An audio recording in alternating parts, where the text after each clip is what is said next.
But some days, sometimes, I'm just like you, man.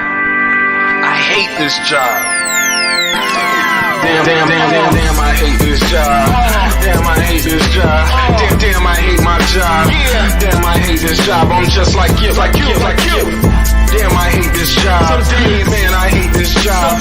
Man, I hate my job. From a good dream I awake, sun rays on my face, planning out my day, hoping this ain't the one that I catch a case. I feel so good, I feel so straight. My manager keep calling me saying, hurry up, you late. Hurry up, you lay off. Y'all, man, I hate this job. Man, I hate this job. Been trying to play it cool, but it's hard to play it off. I've been hanging on to this bullshit, cause my car still ain't paid off. I know I'm on my way up, my boy just got laid off, so y'all, man, I hate this job. Man, I hate this job. These hoes here so ratchet, these niggas here so sneaky. Y'all don't even really pay enough for y'all to only pay bi-weekly. I'm trying to double up my cash, take this job, shove it up your ass. Yo, man, I hate this job. Sometimes I wanna say, walk in and slap my boss. This shit is getting hard. Damn, I hate this job. Gotta make it out of this struggle, bruh. And I don't really mean to take it out on you. You just a customer, but damn, I hate this job.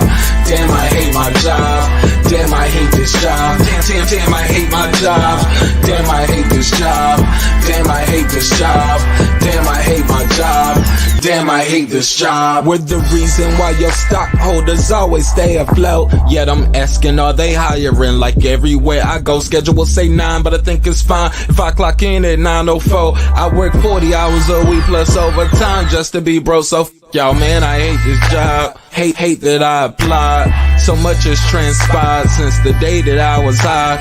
Told me I could advance, but you were telling me lies. Gotta give your notice before I quit, but you don't say shit right before I'm fired. Damn, man, I hate this job. Sometimes I wanna say, walk in and slap my boss. This shit is getting hard. Damn, I hate this job. Gotta make it out of this struggle, bruh. And I don't really mean to take it out on you. You just a customer, but damn, I hate this job. Damn, I hate my job. Damn, I hate this job. Damn, I hate my job. Damn, I hate this job. Damn, I hate this job. Damn, I hate my job. Damn, I hate this job. You and your procedures, you and your protocol, you and your policies, none of that shit don't apply to me. You and your quotas, you and your standards, you and your 2 sick days a year. Y'all niggas bananas. Wonder why the postman's posted with hammers, going postal with Popo on camera. His wage got him enraged, stressed out, it's hard to maintain. He flips the middle, grabs his. He said, if you don't get the picture, I quit, you ain't shoot. Mother, man, I hate this job. Sometimes I wanna say, walk in and slap my boss. This shit is getting hard. Damn, I hate this job. Gotta make it out of this struggle, bruh. And I don't really mean to take it out on you. You just a customer, but damn, I hate this job. Damn, I hate my job. Damn, I hate this job. Damn, I hate my job. Damn, I hate this job. Damn, I hate this job. Damn, I hate my job. Damn, I hate this job. Look, man, I hate this job. I put my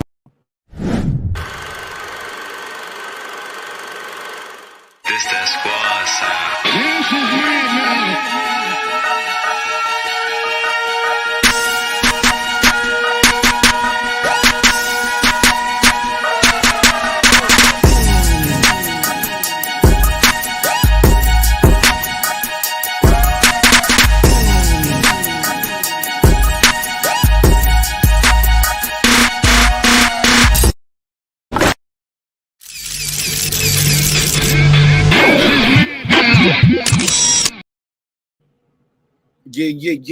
Yeah. What up, though? What's popping? What's happening? What's going on?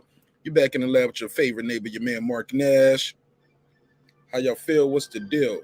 You already know what it is. He is I am he. Another great episode of Breaking Beats. Man, this is going to be a good one. Man. You already know what we're going to do. We're going to break down the business, entertainment, art, technology, sports, and anything else you will not feel like talking about. It's a hip-hop political sports show with a comedy twist. We like to let the jokes fly because life is serious enough. Shout out to everybody who took the time out of their busy day to pull up and holler at us.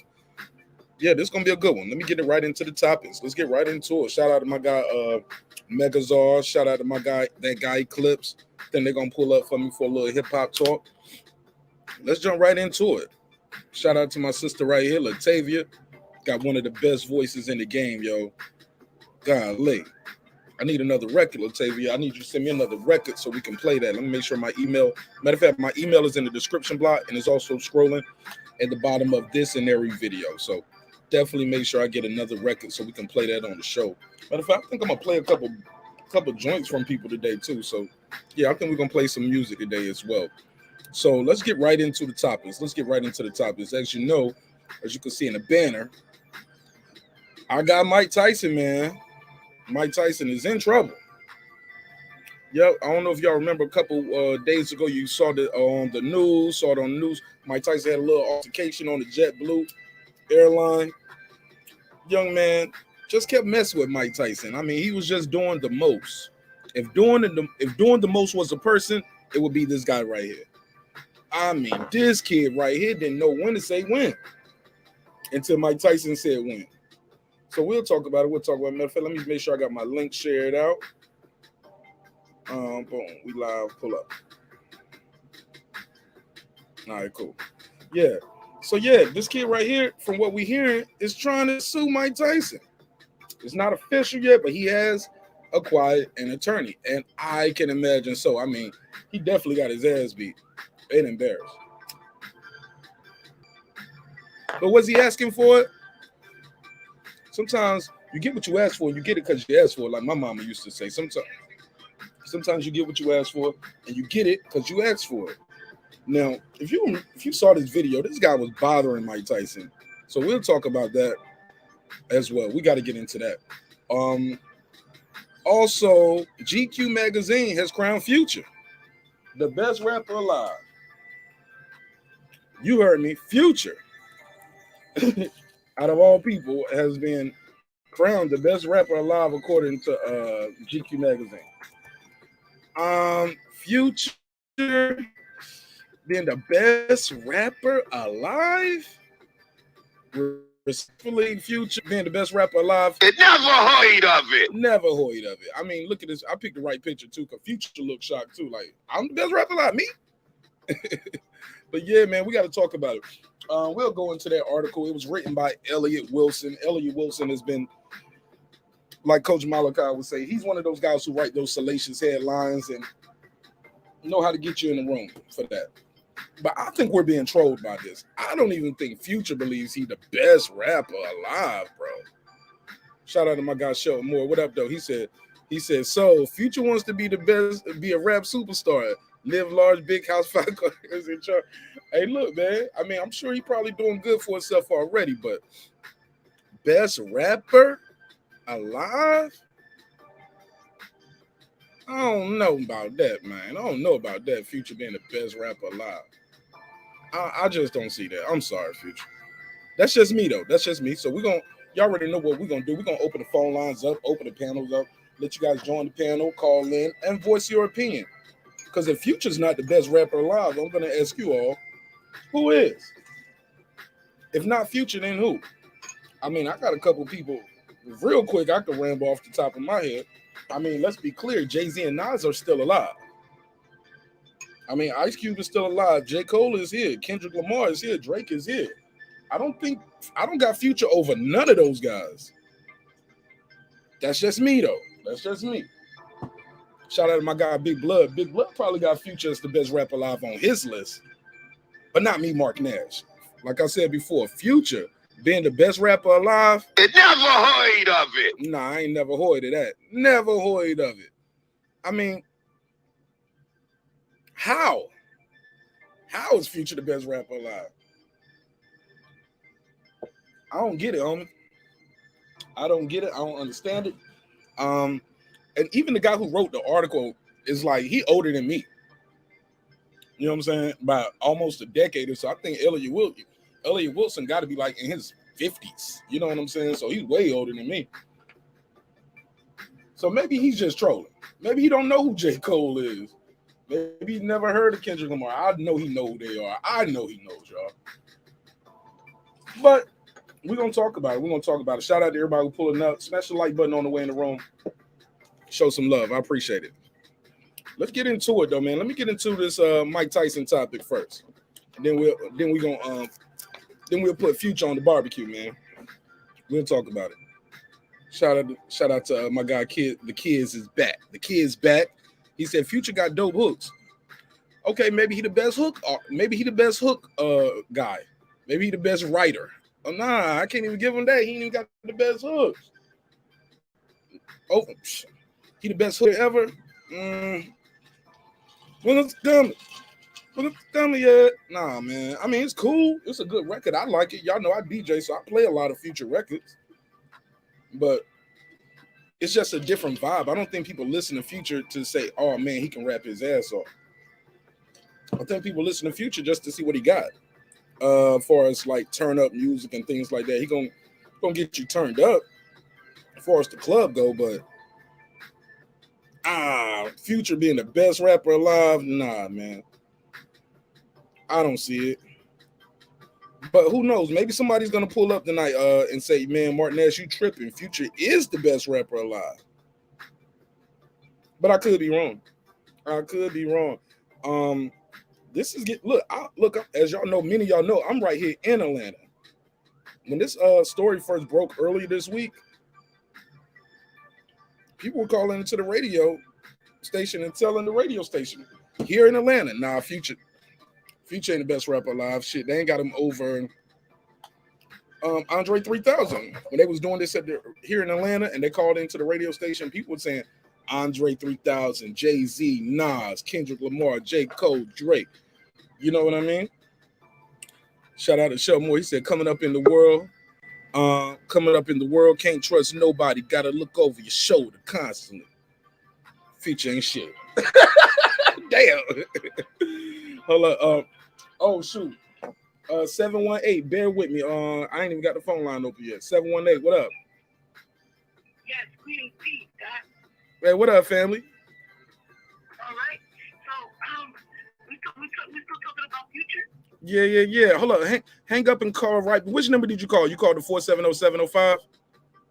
Yes. All right. Let me open the phone line up. Okay, hang up and call right back. All right, Pete. All right. It sounds like my cousin Cat right there. Get Cat on the show, but I think my guy Megazar just pulled up as well. What up, Mega? What's up with it, dear brother? What's going on? Man, I'm good, man. God is good. You know we here for a reason. Might as well do the work. Most definitely. Yeah, man. That was my cousin Cat right there. I'm gonna see if I can get her on the line real quick, and then we'll open the panel up. Let me see if I could. Matter of fact, I could call her right back. Let me call her right back. This is my cousin Cat, and I think she in the Bronx. Cousin Cat, let me call her right back. Hello? Yes, Pete. Peace. What's good? What's your name? Where you calling from? Yes, so I'm Whiskey Films, calling from Bronx, New York. Okay, I'm sorry. I thought you was my cousin Kathy. You sound just like her. She in the Bronx. All right. Talk to me. I'm a person that was in Quatona Park in 1973 when hip-hop was flourishing in the park. Okay. And when I say that, you know what, Future is the best rapper alive to promote drug addicts. Oh shit. With all his Percocet and tight jeans. And yeah, he got children and baby mamas, but he ain't loyal to none. And he's always around surrounded by skinny jeans crew. Oh snap now. So I'm just he's promoting that lifestyle. And that lifestyle, which is nothing good, nothing loyal, it creates, sheets to the slaughter because he's promoting pills and just being a drug addict. Like, that's cool. I'm listening. I have a lot to say too about Tyson. When are you gonna talk about Tyson? Oh, we're talking about all of it right now. What you got? What's your take it seems on it? like I'm a very profound individual. So when I say that Mike Tyson is creating his karma, because remember, his child died being strangled by a cord. Yeah. Now you tell me how many children died. So because of that karma, who you had around your child is my first question. I think the baby got on a treadmill. I think the baby got tangled in a cord on a treadmill. And those cords are extremely hard. Like a baby can't hold a cord, to strangle itself, is what I'm saying. The child was maybe like 3 years old. So what I'm saying is, who do you have around your children? Now, he's always talking about mushrooms. I'm talking about Mike Tyson. Okay. Mike Tyson talks about mushrooms. He talks about how he has so much money, he wanted to die. But then every sentence you hear him saying is, oh, I'll do this amateur fight for money. So which one is it? Is it it was too much money, and now you are talking about you want to make more money? Which one is it? So I believe that karma, that split personality, is he's doing it to himself. Because with all the experience, with all the vlogs and podcasts, you have enough experience to know you don't put your hands on nobody. You walk away. What if but once they touch you, can't you retaliate or no? When you're making more than $50 million, no. You hire. What's the point of making millions if you can't hire somebody to protect you? Right. Or at that point, you should call the flight attendant. Is what you're saying? Protect the brain. Protect your spouse. What's the point of having all that money if you don't got no protection of your own mind? You got to walk away. Period. So you got all that money and you don't got no mind. So if you're putting yourself in a public situation and the public is coming at you publicly, then you walk away. Okay. But if you're flying jets, then you won't have no problem. So you're putting yourself in harm's way, complaining about the harm. And you got too much money to put yourself in harm's way because you did it with your child. Who was protecting the child? Who do you have around your children that you making all this money and that they can't babysit your child correctly? Real simple. So that karma, that regret, that guilt is playing his own mind so that he's actually fighting himself, defeating himself with his own actions. So he's going to be in a cell thinking about himself, which is what he wants. Okay. Well, I just feel like the police. I just feel like Mike Tyson ain't the type of guy that would have got away with murder. Like the police investigated, and he was cleared of all charges and things of that nature. Oh, I didn't know. It says Mike Tyson's airplane fight. No. I thought you was talking about you kept bringing up his daughter from 2009, right. The 4-year-old daughter that passed away, and said, those things are hard to put around the neck. Nobody was arrested. The police found no foul play involved. Exactly. All that to me, coming from New York City, coming from the Bronx, coming from all the ghettos, I'm telling you, I never heard a child getting, strangled by a cord and no babysitters around.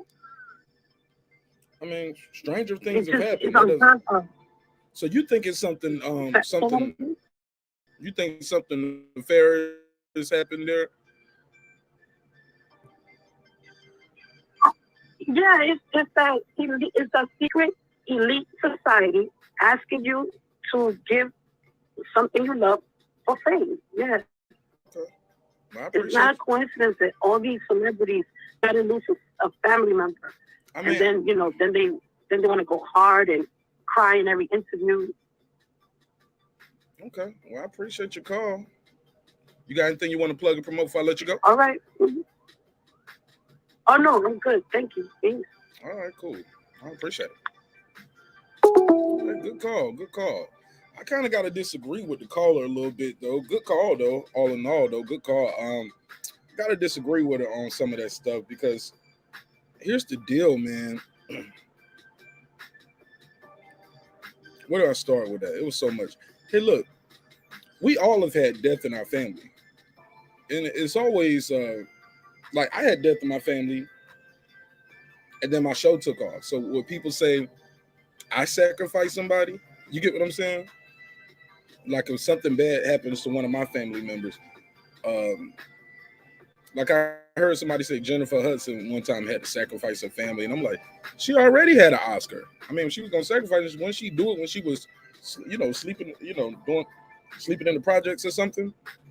Yeah, I don't know. To each his own, though. To each his own. Good call, though. Go ahead, Megazar. How you feel, bro? What's the deal? Oh man, I can't complain. I just wish some of us will refrain when people lose family members and things of that nature, for us to speak so matter-of-factly about something we really don't know nothing about. There have been cases of sacrifices, blood sacrifices and shit.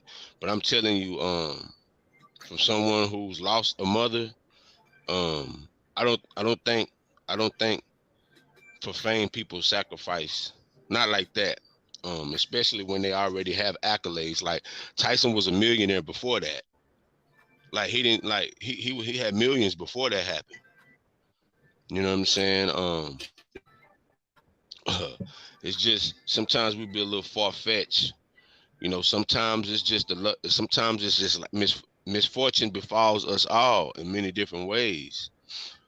It's no different than a kid in Pakistan getting bombed. What did the child do to get the school bomb that he attends to? You know what I'm saying? He didn't have no say-so in that. He just went to school that day. So I think we need to think of the people and what they've lost. Just because a person has some millions, obviously that doesn't stop normal human activity and human problems from finding its way to you, as Mike Tyson on the plane. A person hestering him and bothering him and antagonizing him, and he reacted in the way that Mike Tyson. We've known him to be a fighter. As long as we know Mike Tyson, we know one thing about him: he's going to fight. So he reacted in the manner in which I expected him to react, especially after trying to cater to the man to a degree, take pictures with him and all of this. For him to be bothered by somebody that's drunk. And if you look at the footage, man, Mike Tyson could have really bashed this dude face in. He pretty was just smacking upside the head. It's really what he was doing. It ain't like he was hitting him with closed fists. He was just smacking him upside the head. So yeah. I thought the fist was closed. From what I seen, I didn't like. It was just like a 10-second clip. Like what I said, it was just like a 10-second clip. I really didn't. Okay, somebody else said it was a slap too. Yeah, it's like I couldn't just. It ain't like I tell you like this. He wasn't swinging like he swung at Evander Holyfield. He wasn't swinging like he swung at Razor Ruddock. He wasn't swinging. He wasn't swinging like he wasn't swinging like that. He didn't get no. It wasn't no Leon Spinks hooks hitting him upside his head like it hit Leon Spinks. So yeah. The dude should be glad, but in this Future situation, Future is the best at jingles, like the jingles. I call Future music jingles. It's a part of hip hop. But rapper, Future's not the best rapper in Atlanta currently. Like Lil Baby's a better rapper than him. So not to discredit Future and what he's great at, because that thing that he does, I call it jingles, but most people would say the vibe, and I'm doing air quotations, the vibe. Future's great at that. He fuck around and be top 3 at that. You know what I'm saying? There's not too many people that's been able to span a decade making that type of music and remain at the top in pretty much in that type of music. Future's remained relatively at the top. And like I said, it has its purpose for me. It has its purpose. So yeah, but the best rapper, come on, that's a bunch of malarkey. Did you say malarkey? Yeah, it's a bunch of malarkey. Bonafide malarkey. Like, You know what? What was he with that guy who was filming? Were they together? Because he kept looking over at that guy a whole bunch of times, and it seems yeah, they like were together. Yeah, they were together. so. The only footage we got is what that The guy footage, yeah, recorded, the footage, yeah, the footage from that phone. Right. from his friend. His partner. Yeah, his partner. And is he a white guy too? Yeah. So They he's both the one doing the overdub. We should have never gave you niggas money. That's it. That's his white friend saying that. pretty much that's Zelensky and them, you know what I'm saying? And Because this I little heard he mad got Ukrainian. Because I heard he got hit with a water. Mike Tyson got hit with a water bottle. Shout out to my sister girl behind the mic. Shout out to the sister Queen P. What up though? She said Mike was set up by Buddy. Buddy better have learned this lesson. Buddy trying to sue right now, Queen P. I'm gonna go. Matter of fact, let me go into the article. This guy has a long criminal history too, from what we're reading here. But this gentleman, if we could call him that, Melvin Townsend III, your man who Mike Tyson said playing has a long criminal history. Townsend has convicted of fraud, grand theft, burglary, possession of controlled substances, and trafficking and stolen property. Now he just got a stolen jaw now too. Got that jaw stolen.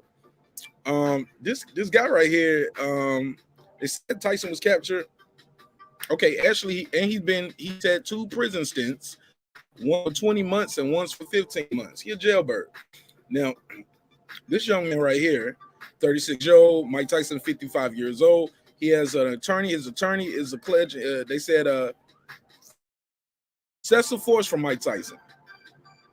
Okay, so Mike Tyson was on a plane. He was going to, I believe, what did they say right here? They was traveling from San Francisco to Miami. That's a long trip, bro.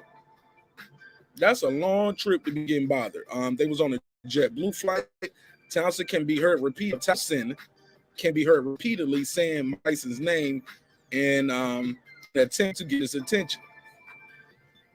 If you haven't seen the video, Mike Tyson had a lot of restraint, and his friend just was recording recording the whole incident. Coincidentally, missed the water bottle being thrown at Mike Tyson. It only picks back up when Mike Tyson is turning around, right? And that's when you hear people saying, Mike, chill, Mike, chill, Mike, chill. Nobody was telling the other guy to chill and leave Mike Tyson alone. Everybody thought it was funny. You get what I'm saying? It was all funny until Mike Tyson finally reacted. Q the God, what up, dog? Yeah, shout out to my guy KP. But I hate when that happens too, Megazord, when we see these things on social media where nobody says nothing until it finally gets too real. And now people want to say, hey, leave him alone. Stop. Oh, my God. Now, let me go to his attorney, because his attorney said some interesting things. And I think Mike Tyson should take this shit to trial, man. There was no mask involved. Mike Tyson eating the dude standing up over his shoulder on top of his head. Easily probably dropping spit particles on, somebody drunk standing over you talking, they spit when they talk. Here's what the attorney had to say. Our client is a big Mike Tyson fan. When Mike Tyson boarded the plane, overly excited. At first, their interaction was cordial. He goes on. At a certain point, Mr. clearly came to and be taken with in an excessive manner. This has been avoided simply by flight denies bottle prior to being struck by Mr. Tyson. Unfortunately, Mr. Tyson had the incident on a flight with an aggressive passenger who became harassing him. I think this is Mike Tyson. Mike Tyson kept saying this. He said, unfortunately, Mr. Tyson had an incident on the flight when an aggressive passenger who began through a water bottle while he was in his seat. The video of the incident does not show the water bottle directly being thrown at Mason, but it does pick up with Tyson turning around and giving the man some. Now, this is somebody from who's this? Mike Tyson's camp for Troy Towns. Morgan. Okay. Morgan says, I think this is to state the obvious. The guy's Townsend's lawyer. He said, to state the obvious, as one of the greatest fighters of all time, Mr. Tyson should have greater restraint before using his hands on an overly excited fan. I think they're trying to downplay what Homie was doing and trying to do what Mike Tyson did. What you think, Megazord? Like, this guy was more than just an excited fan.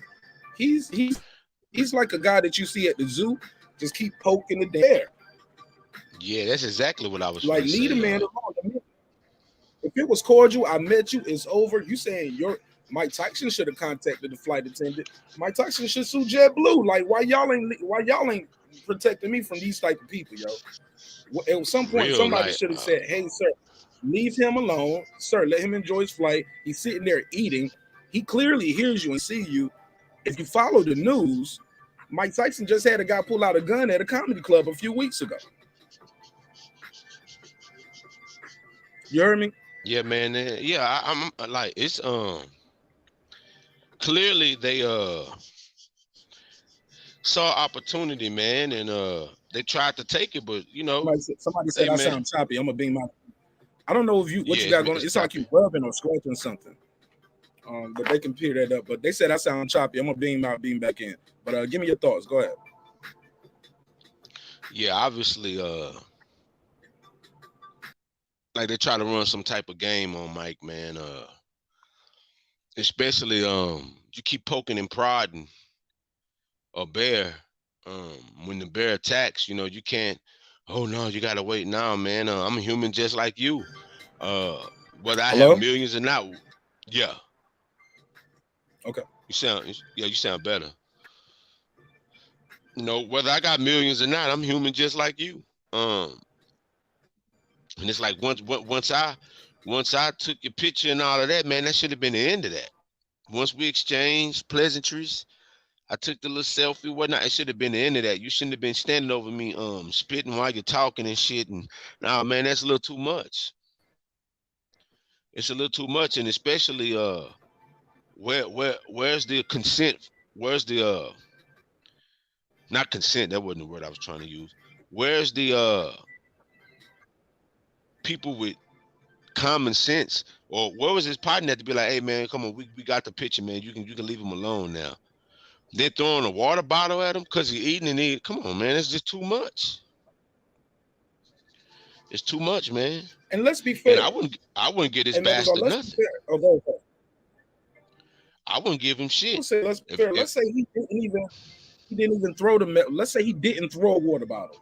Let's say he's holding the water bottle, and in the midst of doing all of that, the water bottle just slips and hit Mike Tyson. At that point, Mike Tyson thinks you threw it at him because you're doing all this other stuff.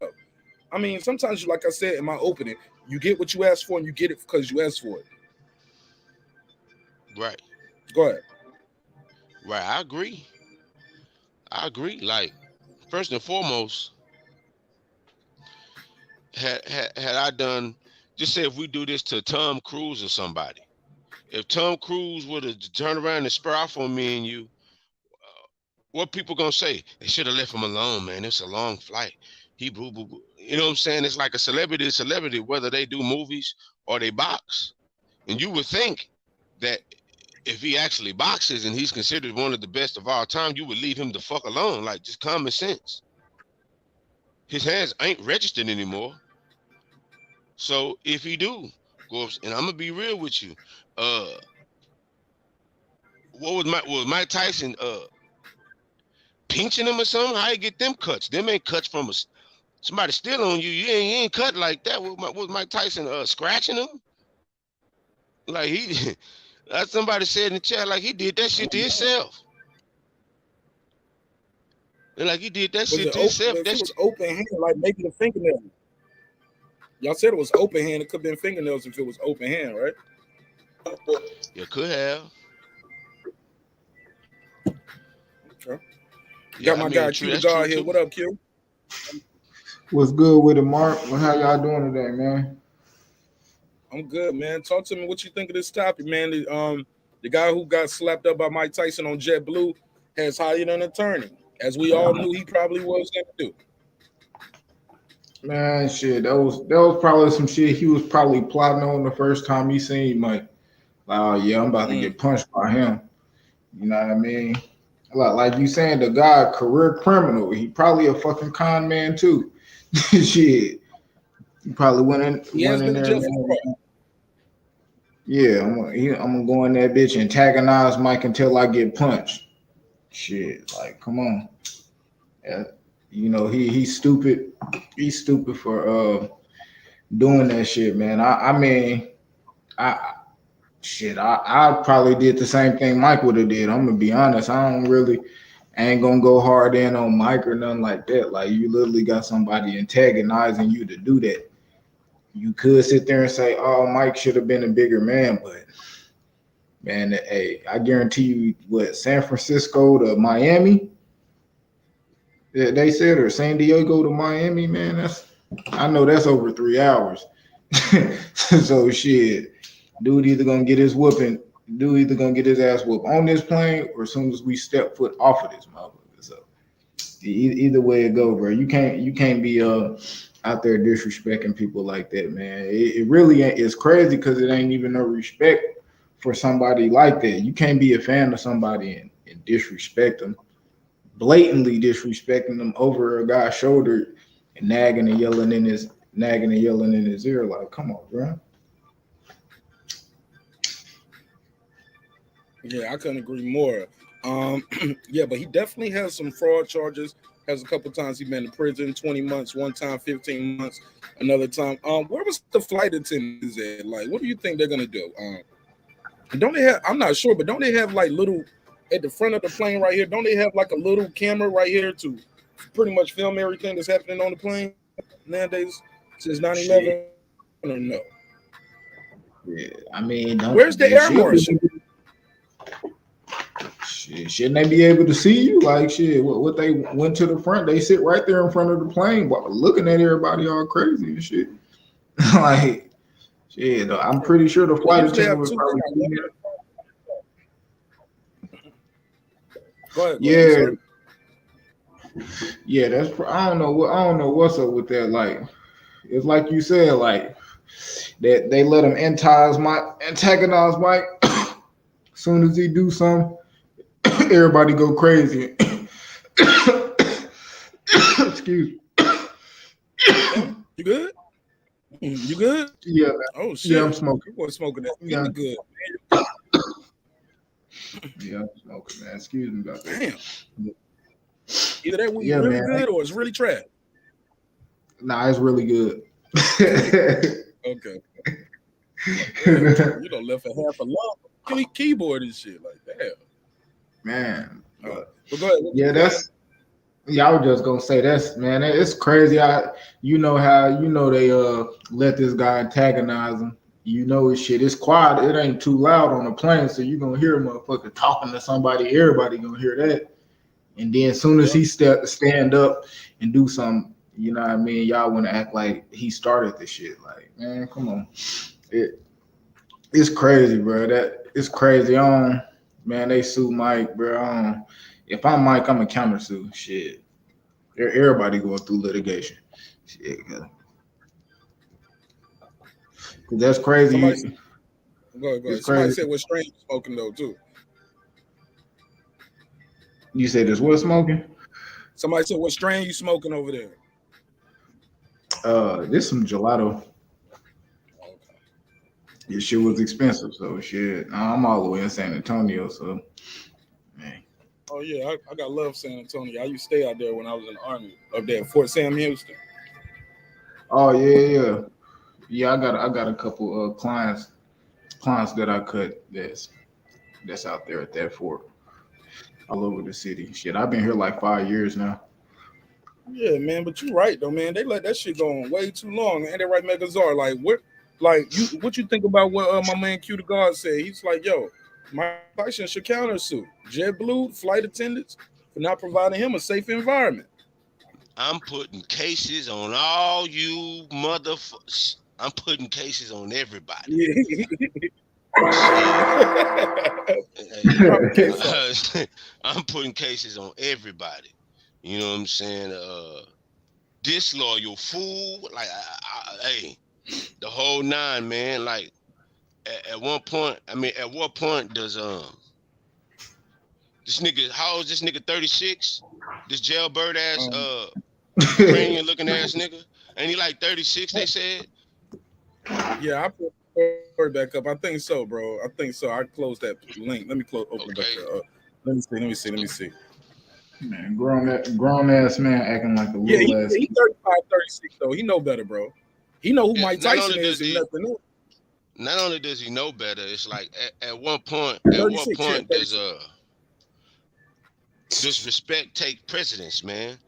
This nigga like Mike Tyson gave you a photo.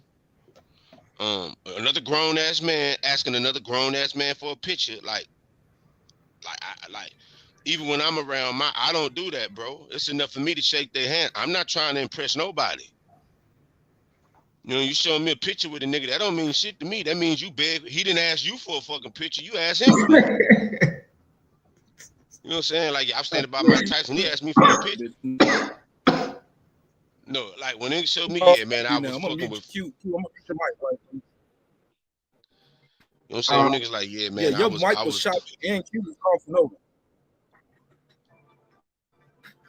You said my mic got choppy? A delay now. Go ahead. Who, me? Yeah, it's a little choppy, bro. Hold on, let me get it right then. Shit, I had to mute myself. That shit was Yeah, but I agree with you, man. Yeah, I would have to sue the JetBlue flight attendants for not providing me a safe environment. Shout out the kids in black and kids said they don't want public backlash with pressing charges on Mike. Bro, I don't know if you missed the earlier part of the story. He already starting the process. He got a lawyer. He already got a lawyer. He already hired a lawyer. And I read his lawyer's statement. His lawyer's already trying to paint Mike as a villain, a guy who doesn't have self-control. We just saw Mike Tyson have a gun pulled on him earlier this month, bro. Or was it last month? At a comedy club. Stay cool, calm, and collected. The dude just wanted a hug. Go ahead, niggas. I was just gonna say shit. Mike was the calmest one in the room when the gun got pulled out. Won't he though? So now you kind of make it seem like he out of control. Like it's crazy. It's crazy the narratives, man. People try to point out here and try to use the public, the tabloids, whatever, blogs and all that shit to paint you differently. But man, I don't think, man. I think anybody that shit look at the film that they got, man, and I'm pretty sure they probably got fucking minutes, 5-10 minutes of that shit. I know I ain't gonna stand for 2 minutes of a motherfucker in my ear talking about some shit, and I already done shooed you off and gave you a picture before we even got on the plane. Like, man, give him a picture. I keep hearing Megazar say that too. Like, I heard they said the encounter was cordial, but I don't know if they took the picture. Do we know that for a fact he took the picture? Yeah, that's what TMZ. That's what TMZ reported. TMZ reported that he took selfies and it was a pleasant exchange until this nigga went on a drunken rage. You know how TMZ be putting shit. Until he went on a drunken rage, and they said Mike was on a drunken rage. No, the Ukrainian looking dude, the Usyk looking ass nigga. Man, he looked like one of them all right dudes from Charleston, man. Man, that nigga's from overseas, bro. That nigga, like, if you heard him talk, that nigga talk like Zabizhny Brzezinski. That nigga's was, is it Mike? Like, that nigga sound like a Klitschko nigga when he was talking. Like, it look like limping Yets. Yeah, you know what I'm saying? Say, white dudes over here ain't rocking that.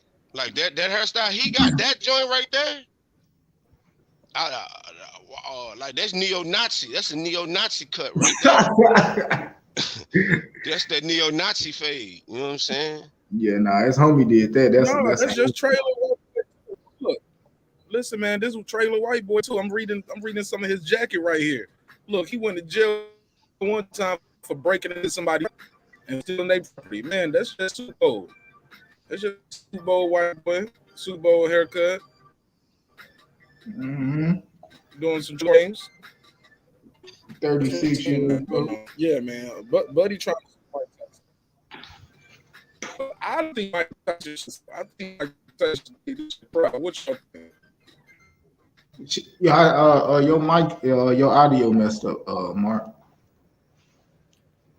Hey, and I heard his audio messed up. I'm gonna leave out and lean back in.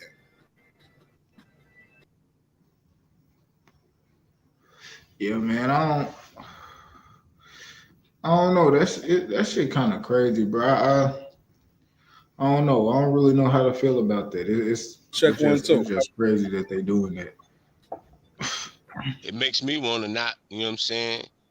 If I get the money I want, I really don't want the celebrity. They can have that shit. Like, I could care less if anybody knows me or my name is seen in lights, man. That's just, to me, that's minuscule. And it's like, I don't take myself that serious to, and plus I don't want the life of being fucking badgered. Like, if I get on the plane, I want to be able, I like it how it is now. Nigga don't even look my way because I ain't nobody to him. Yeah. Shit, he probably was able to. Mike probably is able to. He probably had several flights where he just got on there, no interruptions. Probably a few people said, "Hey, this, and that." He was able to have his merry little way. That's probably why you seen him taking that flight like that. You know what I mean? It ain't like Mike ain't got the money to, fly private or whatever, or however they travel. You know what I mean? Come on, at the end of the day, this is Mike Tyson. This nigga had pet tigers and shit, bro. Like, he's damn sure ain't scared to fly regularly with the people. This nigga had pet tigers, white tigers out the cage in 1988 and shit. Like, yeah, to the point like he just, just like, I ain't gonna say he normal, but shit, you ain't gonna be getting hounded by a million people running you down and stuff like that. I'm pretty sure Mike done been on plenty flights where it was just get on there, check his bags in, get on the flight, probably say hey, maybe a couple pictures, and just go on about his way. But you got somebody who see you and they want to plot against you. They want to set you up so you can hit them and you can sue them and shit like that. It's these games people out here that playing with people's mind, and Mike and there's plenty other people that you don't need to be playing with like that. You know what I mean? You don't, as a grown man, you need to respect the space of any other human being that's like, okay, bro, I'm good. Like, you know what I'm saying? Like, if this was a case where he was badgering a woman, and a woman, if it was a Layla Ali and she went upside his motherfucking head, it wouldn't be shit. Me too. You know what I'm saying? It wouldn't be nothing. It would be, hey, me too. Enough is enough. Well, as human beings, damn this one-sided. As human beings, enough should be enough. If a nigga tell you, all right, bro, that's good, you should be good, whether you drunk or not. Or if you are drunk, I got something to sober your ass up real quick. Real quick. And you can have a good flight. It would too, bro. Go ahead. Keep going though. Go ahead. I'm trying to see is it my placement in my house. Cause I'm in my media room. I'm in my media room. It might be my. Oh, let's do this. You know what? It's me. Let me fix this real quick. Yeah. I think it is. I think it is you, Mark, because he sounded pretty good on my end.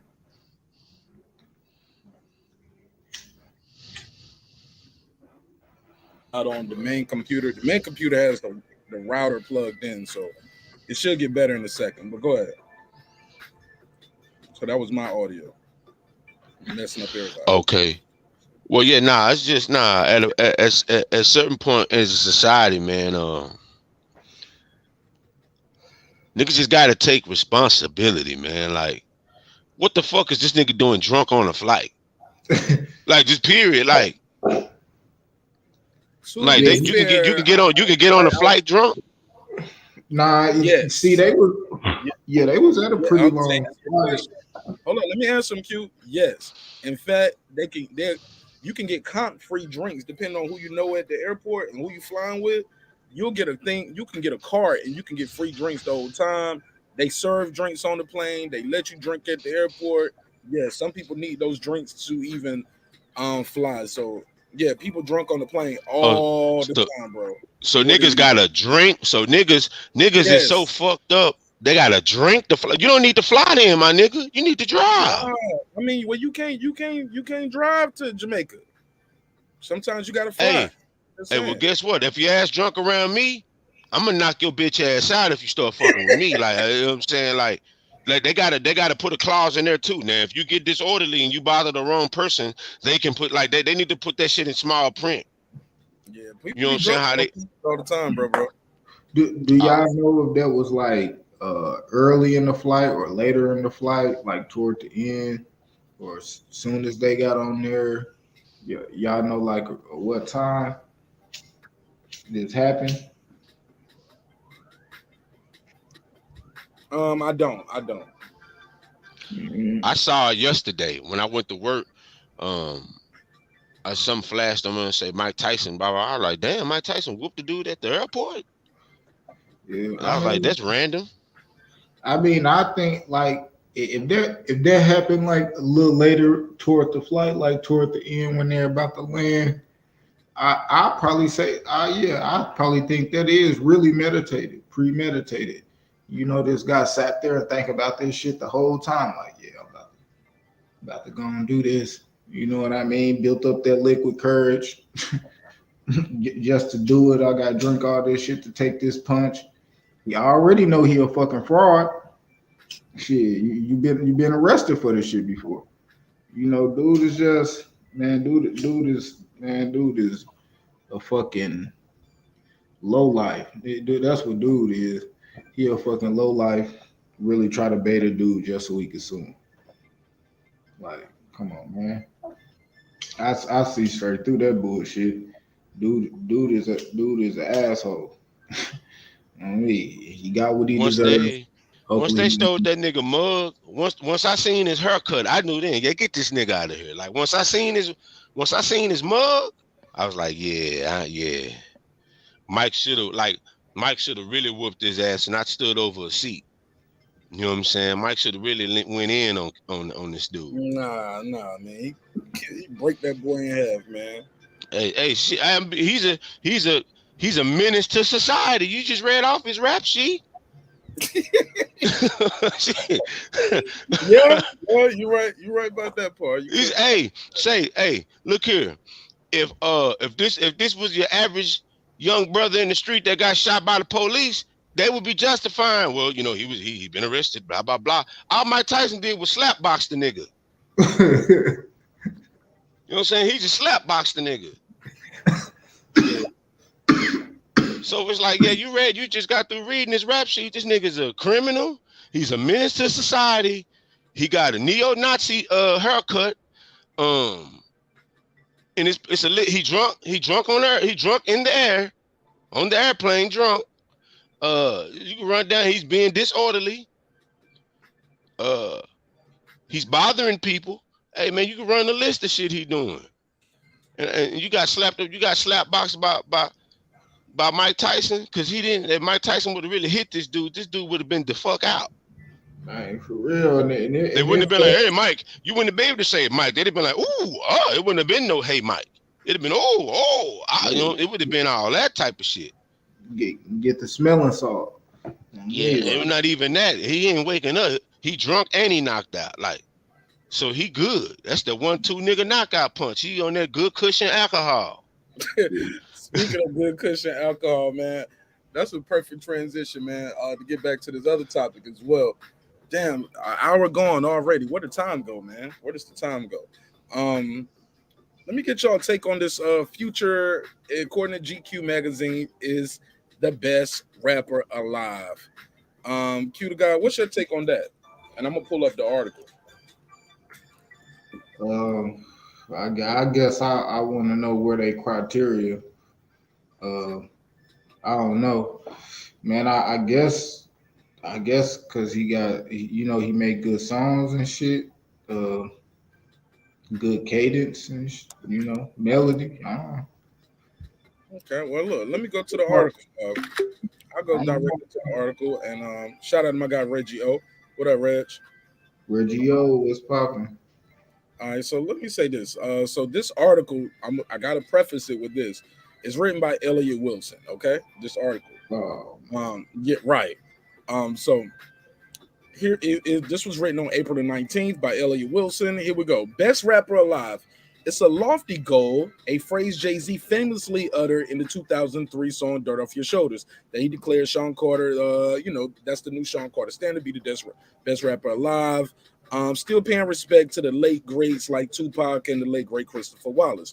A few years later, Lil Wayne ended up claiming the title for himself as the best rapper alive.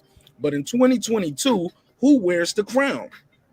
At least now that Jay-Z and Nas have graduated into full GOAT status, it is our perennial hitmaker Drake. Is it the brilliant J. Cole? Is it the enigmatic Kendrick Lamar, who garners those most votes? But in hip-hop and then the culture, there's always been, can you really rely on the best rapper alive if you haven't been given they said if you haven't given us an album in 5 years, can you be the best rapper alive? The South got something to say. Last year when Spotify's Rap Caviar asked Twitter which rappers would be in Mount Rushmore, many people said Kendrick, Drake, and J. Cole. And who? And LeBron James quickly led the charge for Future. LeBron started this as the fourth guy. Okay, LeBron, I don't know if you qualify. Okay, they say even the great Nicki Minaj received a Rap Caviar nod. They said later on this year in an interview with Nori, DJ EFN, Drink Champs, Kanye West made what at the time sounded like a bold declaration. Future is the most influential artist of the past decade. That's what Kanye West said. Here's the quote. I got here through music, Future tells me. I didn't get here through having the best interviews. Other dudes he said other dudes in the world can have the best speech. They can be perfect. I just found a way to make art with words, blah, blah, blah, blah, blah. But Kanye West said Future is the most influential artist of the past decade. What do you guys think of that? I can agree with that. I disagree. I think Drake. Now Drake is, but he's definitely. Nah. I'm gonna tell you why. Because Lil Wayne is still more influential than what Future do too. So I don't know about that. Make a case though. Okay, I was finna, in dealing with Future, I still believe Future is top five influential of this past decade though. So it's truth to that. All right, hold what you got right there. 252, what it do? What's up, man? Here to spread peace and blessings, like man. Here spreading all positive vibes, man. What's good? All positive. Talk to me. Yo, man, this whole thing about this, you sound far away from the phone, man. You take it off speaker. Oh, yeah, can you yeah. Can you hear me? You hear? I'm gonna be. Yeah, you hear me? Yeah, take it off speaker or however you got it. It sounds like you far away. Okay, you hear me now? Perfect. You sound like you're standing right in the studio with us. Go for it. Okay. This whole thing about Future, man. Now look, like we discussed before, I've never heard of Future album. I've never listened to him, so I'm not here to criticize him. I can't tell you if his albums are bad or not. I've never listened to him. But all of the songs that I've ever heard of him that they play on the radio. You sounding low, bro. You fading. I said all the other songs that I've ever heard of him, Future, he's always like singing, screaming. So I'm like, he's not even rapping. You know what I'm saying? So I mean, I don't have a problem when I say he's the best artist out now, but he's not even rapping. How can he be the best rapper if he's not even rapping? I don't listen to him, so I can't say he's trash because I've never listened to his album, sing Drake. I've never heard a Drake album. So I can't really say these guys' music is garbage like that. But I've never heard Future rap. Maybe he does, but I've just never heard it. Have you ever heard it? Heard what? Future rap. Yeah, I've heard Future albums. I heard. Have you ever heard him rap? Yeah. I didn't know he raps. See, I didn't know that. They call it melodic rap or something like that. It's like got more of a melody to it. Oh no, I've heard him do that. No, I've heard songs of it, but I've never heard him like spit. Like, okay, he's got to spit in 16 bars. I've never heard that. Yeah, and the thing you said about you was talking about the show about Mike Tyson. I just tuned in. I'm out here in the city of Raleigh and whatnot. But things about Mike Tyson, does this guy not remember the Mitch Green incident? I can't hear you, bro. It's struggling to hear you. You sound like you got it back on speakerphone. It's like you took it off speakerphone and say, "How's that?" And then you put it right back on. Oh, yeah. Can you hear me now? Yeah, perfect. Stay however you got it right there. Okay. Does this guy not remember the whole Mitch Green incident? The guy that was messing with Mike Tyson? Oh, yeah. Nah, he probably too young for that. He 36. I mean, I know they're looking at Mike Tyson and they seeing how he's happy today and he's doing the commercials and the interviews and they probably think he's some kind of proof up. But, man, just remember the Mitch Green incident, man. How he broke Mitch Green on broken bones and closed his eyes, man. Like, yo, even though he's 55, you can't play with this man. Mike Tyson's not a guy you play with.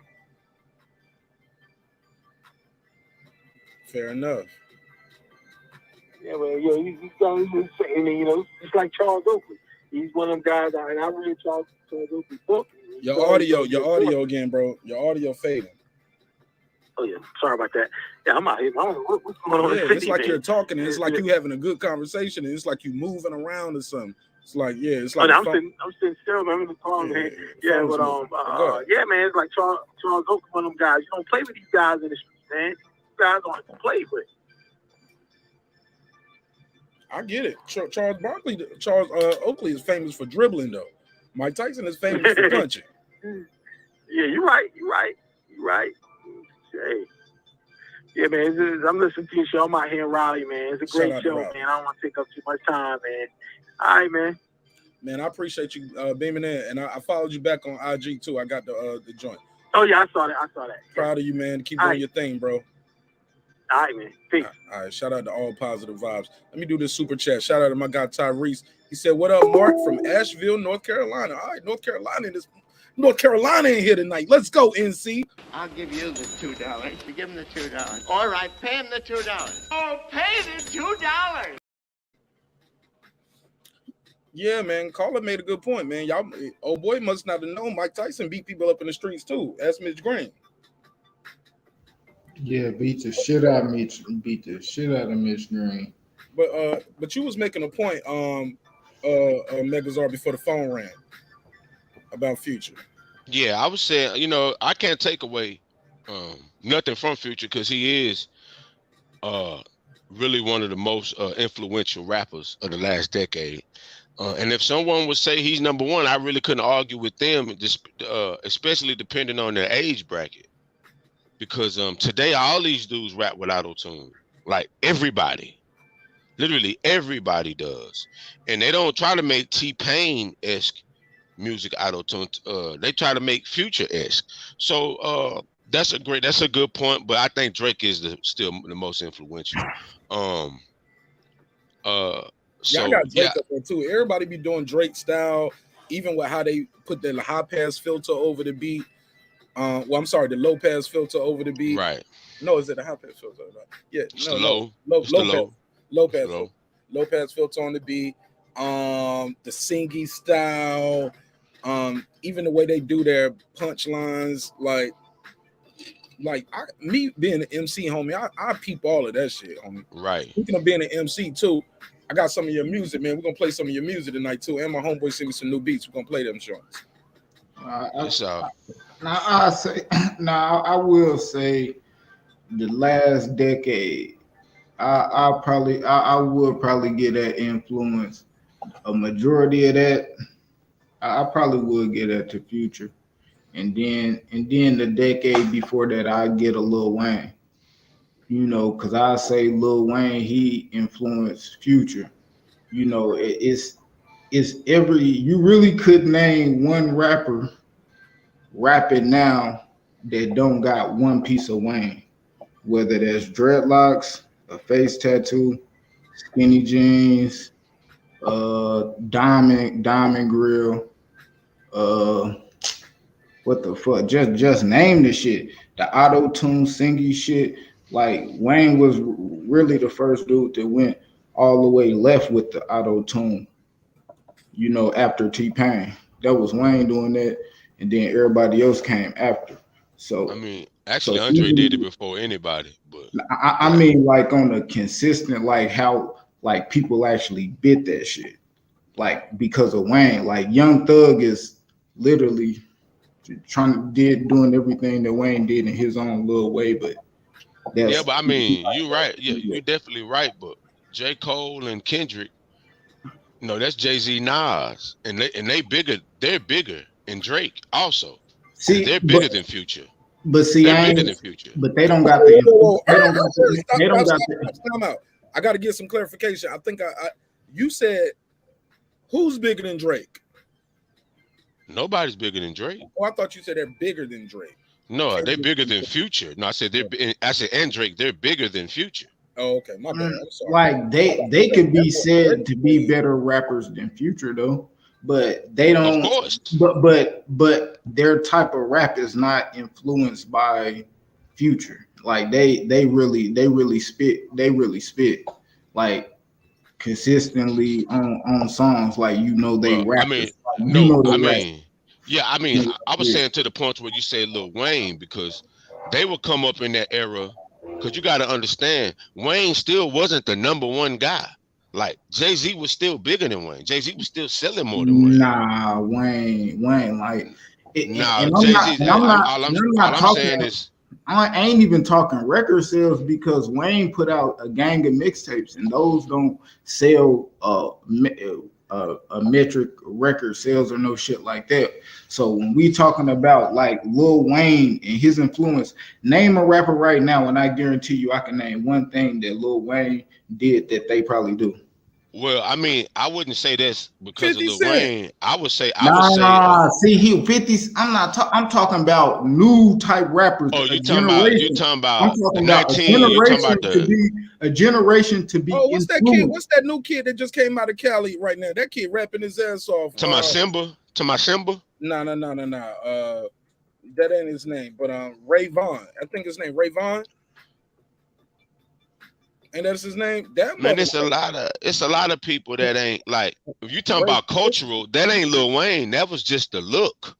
Like Lil Wayne, like niggas ain't wearing. And how them niggas want to trying to rap like Wayne. No. Hold on, homie. Let me tell you something. Lil Wayne, motherfuckers had dreadlocks before Lil Wayne, so we can't say Lil Wayne did that. No, hold on. Let me tell you, bro. People had gold teeth and grills, and people had grills before Lil Wayne.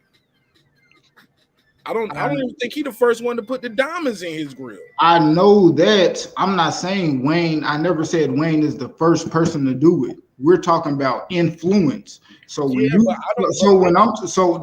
so this is what I'm saying. The influence on rappers. These rappers I'm talking about are not our age. I'm not talking about a 50 Cent. I'm talking about a Young Thug, a Gunna, a fucking Bobby Corday. Who? YB, what's his? Why you say name? What's his name? Corday. Yeah, Corday. Corday his ass off. I don't really hear Lil Wayne in his music, and I don't think it's fair to say just because he got dreads, he's trying to be like Lil Wayne. I don't think of Lil Wayne when I hear that kid. I like that kid be rapping. You know what I'm saying? I'm not saying they every rapper want to be Lil Wayne. I'm saying influence. I'm saying the influence. If you go look at any of their interviews, they'll say Lil Wayne is probably one of their favorite rappers. Let me say this. My thing is cute, and I apologize, Q. And I mean like 25 and younger, bro, or even 20, 28, 27 and younger. That generation. Nobody older than Lil Wayne or nothing like that. Okay, fair enough. I think the kid. I don't see the kid. What's the kid from North Carolina named Moray? You know what I'm talking about? The chubby kid, no dreads, no face tattoos. His style ain't like Lil Wayne. But I guess some people will argue, like he got a singy style. So maybe that's something that came from the Lil Wayne tree from somebody else. So I get your point, my brother. But I just want you to know that I think the kid Drake is more influential. I think these kids wanted to be more like Drake, and the kids who wanted to be like Drake, that came from Kanye. You know? Maybe you gotta think like around 2010, Wayne influence really started waning, and it was like Drake. Now, if you want to say like Lil Wayne set the platform for the Drake and the Nicki Minaj's, I say like around 2010, Lil Wayne run was getting ready, you know what I'm saying, was coming to an end. He still was Wayne, but Drake and Kendrick Lamar and J. Cole and Big Crit and Wiz Khalifa, you had a whole new crop of generation of dudes that would come in and be at the forefront. You know, so not saying that because Wayne was still dropping the dedication mixtapes. So I'm not saying Wayne influence was not. It was huge, obviously. But I would say from 2012 to 2022, Future's influence is bigger than Lil Wayne by far. You said from where to where? 2012 to 2022, Future's influence is bigger than Lil Wayne over the last decade. Yeah, no, yes and no. Because some of those kids know Wayne can rap, and we don't heard Wayne rap. Of course. Even Future. Now we know if you from Atlanta or if you people got stories about how Future was in the dungeon with Outkast, you know, organized noise. That smell like something burning in here, man. Let me go check this stove, yo. It smell like something burning in here. Y'all, I'll be right back. You know, I ain't taking nothing away from Weezy. We know when it comes to rapping, Weezy is one of the best rappers of all time, even though like, and it's a great accomplishment because he raps about absolutely nothing, but that's how skillful he is. And that's a credit to his ability. But like, yeah, I can't take that from Future. Now, Future is definitely the greatest rapper to ever be in a relationship with Ciara and have a baby that we know of. Like, I give him that. You know, Russell Wilson can't rap, to my understanding. But like, if we're being real, we're keeping it a buck. You know, Future's style is more melodic. I call it jingles. Like he made it cool for hip hop to have jingles. And like I said, it definitely it's a place in this for that. But that place ain't at the forefront of when it comes to rhythm and poetry. So yeah, that's my take on that. Not taking away from the brother's influence and what he's done, because he's definitely in his lane here. He could be considered the GOAT. Okay, yeah. I mean, I guess when it comes to influence, I'm not saying that they influence everybody, every rapper that comes out. I'm saying the majority of rappers that came out in the generation after Wayne was influenced by Wayne, because Wayne was the best rapper. One of the guys that was majority of anybody that you gonna ask who is the best rapper, and they gonna say motherfucking Lil Wayne from goddamn what shit when he dropped like the Drought all the way to shit. I don't know y'all name it, because you know I don't know. Lil Wayne was never the best rapper to me. Like, you know, he's the best rapper. I'm not saying to everybody. The majority. Well, you're saying when I speak on influence, I'm not saying your peers. Yeah, you probably can influence your peers to maybe do records like you if they like them. But I'm talking about an influence of the younger generation. when we talk about Future's influence, we're talking about his influence on the younger generation because if people don't really, the older people don't know about Future. Caveat though. Hold on, slow down. Where's the caveat on the younger generation? Because some people have an influence, and even the big X be trying to do what they do. It was like I'll give you an example, like T-Pain. T-Pain wasn't just influential on the younger X. He had Mary up there. It's the God in me. Hey, it's probably one of their biggest records. The God in me. That's that T-Pain effect right there. Everybody was doing that was some influential shit right there. Hell, T-Pain influenced Future. We keeping it above. No argument here. He was just talking about getting drunk. Future was talking more about drinking lean. Yeah. I mean, you ain't got no argument. T-Pain was a singer though. He was a rapper turned singer. Let him tell you. He was doing the Future style first. I actually heard T-Pain rap.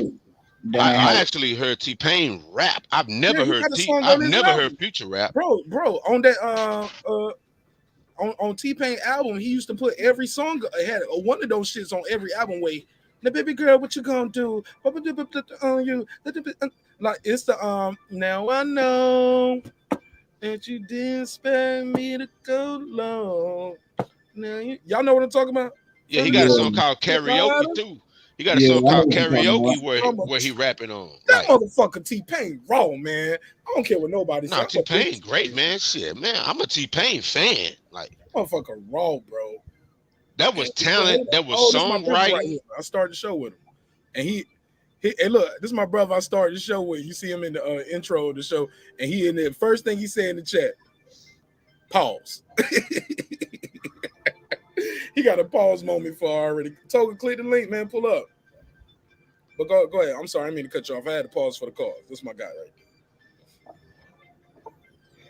No, he definitely T-Pain was great to me. Like he actually fleshed out. And in Future's defense, Future got great songs to me. Like March Madness that's one of the best songs I ever heard in my life, bro. Like, I'm just keeping it above.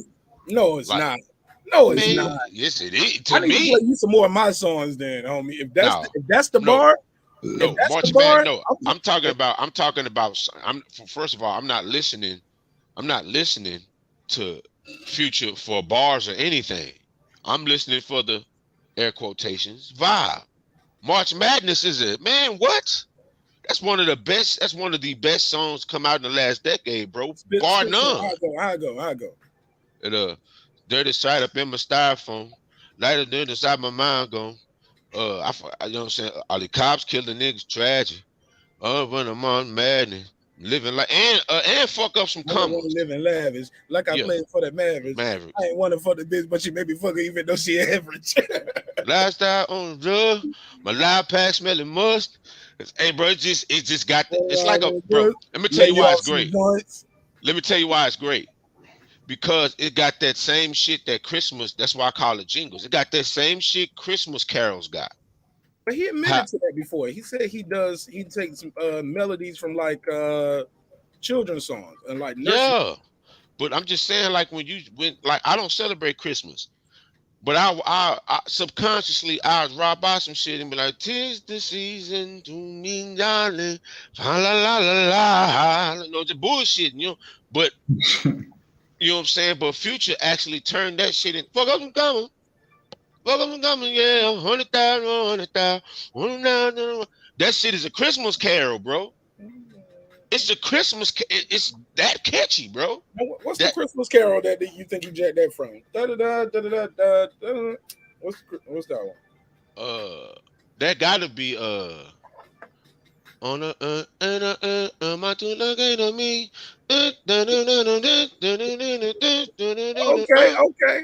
Okay. Oliver and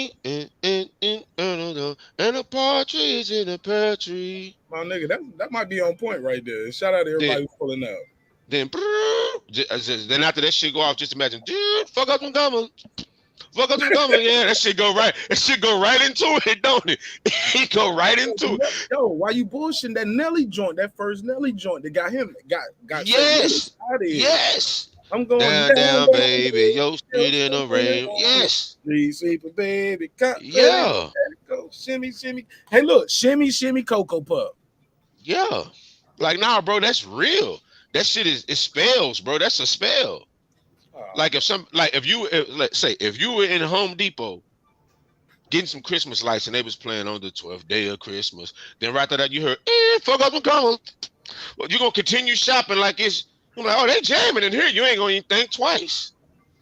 Cause you're not gonna think twice, bro. You know how I know? Cause that shit happened to me. Like that, I literally left out of Best Buy. They was playing, and I walked outside to somebody playing "Fuck Up Some Commas," and I went from song to song simultaneously. 100,000, 100,000, 100,000. Like, damn, that shit kind of good. They need to blend that shit. And then I thought about, and that's when it linked on me. It dawned on me. Oh, that's all that nigga did. That's all he did. It's a clip of him doing an interview with Elliott Wilson, who wrote this article, by the way, who has declared Future the best rapper alive. We got the phone lines open if you want to call in. I got 2 phone lines open. You can call 404-692-1766, and I'll put you in the mix. Or you can call 470-705-9507.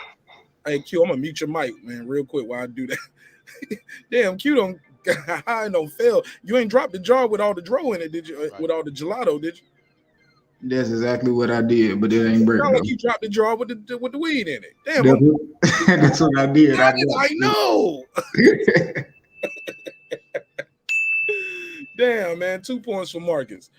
Shout out to 1010 pulling up again. Big shout out to my brother Saratoga, aka Toga the Great, the outstanding Antoine, Toga. Check out his music too, man. I'm gonna play some music tonight too, man. In between the shows, man. I'm play some music for the homies, man. Q the guy, you got some records? Nah, I don't rap. No, I don't rap. Shoot, you can critique some of these records then. How about that? Probably play like the intro, first verse, something like that. Let people think and be on to the next. Get back into the conversation. So that'll be fun to do too. You got some records you want me to play? Email me at marqnash27@gmail. marqnash27@gmail. Scrolling at the bottom of the screen. Make sure you leave a disclaimer. Marq Nash, you have permission to play this music, and you own the music, and I have your permission to play it. You're not gonna come back and say, "Hey, man, I want you to," you want to sue me. I don't want you to sue me because I played your song. So make sure you have the right to play the music, and make sure it got to be all original music tonight. All original music. You know what I'm saying? All original. But we're gonna play your music in between a couple of these conversations. Because if Future's not the best rapper alive, let me ask y'all in the chat, who is other than me? I know I'm still alive. I know. But other than me, who's the best rapper alive? That's what this article is saying, Conshana. Somebody say he dropped the plot. I don't even know what that slang mean right there. Maybe mean he dropped a lot. I don't know. But Future does drop a lot of music though, right? Some of our favorite rappers like Kendrick Lamar, he doesn't drop albums that often, but I think his music is so decoded, and there's so many things he's saying in the layers of the rhyme, triple and double and triple entendres, that sometimes y'all might need a year or two, because he probably gonna tour for about a year, and he probably need a break, and then he probably spend the next year creating. And then after that, the next year is like prepping to perform, because once he dropped the album, he on the road again. You know what I'm saying? It's a whole long process for some of these guys. But then you'll have guys like the great Nas drop that King's Disease, and right behind he dropped King's Disease 2. Then right behind he dropped Magic and King's Disease. Like sometimes you get in your zone too. We can agree to that. Anybody out there who know anything about bars, you know what I'm saying? You can get into it. We can't Ben Israel. We talking about alive though. So I respect Tupac, but greatest rappers alive. He said Wayne the greatest rapper alive. Oh yeah, I see that. Okay, fair enough. I got to give it to him. Shout out to my guy Ben Israel. aka Ben isn't real when he talking about Errol Spence. Too much. I ain't gonna. I say this. Really, the greatest rapper. Shit, it's opinionated to what people think. I think Wayne ain't my favorite rapper or none of that. But what rapping is to me, aside from like hip hop and shit like that, like the art form of it, just rapping, making words rhyme, anything, don't matter what the fuck it is. I have to say Wayne is the best rapper alive. But I think when my style, like who I probably think like one of the best rappers is probably like J. Cole. Probably like J. Cole or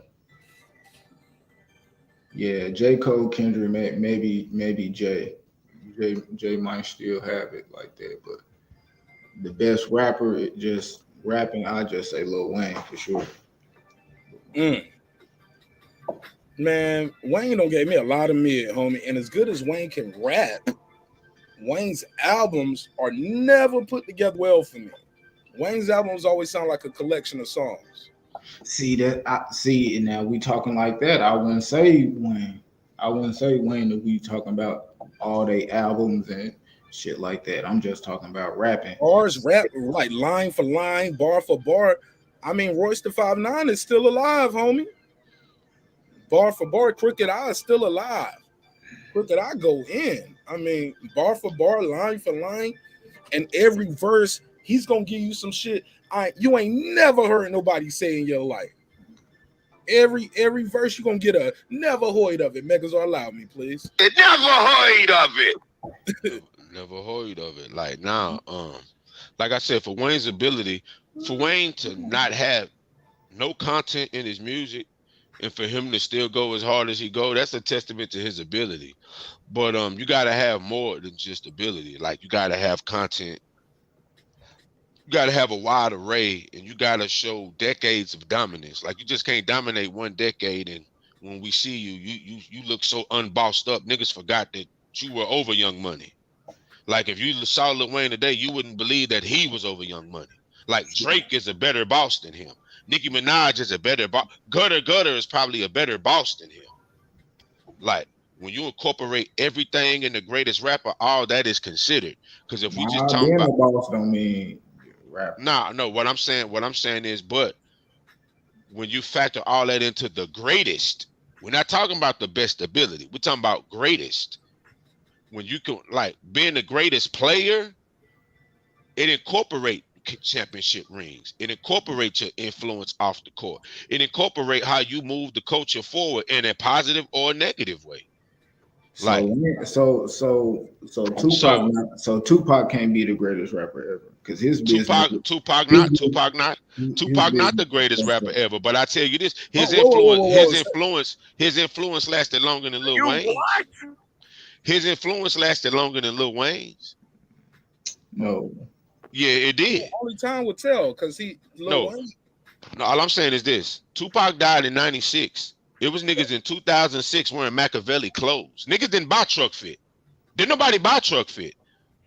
That shit is in the bazaar right now. I seen niggas wear Machiavelli jeans, bro, with my eyes. Wondering what type of sorcery is this? Yo, you gotta relax. Hey, I seen niggas buy Machiavelli cologne, bro. It never heard of it. Hey, bro, I'm not lying. Machiavelli shirts with cologne.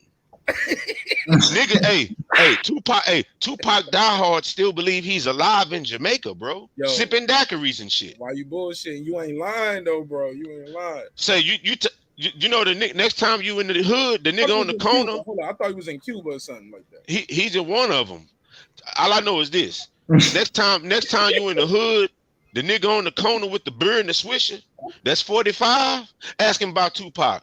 He know more about Tupac than Tupac actually know about himself. That nigga, he'll tell you, Tupac stumbled into rapping. He really didn't want to rap. He was making a dance and he got mad. They'll make some. You're like, bro, Tupac never said this about himself. How do you know? Like no, Tupac it's waning, but Lil Wayne, his influence got usurped by Drake. No, The it same didn't. dudes, the same. Yes, it did. Yes, hey, Drake has more followers. Drake has more influence. Drake has more streams than Lil Wayne. Drake got a whole country behind him, bro. Hey, I'm actually gonna got tell you who seven. else. I'm gonna tell you who else is more influential than Lil Wayne. Matter of fact, let me before you say Kanye that, West. Kanye West. and I'll say this too. Drake he kind of bridged the gap like that Eminem couldn't do. Eminem just built a whole nother bridge for white rappers to hip hop. That light skinned kid, the nerdy kid, the biracial kid. You know, I was never black enough. I'm not white, but I'm not black enough. Like Drake created a whole new lane for those dudes. And yeah. But I digress. I got my but finish saying what you was gonna say, Ben. I mean Megazord, then we're gonna let my guy Ben Israel get in here. I was just saying, man, Wayne, Drake, Kanye West, Kendrick Lamar, J. Cole. All of them have surpassed what Wayne has done in terms of the complete aesthetic of rap. Like the complete aesthetic. Now, just holding down the mixtape culture, rapping to my dreads, look fucked up. Like, oh, yeah, okay, we give Wayne all that. That's cool. But they took it further than Wayne took it. And that's why Wayne was tied up in court trying to get money from a nigga that called him, that calls him his son. Like when all roads lead, like that's not goat behavior. Now, for someone who marvels at his ability to just rap, Wayne has been the best feature artist the last 2 years to me. Last 2 years, the last 2 years, every feature Wayne has been on, not his shit, not his project, but every feature he's been on, he blew that shit out the water, bro. Okay, exactly. So right there. So right. Hold up. We talking about rapping. We talking about rapping. But he also dropped no, that project. Hold up. We talking about rapping, and you just told me. But he dropped a trash ass project though. You didn't let me get to that. Okay, I understand that. But this is what I'm saying. This is what I said, give any of them 16 bars on a track, Wayne gonna have the best verse. Yeah, when he rapping against Benny the Butcher and Conway. You bullshit. I don't know. Name that guy. Name that person who had a better verse than Wayne when they was on the song together. Kendrick Lamar. But what song? The song that's on the Wayne album. That song not even that good, bro. No, the song is horrible, but Kendrick still had a better verse. No, that song. Drake smoked his boots on them verses before, bro. I don't heard Drake smoke. On what? Yeah, I mean, no, I'm just saying the last 2 years. That shit, like that early Drake on that Miss Me. That too. The last 2 years, I heard Lil Wayne on Conway Project. He took off. I heard Lil Wayne on Benny the Butcher Project. He took off. He was on he took every verse I heard him on. He took off. Wayne his project, but his project was trash. Meanwhile, you got a 48-year-old nigga putting out some of the best work of his career, back to back to back. Wayne. You got J. Cole putting out the best work of his career. You got Tyler the Creator putting out some of the best material he put out. Like, I mean, don't random, like Lil Wayne is the king of being random, but when it's time for him, okay, now you lured us in with these feature verses. Now what you gonna do? And he drop a dud. I can't call you the best rapper. You a 16-bar superstar. You a 6-man. Right. You a 6-man. You a 6-man. Like, I'm gonna give you 6-man of the year award. You know, but this is why I grade Wayne so harshly, because he has the ability to do that shit on every track, bro. What he do on these guest feature slots, he has the ability to do that on every track. Do he not? Would y'all agree with me that he does? Wayne already did that. You gotta understand how long he been in the game. He ain't been in the game longer than Nas, my nigga. He ain't been in the game since 1991. Nigga, but niggas killing Nas on tracks when they get on the track with Nas. Like who? How many hit records Wayne got by himself? You can't even remember the feature he owned. Who? No, I actually can. You brought that up. Okay, no, you brought that up.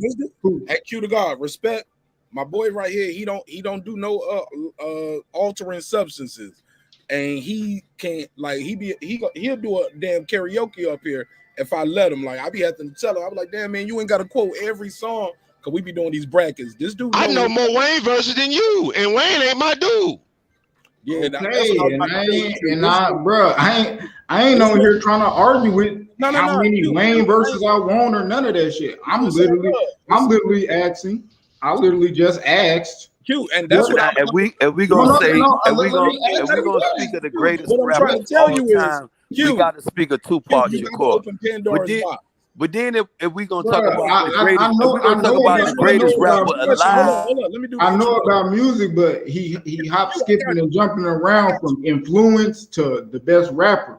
I'm just saying, I ain't saying, Wayne got the best albums or none of that. I ain't arguing none of that. No. So we don't gotta go down none of that. But what about Jadakiss? Y'all just sleeping on Jadakiss too. Let me give you your introduction. But Q, I'm gonna let you know you kind of opened the door to this when you said earlier, and the record will show, the evidence will show. You did say pick any rapper. First you said any rapper, and then you said a certain age, and I'll be able to tell you where they got something from Wayne. Now to your credit, you did go back and retract that statement a little bit, but that's kind of how we kind of got here. But it's not because of you, Q. It's because of the artist.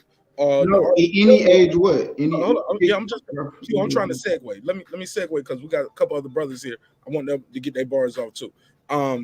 We got here, ladies and gentlemen. If you're just tuning in, Elliot Wilson wrote this article for GQ. Said Future, the best rapper alive. Me as well as many of my constituents, we took umbrage to that, and we having a little conversation over here. Got my guy Q the God here. Salute to Q. Megazar is in Dallas.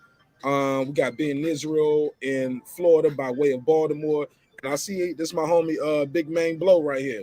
ATL in the building, right? Right. All right. So let Ben Israel get his bars off. Those are two different things, right? Ben, most influential, who's the greatest rapper alive, who influences who. And it's all preference. But go ahead, Ben Israel, and then let my guy Blow get his bars off. You know, if we're gonna talk about greatest rapper alive, I'm caught between Wayne and Jadakiss. When you talk about bar for bar, I don't think no motherfucker can fuck with the Kiss though. But if you're gonna talk about greatest of all times, bro, you can't help you can't help but bring Tupac in this here. Ain't no motherfucker. We ain't talking about what we said alive. We ain't talking alive. That's what I'm saying. But if when you mention alive, you're gonna always cross reference to the greatest of all times. And let's not get this confused, bro. Who's the greatest of all time? Marq Nash, nigga. Let's not get this confused, bro. Tupac Shakur. When you say the GOAT, if his last name ain't Shakur, you got it confused, bro. But when you talk about alive, it's Lil Wayne. And then if you want to talk about bar for bar, and I'm talking to Breaking Beat CEO, you're going to have to get to Jadakiss, my G. Man, y'all don't even know them. Y'all know me. Can I get an honorable mention? I'm fucking with you. Dylan. On God, homie.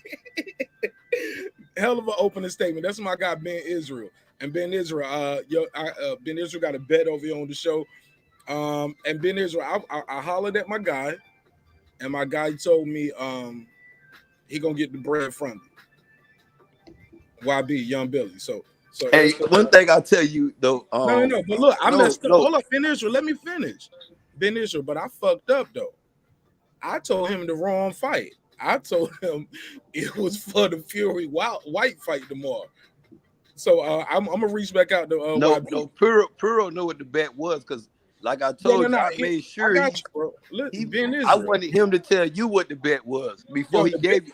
I said, bro, nigga, you talking over me right now, bro. The bet is in the Cash App already, and it's on the screen. I put it on the screen already. Like The bet is locked in. He got it right. I got it wrong. That's what I'm trying to tell you, bro. That's all I'm trying to tell you. I got it wrong. Look, it's written right here on this. Oh, wrong thing. That's a donation, but I put it on the screen. Yeah. But he got it right. I'm the one that got it wrong, Ben Israel. So you good. Everything is on the up. Everything is all the way up. Let me let my guy Don Blow, aka Big Mind Blow. Best rapper alive. GQ magazine article by Elliot Wilson says Future. What say you? I want to know what he was smoking that day and where can I buy that? Go ahead, continue, please. I mean, I'm trying to figure out, because times have changed. I guess I'm old now because people say the best rapper alive, and that shit literally has nothing to do with bars or music. So I'm trying to figure out where did he get that from, because is he going with most popular? Because it can't be most popular because he's not most popular right now. So I don't know. I know it has nothing to do with lyrics. So I'm gonna have to read this article myself because I'll give you a brief synopsis. I'll give you a brief overlay. I did it earlier, but I'll read this part again. He said basically Jay-Z coined the phrase, and I'm gonna paraphrase for time and to be fair to the panel. He said basically it's a big goal. Jay-Z coined the phrase with dirt off your shoulder. Somebody got it, Mike. Please mute your mic real quick while I do this so I don't hear the background noise. And Lil Wayne kind of took the title, took the phrase for himself.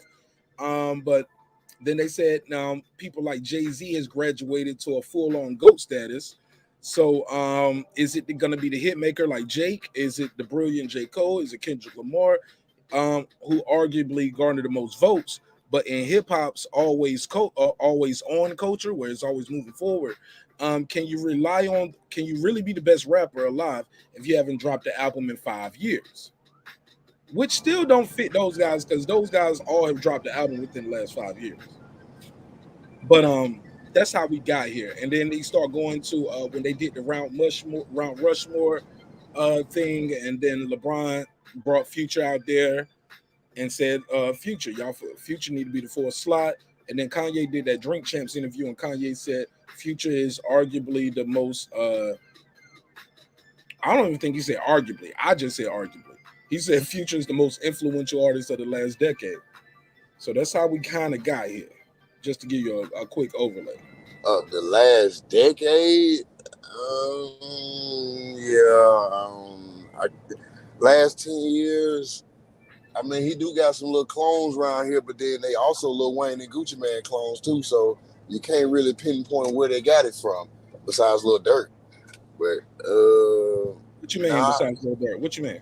I mean, that's Lil Future. Besides Future's son, he looked just like him. He started rapping just like him, singing just like him. He walked like him. He hold his face like him. He do hand gestures like him. Shit. He studied him in the mirror, goddamn, and became Future. Future go blonde, I go blonde.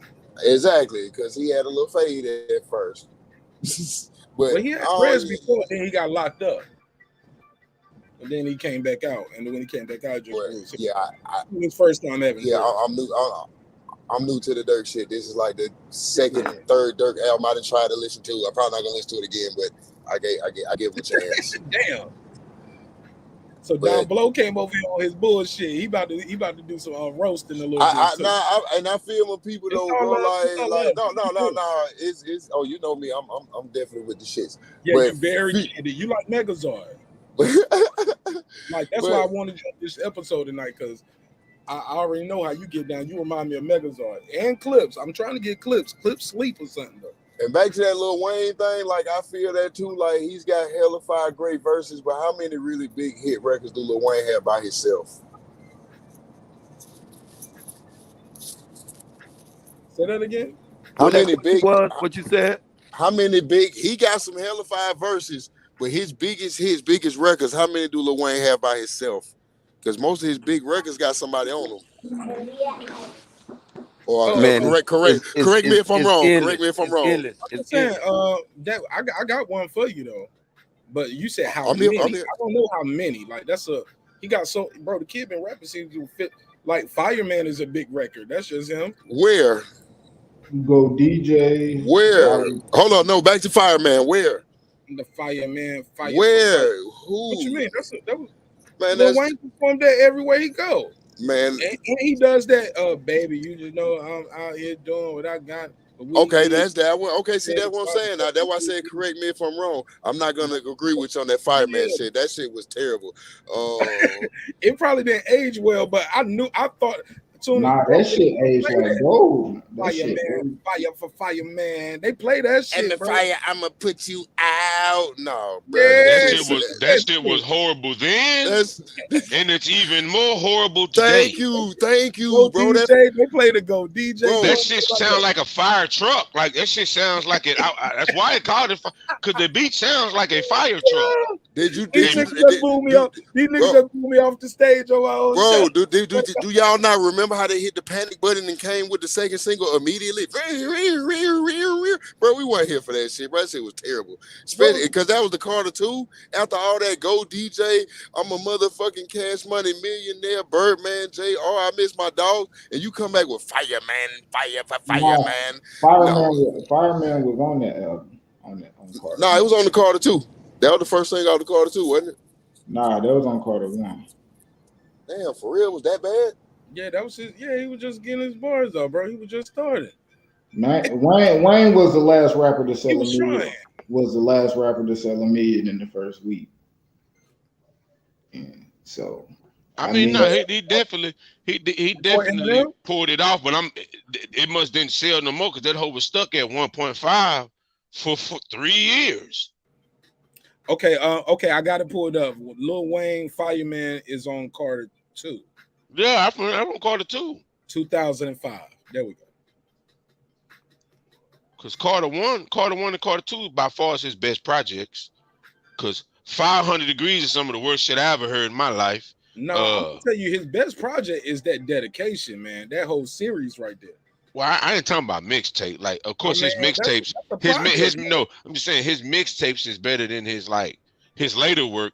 But Carter 1 and Carter 2, them shits is classic to me. Yeah, it's to the point we got the shit that we say the mixtape Wheezy, right? See, I don't understand it. So if it's on the mixtape, you take that shit off. Well, for me, I'm 30. I'm 38. So like, unofficial release is cool. Like I respect it, but a lot of them beats other niggas rapped on. I don't want to hear you rap on a plethora of other niggas beats. I want to hear your taste, because I'm a rapper myself, and like I don't want to hear you rap over a beat that another rapper murdered. It's like, hey, bro, he did that justice. What if he did that? Well, he did it justice because he got it first. I don't want to hear it. Like if another rapper rapped on it and he did it well, I'm good on that. Okay, I don't want to. Okay, I don't want to. But we don't know until we hear what they do. So like when I heard what Lil Wayne did on Swag Surfing, he killed it. What I heard what he did on that so what was that Dipset shit he rapped on? Man, he killed that Dipset shit from the beginning. Hey man, that shit is that shit is cool. Shit, Mike Jones shit, all that shit is shit. Hey, all that shit is cool. Megazord. So they didn't kill it. They didn't murder the joint. They made a song. Swag Surfing was dope without Lil Wayne. Like they don't play Lil Wayne version in the club. They play the original in the club. They don't play Mike Jones version. They play Wayne. They never played Mike Jones. Period. They don't play neither one of them. Where I'm from, they don't play neither one of them. Slow down. Who the record company put the money behind and what song is bigger and doesn't mean it's better. You can agree to me that a bigger record. Nah, I'm different, bro. I'm different. Like my thing is, look, I don't know nobody no record company that allows, because these people pay licensing fees, allows the mixtape guy. Look, remember what they did to Jacquees? They took Jacquees shit. They told them motherfuckers, if y'all play this shit, y'all gonna get sued too after a while. Because Jacquees was Debo in that song, man. He just took that girl's song. That was he did a remix. He did a you know why? Remix. And guess what that shows to me? In the regular song. Okay, now why don't you? My thing is this. Man. Why don't you go in the studio and make your own, you unoriginal ass nigga? That's unoriginal, bro. None of the greats. Tupac ain't never rapped over another nigga beat. No, he went back to the studio and made his shit. He made Keep Your Head Up. Brenda's Got a Baby. To be If my fair, homie's no shit got a called. sample in it. What you think them old niggas saying about rappers? Make your own beat. Stop But they sampling not my saying music. they not singing though. I'm just saying people have No, said. that's not the same when you like, you know what? I'm gonna rap over that nigga exact same beat. Cause Manny Fresh ain't got heat no more, so I'm finna rap over this nigga beat. Or Baby don't pay producers, Hey, so but I'm finna rap Megazord, over this Dr. nigga beat. Dre couldn't Dr. Dre took Ozzy Brothers whole shit. Megazord. But in the music industry though, a lot, even Yeah, man, Tupac Shakur, getting passionate. It's all love. even Tupac Shakur though, as sample over, he took Biggie shit. You forgot what he told him? He took his beat. You feel what I'm saying? A lot of rappers. He took Drake. No, he didn't take Biggie beat. They both they sampled Dennis Erickson. No, slow down. No, they didn't take it right. Like they both used the same stuff. Your favorite rapper is sampling beats to this day. A lot of these dudes, this is what made Rick James. Shout out to the great late. Whoa, Rick James. Not Rick motherfucking Flip. I'm talking about the real Rick James. And a lot of people sampling his beats. To this day, though, Megazord, you be sitting there talking about them engineer. Fuck them rappers. A lot of these rappers just rapping. They're not no producer. They ain't putting this shit. Ex Marq, CEO, breaking beats. You know what I mean? I can ask myself because I co-produce my shit. Megazord, it's totally different. That's totally different. Let them get a couple more bars. Man, nah, ain't nobody finna try to school me on some shit that I built my life on, That shouldn't be a question up for debate, Megazord.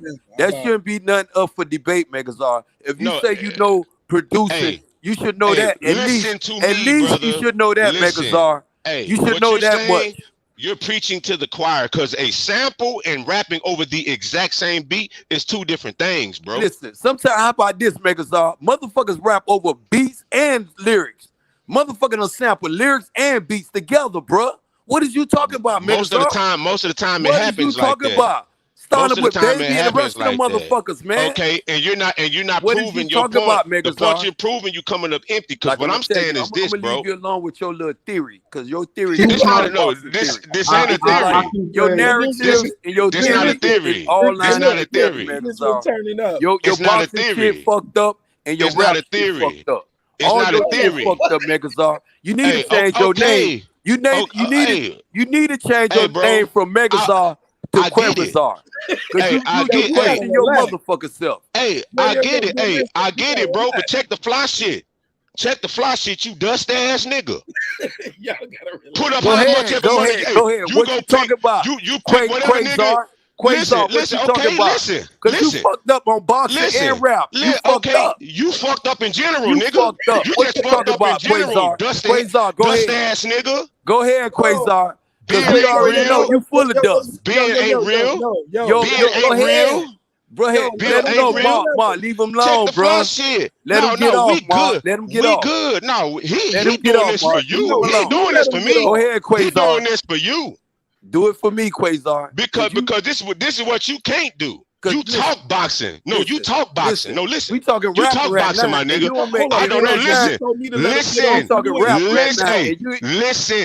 what I'm telling you, bro. We talking rap right now. Line this shit up. Your boxing shit fucked up and your rap shit fucked up. And you fucked up, nigga. And you fucked up, nigga. Now let me talk, garbage ass nigga. Born fucked up, Quavazar. Let me talk, garbage ass nigga. Was a fucked up garbage day. ass nigga. Hey, garbage ass nigga. Let me talk, bro. You was born on with a fucked up day, Quavazar. Garbage ass nigga. Let me talk, bro. Boy. Let me talk, garbage ass nigga. Please let me talk, nigga. The day you was born was a dusty ass day, nigga. Okay. Now check the fly shit. Now let me put some dust on your weak ass, nigga. Check the fly shit. Quavazar. You talk boxing, but you ain't in the ring, nigga. I really rap and get paid from rapping. You talking, my nigga? Man, fuck is you talking about? Hey, go, Quavazar. Hey, you go again. I'm finna open up. Hey, my nigga, I'm finna open up for Jizza. No, I never was a boxer. I never was a boxer. I never was. You don't. Hey, bro, you don't know nothing. I've never talked to you, hoe ass nigga. Your name should be Queen. Say hoe ass nigga. I ain't never talked to you. You a boxer, a rapper. I've never boxed. Oh, you a rapper ass nigga. Hey, so you a rapper nigga. now. I never said I boxed. What show you did?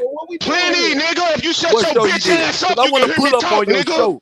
I want to see Nigga, you ain't finna pull up nowhere, nigga. You ain't finna pull up nowhere, nigga. You's a weak ass nigga. What's the last show you did, Queenzar?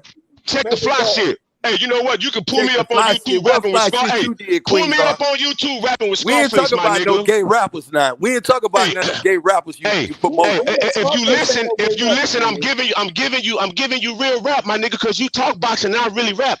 You can pull me up on stage with Scarface, nigga.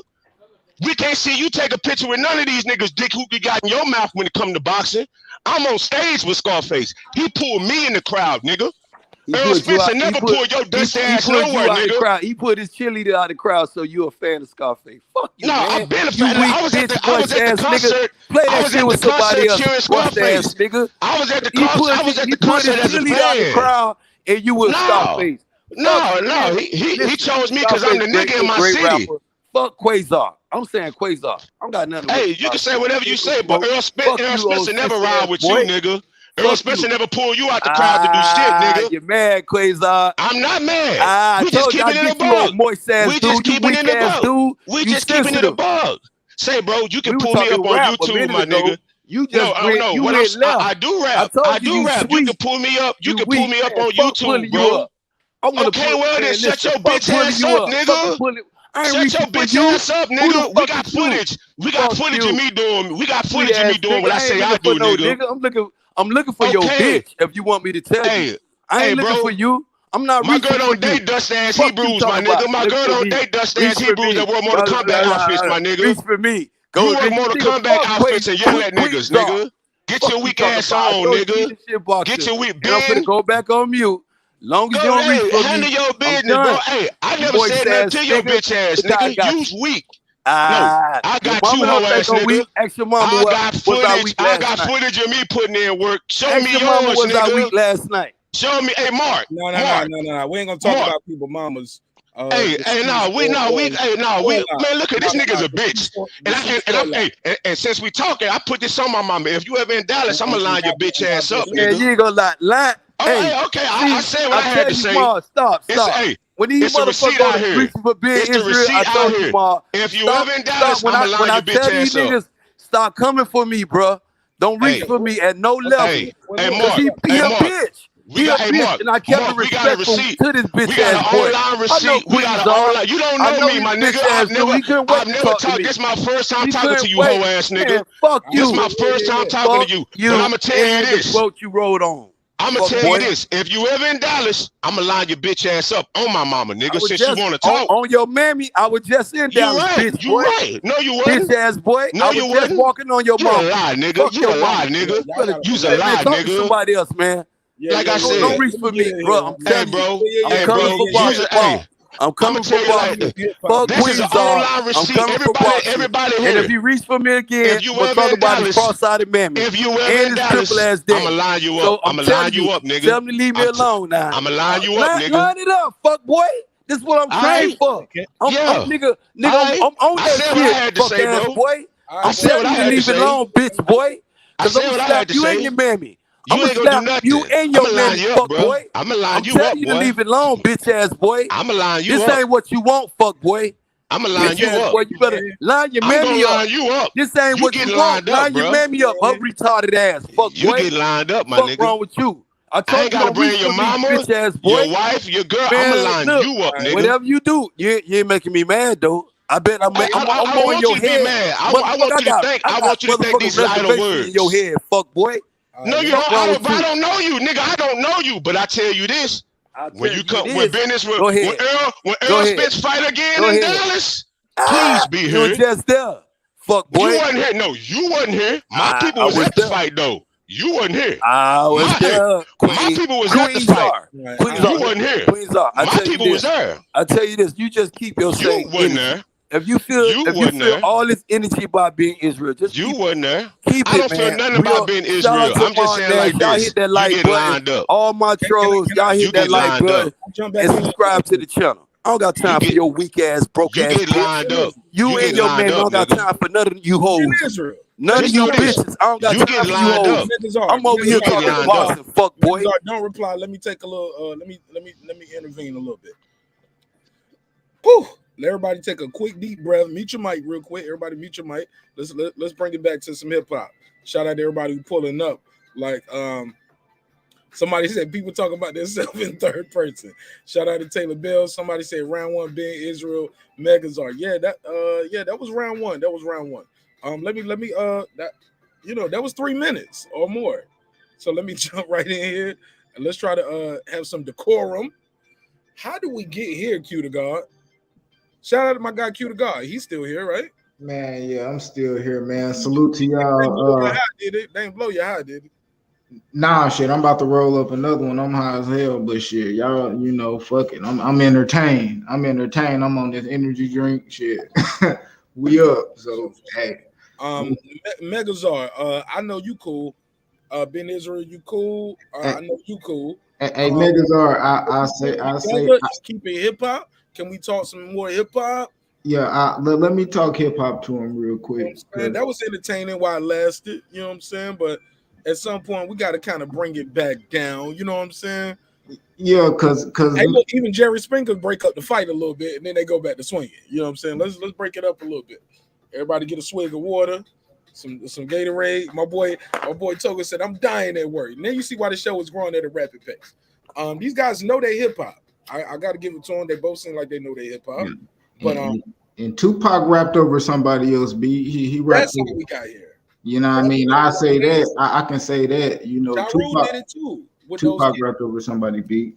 So that toss it up. That was Dre. That was that No Diggity beat. So that. Freak Elite was Freak Elite, Goodies, and Usher was damn near the same beat.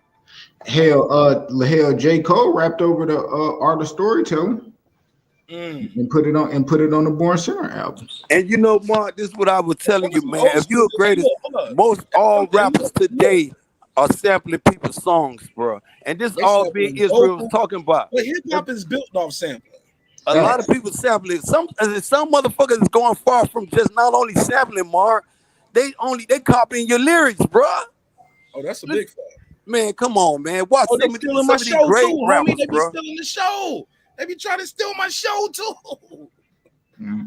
So if you gonna say like somebody the greatest rapper, that I have to say that they have to be a songwriter too. So I give credit to that. You know what I mean? Somebody that wrote not only their own hits but other people's hits. Ghost written or they it's published that they did write it. So. I think shit. So shit, Drake he done wrote some hits for people. Jay-Z, yeah. So does that count? Getting ghostwriters? So we got to take half these niggas off the board. Yeah, see, that's what I'm saying though. You know what I mean? So you got people that wrote. See, like Drake done had ghostwriters, but Drake done also wrote motherfuckers hits too. He done wrote some of his own hits. Like Drake is one of the, is probably one of the greatest songwriters. That's what I give Drake the credit for. Like you could give Drake, J. Cole, fucking what's his name? Kendrick Lamar, all three of them the same beat. I guarantee you, like, all that shit gonna be good, but I bet you Drake will have the best song that everybody will listen to worldwide, play it back to back and shit. I bet you Drake will probably have the best song. Kendrick will probably have the, a good song, probably somewhat different. J. Cole, he'll probably have like the most, he probably had the best bars on this shit. But you would get something different from all three of them. So, it's kind of different. I don't know who I say is the best. Me personally, I think J. Cole is the best rapper out of them. But they all bring different shit to hip hop. It's all different. Like I don't like none of like too much of anything that Drake sing on. But when he rapping, I like that. And the shit that he had ghost written, that ain't even no shit that I like. I didn't like none of that album that he had got ghost written for him. Like that ain't none of his best work. I don't consider that his best work. and that wasn't nothing that I was really listening to. So I don't know. And even Kanye, like Kanye, he made good music, but he also had a lot of people write his shit, ghost wrote, and got credit for other people writing his shit. So I don't know.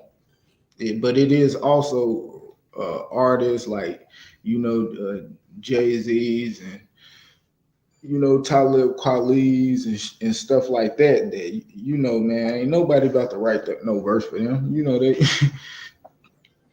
So I don't know. It's I don't know who would y'all probably consider like one of the top writers alive in a rap game right now. Like some of the best writers when it come to bars and shit like that. I mean, a lot of people be keeping that shit on the low. What's that dude? Partisan be writing. He wrote each shit. He won a Grammy writing for Cardi B. I mean, because a lot of times, man, it's not just the writing, it's the delivery. I mean, Royce the 5'9" is a great writer. How he writes for himself is not how he writes for other people. Like how he write for Diddy, the album that he helped Diddy write. King Los can write for Diddy, but he writes for Diddy a certain way, but he raps a different way. But that's a good question. Let me go back to my guy Megazord. Let me ask Megazord, like. That was a good question, but I still want you to give me your final take on about the sampling and like we can name like hip hop back in the day they would just do a break beat that is literally straight using somebody's beat in a loop.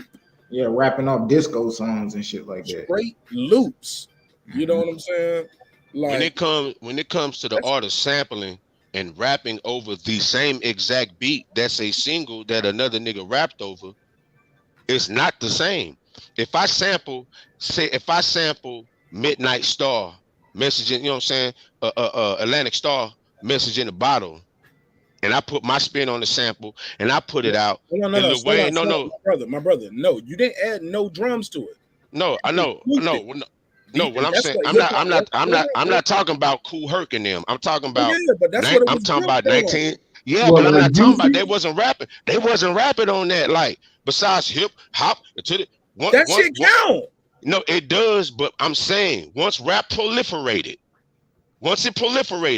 past the initial stages to its evolution, when Lil Wayne was pretty much rapping over Lil Mouse Get Smoked. I get that's you, no. All I'm saying, but that's all I'm saying. All I'm saying is I don't correlate the two. But because hold on, what you mean? You can't how you correlate the fruit from the tree? No, Pop what I'm saying, over Dre shit. No, so it was the exact No Diggity beat, or was it, or did they use the same or did they use the same sample from somebody else's song? So toss it up, and No Diggity ain't the damn near the same beat. They used the same sample. But my boy was talking about them James Brown loops. That's the foundation. Niggas took the exact same loop. Okay, but we got here by talking about Lil Wayne rapping over other niggas' beats from 2008 to 2015. Yeah, I said you saying and this is what I said, and this is what I said, and this is what I said. That shit is cool as far as content goes. I said, but in the realm of ranking his personal discography, the shit that he sat down and created, whether it was a sample from somebody else or whether it wasn't a sample and they made it straight off the rip, that's different to me, is what I said. I didn't discount what anybody else said. We was talking about because as someone who makes music, I wouldn't rap over another nigga's beat. That's just me. That's my particular preference. Like, and by the way, I'm glad you said that. Your music, because we're gonna play some of your music. My guy Clips in the building, he got music, I got music. Q is gonna help me critique because he don't have music. Ben Israel, you got some records? Hell no. Man, hold up. Now I'm trying to keep the peace. Jerry. Ben Israel, you got some records? Got something you can email me? Your mic music. Never heard of it. Oh man. My homeboy of it. My homeboy got a couple records. I gotta get permission. So the Yeah. email has to come with permission from the What, owner.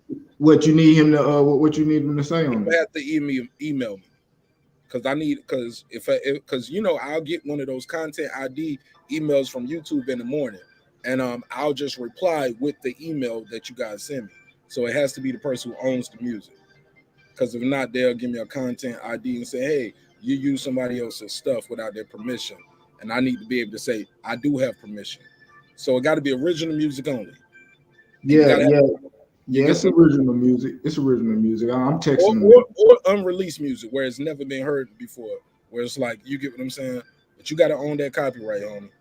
Because sometimes people will send me joints and yeah, it's original music, but they just don't own it. They stole the beat off of YouTube. Right. So the producer owns that song, like on that beat and that song. You don't even own that shit. So niggas don't even be having rights to their music sometimes, which is crazy. But in 2022, people still don't own the rights to their own music. But as we move forward, I got my guy, that guy, Eclipse is in the building. Wake up, wake up, wake up, neighbors. You already know what it is. What's good? What's good? My bro right here, Eclipse. Hey, what do you say, neighbors? What's going on? What's going on? How is everybody? What's up with it, bro? How you doing? How you doing? Benny Bath Salts. We got Megas on. We got, you know, I'm trying to tell you. He called Ben Israel. I call him Ben Isn't Real. He called him Benny Bath Sauce. Look, they don't have their little free fall up here too, but it's all entertainment, man. It's all for the love of the show. Hopefully nobody really does violence towards anybody anywhere at any time. We don't promote violence in any way other than in a boxing ring, an octagon, or in a dojo. We don't promote violence legally. Like and in real life, I don't support that shit because niggas kill each other for stepping on their shoes. We shouldn't be killing each other over some over a debate over YouTube. So let's keep it all cordial. But this guy right here don't have his own run-ins with Ben Israel as well. But we on some hip hop, man. Talk to me. GQ magazine just said Future is the best rapper alive. Yeah. Asking you, if not Future, then who? I will tell you what, man. Actually, me and my son was listening to that Dreamville DJ Drama mixtape and some songs from there. First of all, let me say shout out to Pusha T. That It's Almost Dry. That's not left my shit. That's not left my shit. That's it, man. I'm still playing that. Like the man that Brambleton Road. I don't know. Real quick clips. I was 1 minute into that album yesterday. I stopped the album and started making a beat. I'm gonna play y'all the beat. That's the first beat I made on this new laptop right here. But I said new laptop. It's the old laptop, but it's the I moved all my studio shit right here. But bro, I made a beat to that shit. Like soon as I start hearing it, what you got? Oh, you started writing. He started writing, bro. I was 1 minute in. I was like, I want to make a beat right now, and I started making a beat. I think I hit you up last night, my brother. Like, yo, that new Pusha T. I ain't even finished, bro. I keep stopping it because I get inspired.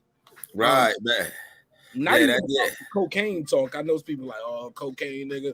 But no, the way he put the words together with the metaphor, the beats, the way his voice sound over the beat, the sounds that I'm hearing.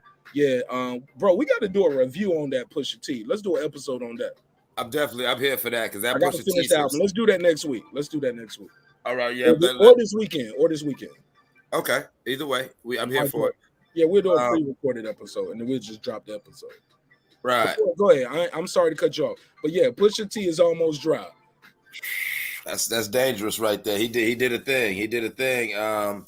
So I don't know. Like let's stay away from the low hanging fruit, the Nas, the Bigs, the Hoes, or the best rapper alive right now. I'm gonna talk about some young cats who are right now they're just blowing my mind that I've been digging through their crates.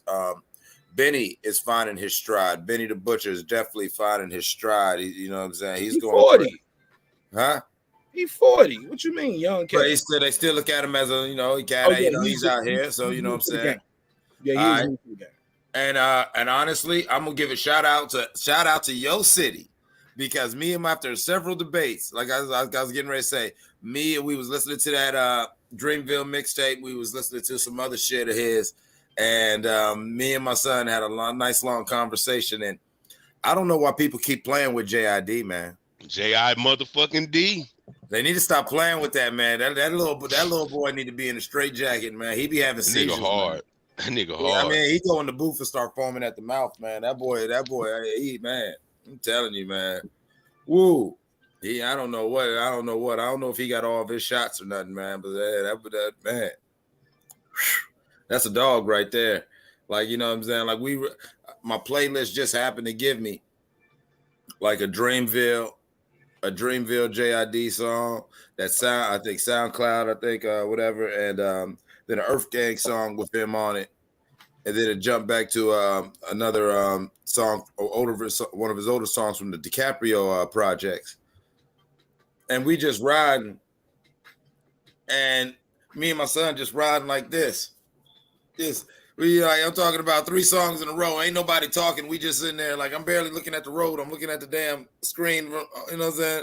Looking at my phone. Like, ooh, like goddamn. You know the music's so dope. You look at the stereo like there's a nigga actually there at the stereo rapping to you. So man, to answer your question though, man, Future. Future's a great artist. And what they're probably trying to do is acknowledge him for all the behind the scenes shit, all the ghostwriting that he gets credit for, and everything like that. But me personally, hell no, I'm not saying Future's the best rapper alive ever. I'm not ever saying that or co-signing on that. Nothing against, you know what I'm saying. What's his name? Not Ashim, not a whatever his name is. But yeah, Future, great dude. Give you all your flowers. I would not call you the greatest though. Let me ask you guys as a panel before we pass the mic. I want to make a survey. Can we agree on a 4? Or matter of fact, can we agree on 3 so the 4th can be none of the above? Can we agree on 3 best rappers alive as a 5-man team right now up here? Do y'all think we can agree on 3 rappers? Ben Israel, what you think? Everybody over 30, right? Of course. I think we can agree on that. Any age. Can we cue the God? Any age. Can we agree on 3 rappers as a panel right now? I want to put a survey in the chat. Okay. I think we got to set the criteria, right? Right. I was just about to say, now are we going with are we mentioning the living gods? Because we're in a great era. We got gods that are living with us still. We got rap gods who walking amongst us.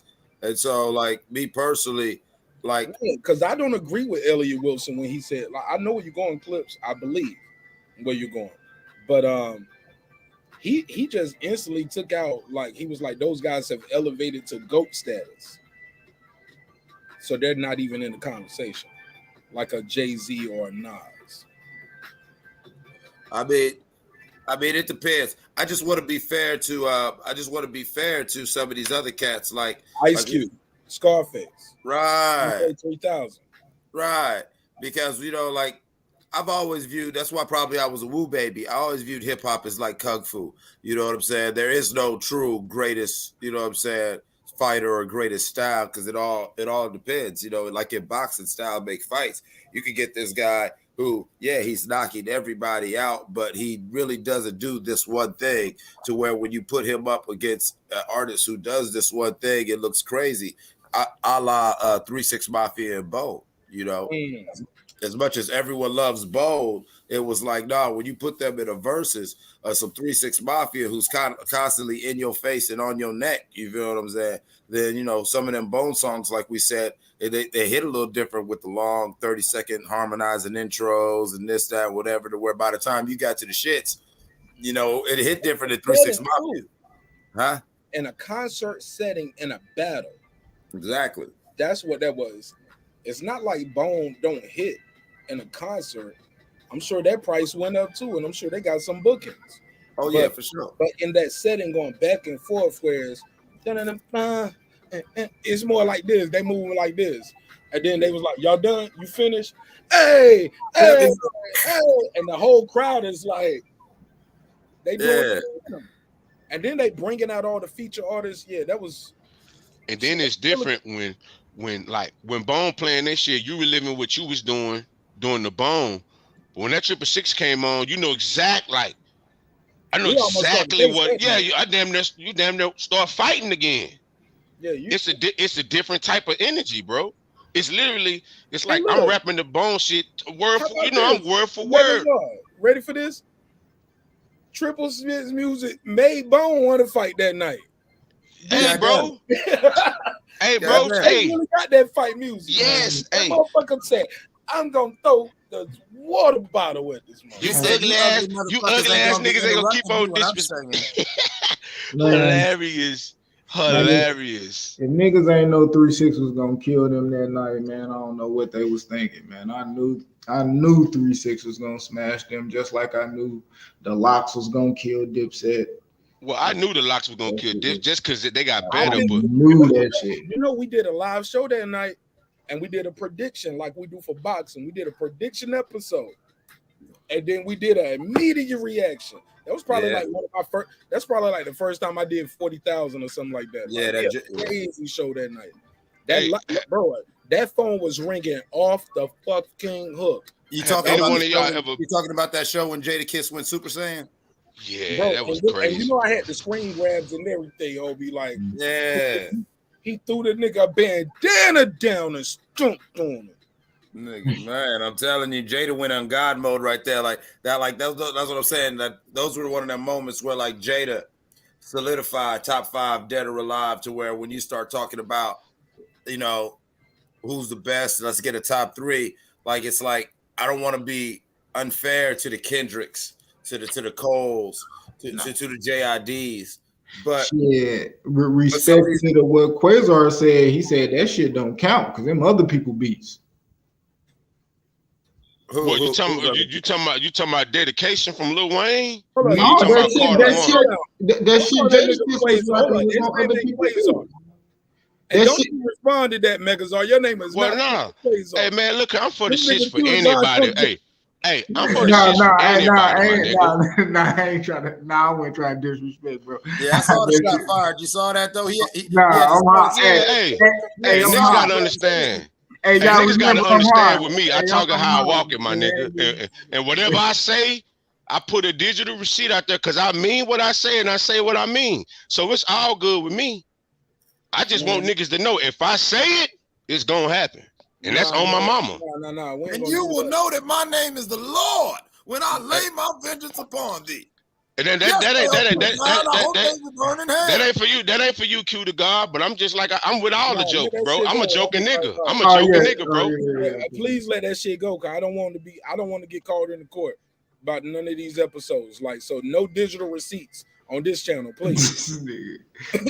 On God. Well, no, you can take it out. I ain't got it. I shouldn't have to do none of that. Just say it's all entertainment and move forward. Let that nigga live, man. No, but I'm saying though, like, okay, be everywhere, homie. Like I'm with Clips on this shit. I fuck with Jadakiss on some top 5 shit. Man, Jadakiss cool. But let him get his bars off. Go ahead. But a lot that shit Jadakiss was rapping on was mixtape shit. That it wasn't original. It wasn't original beats. Some of that shit. You know what I mean? No, you're right. Some of it. Some of it was. Let me jump in, man. Let me facilitate. Cue to God. To your point, the showstopper that Jadakiss did that night was a Biggie beat. When he went up there and he did he rapped over the Who Shot You beat, right? Yeah. A dude that he was signed to the same label to, who brought him in the rap game. Talking about that Biggie? You missing the point, homie. No, you got to add context. Let's add some context. I think you're adding context to make what you say sound okay. No. What I'm saying is that was cool. That was cool. On sampling, Megazar, like it was. Nigga beat. That's not a misclaimer in our genre. Yeah, Clips. Keep it a buck. Okay. This nigga discount mixtape raps. No. I'm not trying to discount mixtape rap. I'm just saying I don't count that as your official catalog. That's content. That's just content. Counts. But that counts. It does count. But when I'm judging your catalog, I'm gonna judge your catalog, not the content that you kept the streets warm with. You know what I'm saying? Mixtapes are bigger than people albums and move the culture and move the needle. Those mixtapes that what he did with Gangsta Grills, what him and Jeezy did with Gangsta Grills, Gangsta Grills start being in your budget as a record label to the point where DJ Drama drop albums. Got an A&R, got an A&R deal, and got a position in an office to make those songs that you want to hear because of what he was able to create on the mixtape digital space. Look at Mike trying to show niggas he been wearing the bed. Nigga Mike trying to flex on us. Man, get this nigga out of here. I ain't mad at you, little Mike. Oh, don't get mad at me, nigga. Like, once I finish this whole transition, y'all gonna be mad at me. I'm gonna do every episode with my shirt off and I'm gonna be oiled up, nigga. Mark. Nobody this nigga gonna be on some LL shit with the bucket hat. This nigga gonna be on I ain't gonna have on nothing but glasses and a bucket hat. This nigga be on some LL shit. Like, yeah, what up, though? Oh, and I'm about to close the gap, nigga. I'm about to have some veneers. Nigga, I'm gonna be up here looking like this nigga finna go to Columbia. This nigga Mark finna get flued out. Megazard. I'm gonna be up here looking like Consequence when he got that good music there. I'm like, say, great episode of Working Late with your man right now. Consequence. Say Consequence mouth look like a piano key. That nigga mouth look like a keyboard. When I was like, that nigga bite the back of a Lexus with them. My nigga like get some Tiger Woods teeth. Girl and a nigga like Consequence talk about he want to go down on you. Boy, that's a lot of pressure. I know. Just stop it for a second. Like, ooh, shit. That nigga got the Ivory Coast in his mouth, boy. Consequence, boy. but no, what I was saying, a cartoon drawing of Chris Rock getting slapped, shit. Getting but slap. What I'm saying is we know that is a part of the culture. Niggas rapping over another nigga beat, that's part of the culture. Like, but what I'm saying is when I'm grading a catalog, I don't figure that into official catalog. But I know what Wayne was able to do with that. That's credit to him. Like I said, I'm not taking nothing away from that. You can't. Like you said, that was one of the pivotal moments in that verses. But I would say a moment that was more pivotal than that, it was two more. When Jewel said these niggas make songs for niggas that's on Rikers. When Jadakiss did 9 female songs that were hits in a row, he did a medley. He said, hey, yo, they say we don't got no song for the ladies. Hey, ladies. And he continued to do Ride or Die Chick. This J-Lo song. This Mary J song. This Keisha Cole song. In a row. That Mariah Carey Honey. Yeah, like when they hit him with the honey. Like that, you named some good ones, but they did that Mariah Carey Honey, and that was a big record for Mariah. That was a big Bad Boy collaboration. Right, but that J-Lo shit was huge. That Jenny from the Block remix, that was huge for J-Lo too. Yeah, then they did No More Drama, the track that resurrected Mary J. Blige's career. Like I'm talking about hammer after hammer after hammer. Then for him to be like, we really here, we really outside to close it with New York. Yeah, we're going somewhere else with the conversation though. But on the verses though, respectfully. No, yeah, but I'm just saying in general, we know that other niggas rapping over other niggas beats. That's what niggas do in rap. Like that happens. But I'm just saying that's not official catalog, even though some of it did help to move the culture forward. And then what happened was people started putting out mixtape with original content. Cushion Orange Juice was a mixtape with original content. Bro, you echoing the points that I made earlier right now. You was the one that got us here when you was like, what version of Swag Surfing they play in the club? Lil Wayne version or the original? I'm like, yeah. I was like, but niggas who rap know who rap the best on that song is Lil Wayne. I hope Lil Wayne go harder than them niggas, bro. I'm just saying, bro, you set the bar because you was like, name one this and then like, so that was one of the first ones I said. That's what you said. I don't know if you don't remember. I'm just saying that's like you kind of got us here too, brother. Like, man, they playing Wayne Swag Surfing, and then you was like sampling, and then you said using the exact same beat. We heard that before too, with people using the exact same beat at a major level. Remember that group Miles Spliff and South Star had the same joint with Ja Rule with Ashanti Mesmerized. The other one was what you what's really going on. Yeah, and biggest artists in the world in any genre at that time. That's all I'm saying, bro. Yeah, and Outkast and UGK took that International Players Anthem was originally Project Pat song that he had. But to be fair, with that Outkast version, everybody on that joint had made their own beat with the same sample. That I've heard that how that song and that shit is on YouTube too. You can hear how that story is made. That's why everybody rapped over a different part. But even like parts like what Andre is doing at the beginning, he's rapping on the loop of I choose. Like my brother, like that's a sample. So we got here too, because my argument was, well, what you think them old niggas who don't getting paid off those joints? And they played all of them notes and stuff like these little niggas keep sampling my shit. Like, well, I'm gonna be real. That like I know George Clinton loved it. Look, let me just tell you. I mean, I'm sure he do, but it's some people who don't get paid off that shit. You heard the story of the dudes that was with Tony, and how they got fucked over. Alicia Keys helped them out with the secret song or diary. You get what I'm saying? But that motherfuckers was out here in obscurity. They weren't getting paid off that. They won't even get, bro. They got a dope ass YouTube documentary out here, and they in it. But you know who ain't in it? Raphael Sadiq. You know who ain't in it? My nigga. And Shaka Khan said she hated Kanye West sample to her. She hated it. Yeah, she never liked that. And that's a recent interview. That ain't no old shit that she did years and years ago. Yeah. I mean, hey, shit she said after she been getting the checks from it. Yeah, Hold up. If she get a check from it. No, she don't. That's why she hated it, because she don't get a check from it. Nah. Well, she already knows. She get a check from it because they had to ask her appearance. Like that's the thing. That's why Kanye does the thing, patting her picture in the video, because that was a big thing. They almost did not. They almost did not allow him to release the song. Look, she had to say so. So let's not do that, Megazar. She had to say so, but I guess she didn't hear the song. She just did it like as a favor.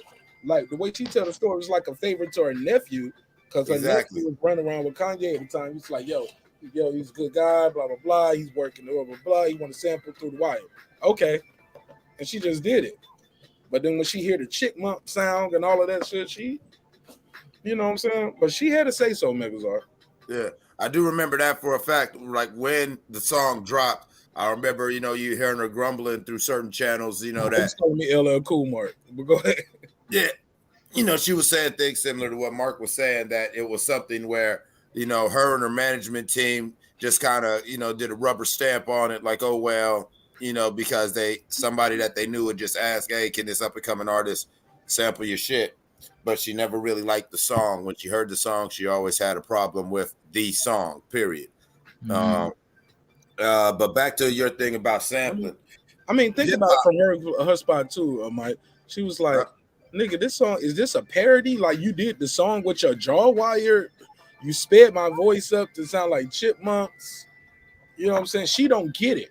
Right. You know what I'm saying? But that shit was fire for all of us. Kanye was like shit there. We loved that. Man, that shit was was... the fire sounded like through the wire at the sped the sample up. Yeah, it did. It was so many entendres with the title, the song, the sample, and explaining why the sample was sped. Oh my God! And we, some of us as producers, like, oh, we can speed it up, and we'll tell you this is what it's saying, but really, it's not saying that. But I sped it up. But yeah, that goes back to what you were saying: hip hop and sampling. Go ahead, Mike. Yeah. All right. So we all know the rules. Hip hop started out in the park. All right. So it all began with sampling. I know I'm a little older than I think everybody on the panel, but I've been rapping since the 80s, and like I always tell people, I'm old enough to remember the days when niggas had they raps, where you had that little ditty. You had your routine. Right. And now often that was to already prepared beats, as even Ice Cube and some of the earlier the pioneers always say, you know, you had your raps, and freestyling was something that a good rapper could do, but it was mostly just him bullshitting with his friends. You know what I'm saying? Not even in a battle, you would have your raps to where and when I say this line, Mark would already know, say this line. It was the same 4 or 5 raps, nigga. We all had the same rap. Yeah. You had your favorite rap. Yeah, and so you know, like even when you talk about with Jada and all like that, that was the whole thing about the mixtape game, because this is a music business to where there's a lot of us real MCs who just had bars. We had catalog. I always tell people I can freestyle the way I do because of my 98 repertoire. I'd written that many songs, and most of them I never recorded, but I could give you a verse, I could give you a 64 or 32 or whatever, even right now in 2022 from my 98 repertoire that I just had ingrained in my brain. To where, you know what I'm saying, even you know, I could just grab certain words and I already had like an 8 to 12 bar volley. Man, go ahead, man. Spend time, man. Fuck it, man. You got us. Man, we gonna get on that because you still got them. I'm ready to play some people music. We 2 hours and 30 minutes in. God damn it, it's up there. Rap, nigga. I want to hear some raps. I want to hear what y'all got. I'm gonna play some of my joints. Let's play some hip hop too after this. Hey. All I want to say is, my bad. Hold on. I cut clips right off. Go ahead, Clip. Were you done? Well, no, but yeah, that's what I was just saying. Like, you know, so you can't discredit that because that is a very natural element to it. Like, I mean, honestly, most of these so-called freestyles that you hear from rappers, hardly ever are they really a true quote unquote off the top in the moment freestyle. There are many times still this day in 2022 that's somebody's rap. That's his routine, that because of how the music industry is, I could put this to an original beat and whatever, and then the song just gets shelved. Or I'm just going to say, fuck it, and I'm just going to throw it on something that's fire and throw it out for the fans, you know what I'm saying? Because this was something that I wrote, maybe some of the bars or, you know what I'm saying, the time reference, the time stamp. So let me get it out now before these bars sound dated. That was also a very, you know, that's a business tactic of preserving the art and keeping their sword sharp. So you've got to count the mixtapes because some of these artists' careers, I'm gonna land my plane with this. Some of these artists' careers, you could tell why they fell off because some of the GOATs and the people who are still relevant, yeah, they stayed in the mixtape game, which meaning they stayed sharp, they stayed relevant. You know, they kept their style didn't get dated. They was able to experiment with their flow and grow as an artist, and that was kind of the point of doing shit like that. And that shows a dedication to the craft. So to discredit that is to discredit someone's dedication to being an MC. Yeah, no point intended with Lil Wayne. Goddamn me, the dedication. You know what I mean? All them shits. So, yeah, I ain't gonna lie. Bars is bars. You know what I mean? Whether you spit them on your own shit or somebody else shit, I ain't gonna say, nah, that don't mean as much just because you did it over Beyonce upgrade you. Shit, that motherfucker still was hard. Right. You know, so, I mean, hey, but like I said, Wayne not my favorite rapper, but no, he's not my favorite rapper. He definitely gets the credit, but I'm not trying to cut you off, Q. But I want to get back to this point that you even said. Bars is bars. In fact, certain artists, it was the mixtape that made you buy the album. So it was the mixtape that. All right, let's look at even newer people like Chance the Rapper. All right, Chance the Rapper and everything. Now you're getting into what I'm saying. Now you're getting into my zone clips because I'm like the original content mixtape. That's what the mixtape originally was, though, right? Whenever we would get Clue, rest in peace to the God DJ K Slay, that was all original content. And it was a mixtape full of different artists of songs that might not come out of this, you know what I'm saying? And then to y'all's credit. It evolved into that, bro. That's even with those guys you just named, they was playing they was breaking the records for the labels with the A&Rs. Like, yeah, and most of the time it was original content with some stuff. Remixes. Yeah, with some stuff put on there. Like I said, with some stuff put on there because it was all part of the same. It's all part of the same culture. Like, but all I'm saying is the mixtape for me hit different when Kush and Orange Juice, Charles Hamilton, Pink Lava Lamp, Big Crit, like when there was original J. Cole Friday Night Lights, when niggas start putting out that original content as mixtapes, that's what really that catapulted their careers. Don't get me wrong, J. Cole had a song or two rapping over a Missy beat on there and shit. So you connect. That's part of the. You're right. That's part of the culture. I never said that it wasn't part of the culture. How can I rap and not say that? But like also Megazar, like what about when J. Cole and Kendrick did that mixtape where J. Cole rapped over Kendrick beats and Kitty rapped over J. Cole beats? Like, come on, man, tell me that wasn't that was dope shit. Come on, bro. Come on, Clips. You should know me. That shit. That made me having this conversation, Megazar. You know, because y'all let that weak ass nigga twist what I said, bro. No. You dying on this hill though. It's like you won't let it go even still. I mean, what do y'all want me to do? Be like, okay, y'all was right, nigga. We saying the same thing. No. I mean, now we saying the same thing. We were saying the same thing then. It's just that 3 niggas jumped in and didn't listen to what I was saying.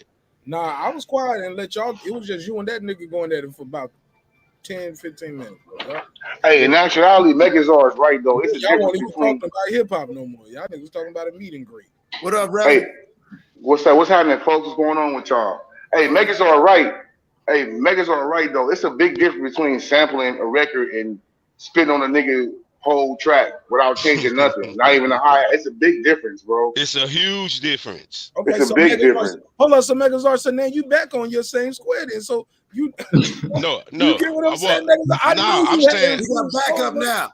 That's not the point. What I'm saying that is was the original point.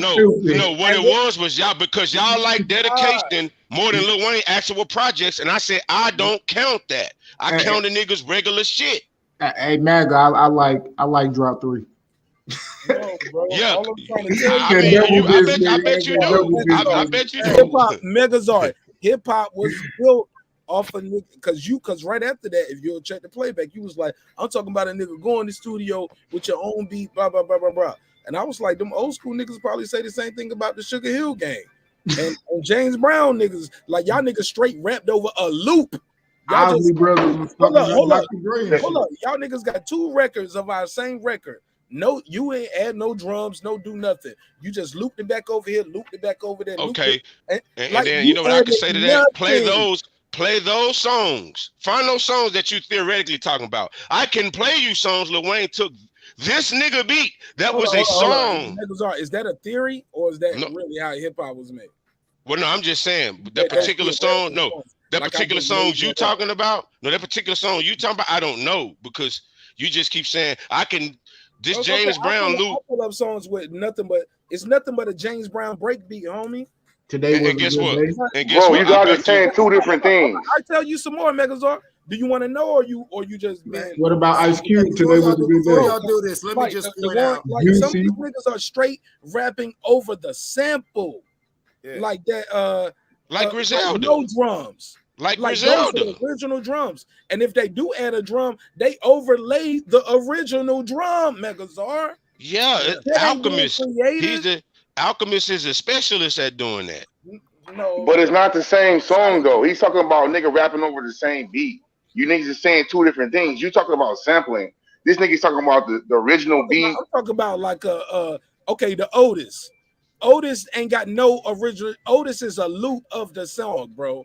But it don't sound the same as the original song, bro. You missing my point. You missing the point. Now we can't see the forest for the trees. I'm telling you, for the same person who say, yeah, these niggas ain't a drip, all that, like that's because he got me here when he said it's theoretical. Whatever them theoretical songs you talk about, like nigga, we know songs out there that ain't add nothing to the shit. All you did was loop the original person. And it's other songs than that, like that, bro. It's so many, bro. Come on, Ice Cube. Today was a good day. Hip hop songs where they literally didn't even add no drum to it, homie. They just looped the shit. Juicy. Okay. Yeah, okay. I said juicy. Right. Okay. Now, okay. That's and that's still not the same as Lil Wayne rapping over Swag Surf. It's not. That's not. Okay, he's not getting that point. The difference is Wayne flicked that lighter. Wayne flicked that lighter at the beginning. Oh yeah, that made it special. Hey, you know Wayne. Hey, you know it's Wayne shit. That's how I know they playing Wayne shit in the club. I hear that lighter. Be like, yeah, they about to play Wayne shit, not the other shit. Hey, they gonna Oh, not the original. not the original shit. Not the original. But see, no, but this is why you gotta give taking beats, sampling, and all like that, because this is hip hop, okay? Fuck that shit, man. Now listen, man, we got 5 motherfucking real niggas from all over the country in the goddamn panel. Let's go and keep it a motherfucking real walkie-talkie. Okay? They call that shit jacking beats. Thank you. We jacking beats. Because that's when you know you're a real MC. Megazord just dropped the song. Like back in the old school days in the 90s, that used to be when you know they really didn't like each other. Megazord would just drop a song, and while he's still doing his promo, I'm going to just release. I got an album out, but I'm just going to release just an EP, and on somewhere on this EP, send me them songs, man. Send me them songs. We playing some music before after we do this shit. You know what I'm saying? You remember, wasn't that how it was in the 90s, though, Megazord? All of a sudden, that's exactly how it was. Same beat. I'm going to release something that same beat. And I'm gonna take your beat and freak it, like how they did New York, and LA. How Havoc freaked that New York sample, and for the LA. Replay it. Niggas are replay your whole shit now. Exactly. So they gotta pay you for the sample. Cause I'm rich enough, I can hire the best of the best people. They're gonna read the sheet music. We gonna twist it enough. Well, I ain't even gotta pay you no more. But they have people like hit making to make the beat. I make the beat with the sample, and then after we done, we just pay somebody to replay the sample.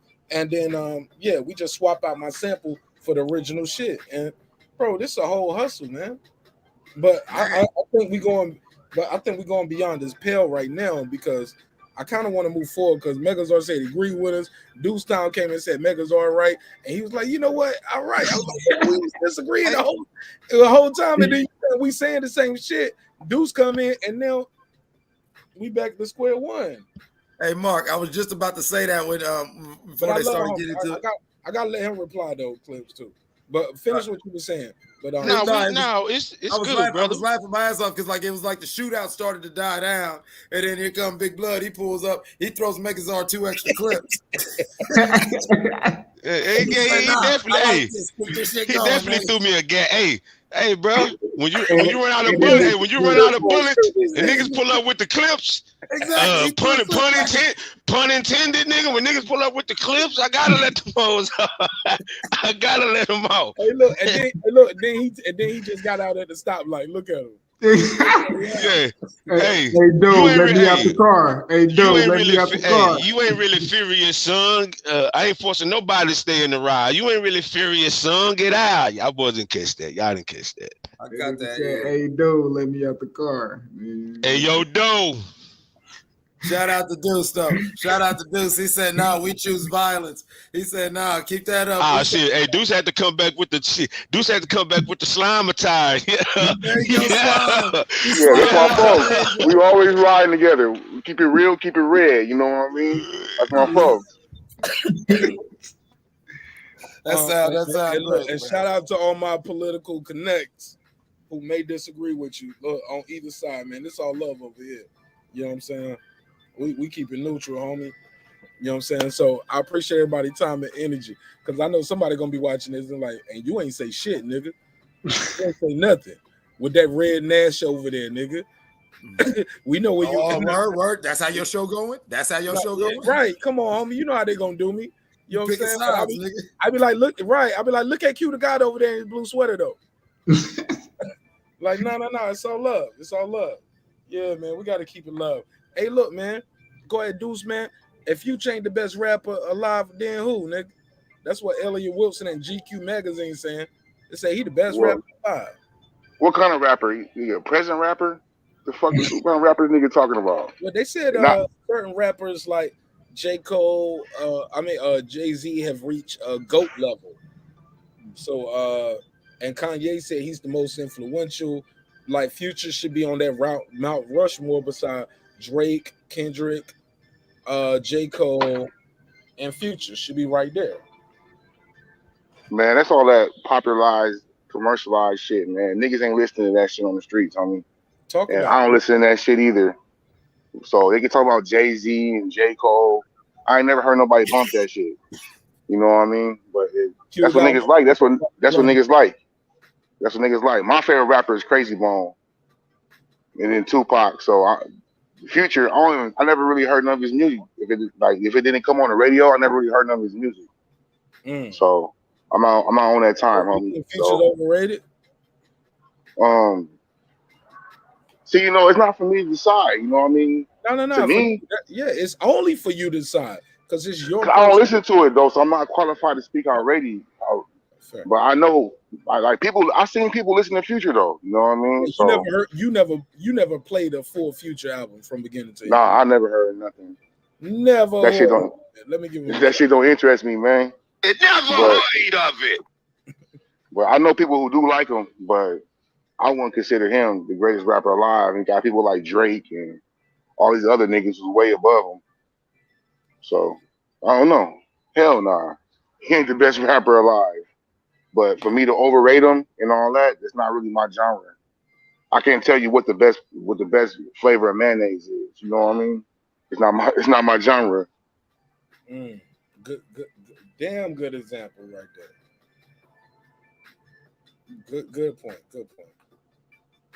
Pass the mic. Anybody got anything else to add on this? Man, I'm trying to get some records in here, man. Let me see. I don't think nobody sent me in none, so shit. I'll just play something from my catalog. Since anybody want to share me none. There you go. Oh, you said one? Oh man, shit. You still got a couple that I sent you that you ain't played yet. Yeah, I don't know. I ain't know shit. But I was gonna say you got a plethora. You got a plethora, brother. Well, how would I know what to play? You get what I'm saying? Shit. I tell you what. Your favorite. Play your favorite of mine, brother. This is your show.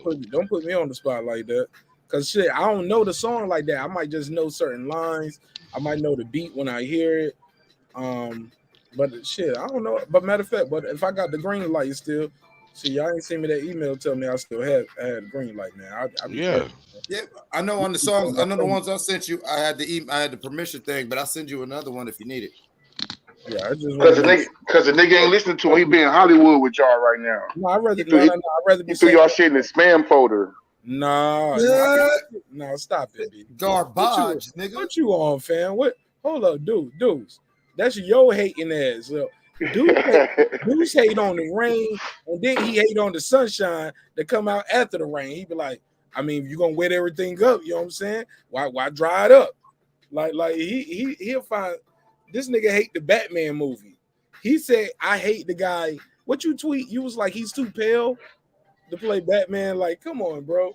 Like, bro, I told you that was a play on how emotional his ass was acting. That nigga was up there looking like Mr. Bean and shit, man. That ain't fucking Bruce Wayne. Hell nah. Yeah, that nigga Bruce Wayne was a player. Bro, I ain't gonna lie. But Clips told me, but you know what? Clips told me it was good. It was a good movie. He said it's more of a mystery. It's a good storyline. And that's facts. That's facts. But I ain't gonna lie, low key though, I did fall asleep about halfway through that shit. But I started it at a bad time too. I tried to watch Batman on 420. Bro, you cannot start a Batman movie without implementing Ra's al Ghul. You just can't, bro. 7:30. Like fuck that. Hell no. Now I do agree with Deuce on the fact that Chris Nolan's Batman was actually the most safest route. If anyone who's familiar with the Batman story and mythos, that Chris Nolan, Christian Bale, Batman, starting with the movie Batman Begins. I'm about to play some music after this too, man. Well, I'm about to turn up after this. Go ahead. Yeah, you figured out who Colin Farrell was playing though? No. I fell asleep about an hour or so into it. But even still though, I was, you know how you fall, bro, I was falling asleep. But you know how you ever been at church and you be falling asleep and like you can't go to sleep, but you ain't moved neither. So I was like this, and I'll be sitting there like this. Like and bro, and look, I'm sitting up I'm sitting on the floor. My back is on the part of the couch, so I'm not even on the couch. My wife is on the couch, sitting right there with my daughter. My daughter running around everywhere, and I'm doing like this, and I wake back up. Like, so it's nothing to catch me right here. And she's dying laughing. She got some crazy footage of me too. I'm gonna sue her ass for that shit too. I told her like, yo, that's illegal. Even though you my wife and we in the home together, you can't just be recording me like that. I think that's a violation. That's yeah, man.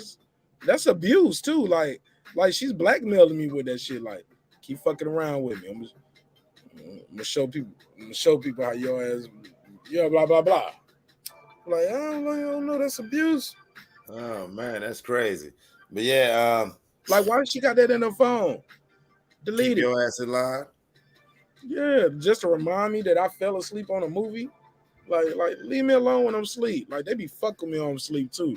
Like they'll just come in there. Hey, hurry up, somebody here. I'm like, yo, what's going on? Oh my god, where's the gun?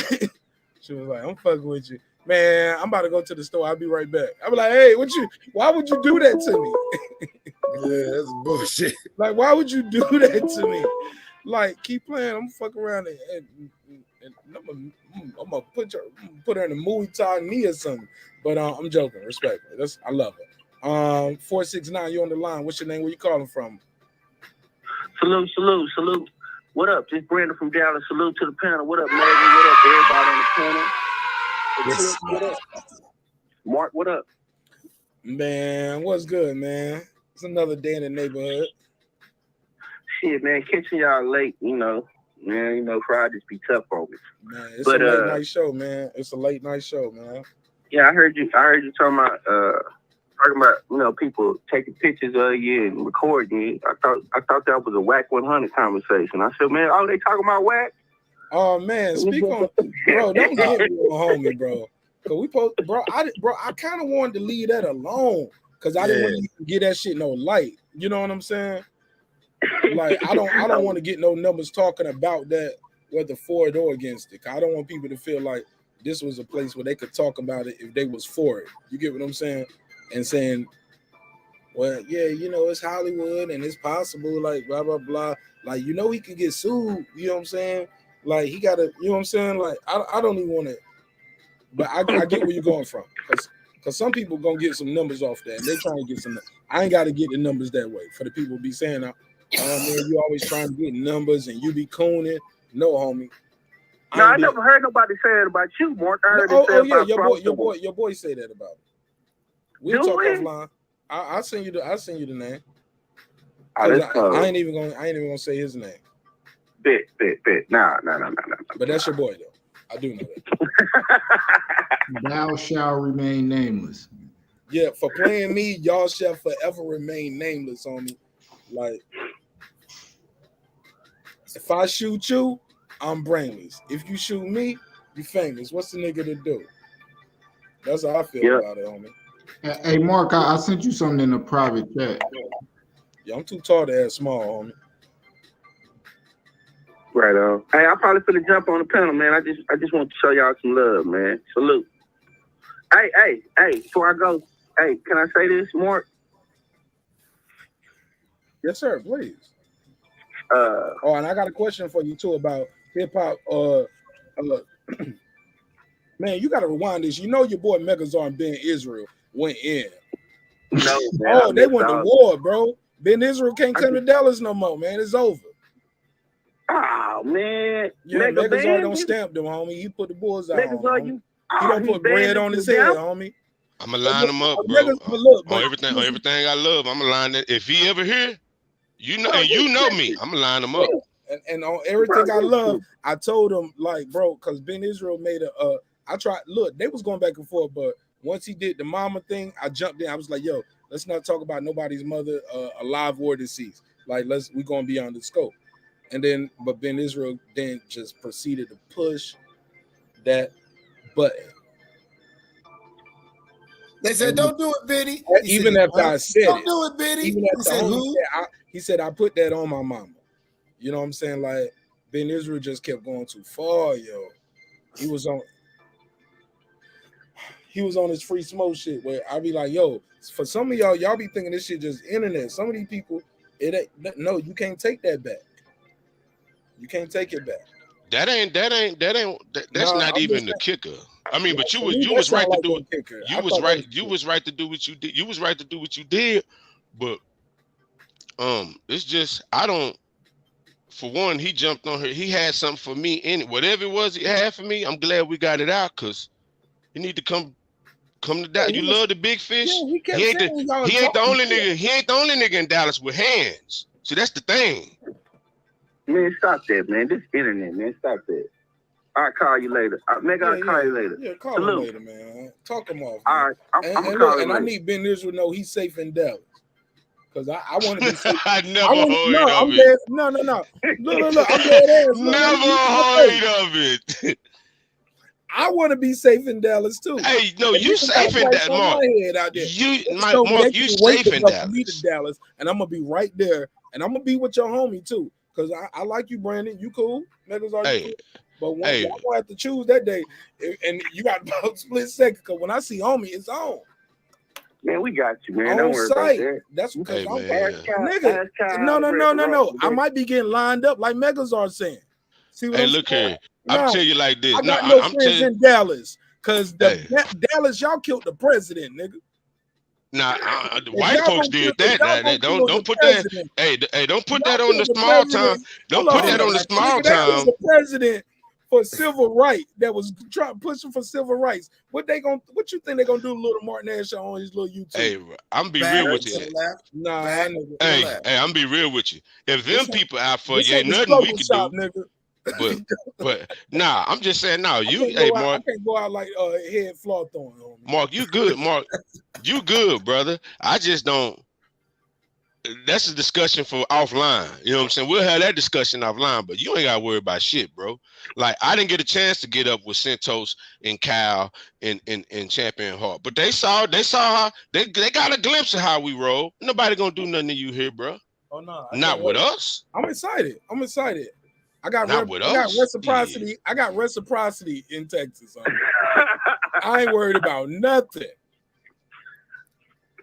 Nigga, I'm 007 with some of the shit I'm gonna pull out, nigga. They be like, I thought it was a debit card, nigga. Click, click, bang, bang. Say, Nigga, man, I these ain't niggas playing my freedom with nobody on me. These niggas watch boxing, bro. These dudes just watch boxing. That's all I'm gonna say.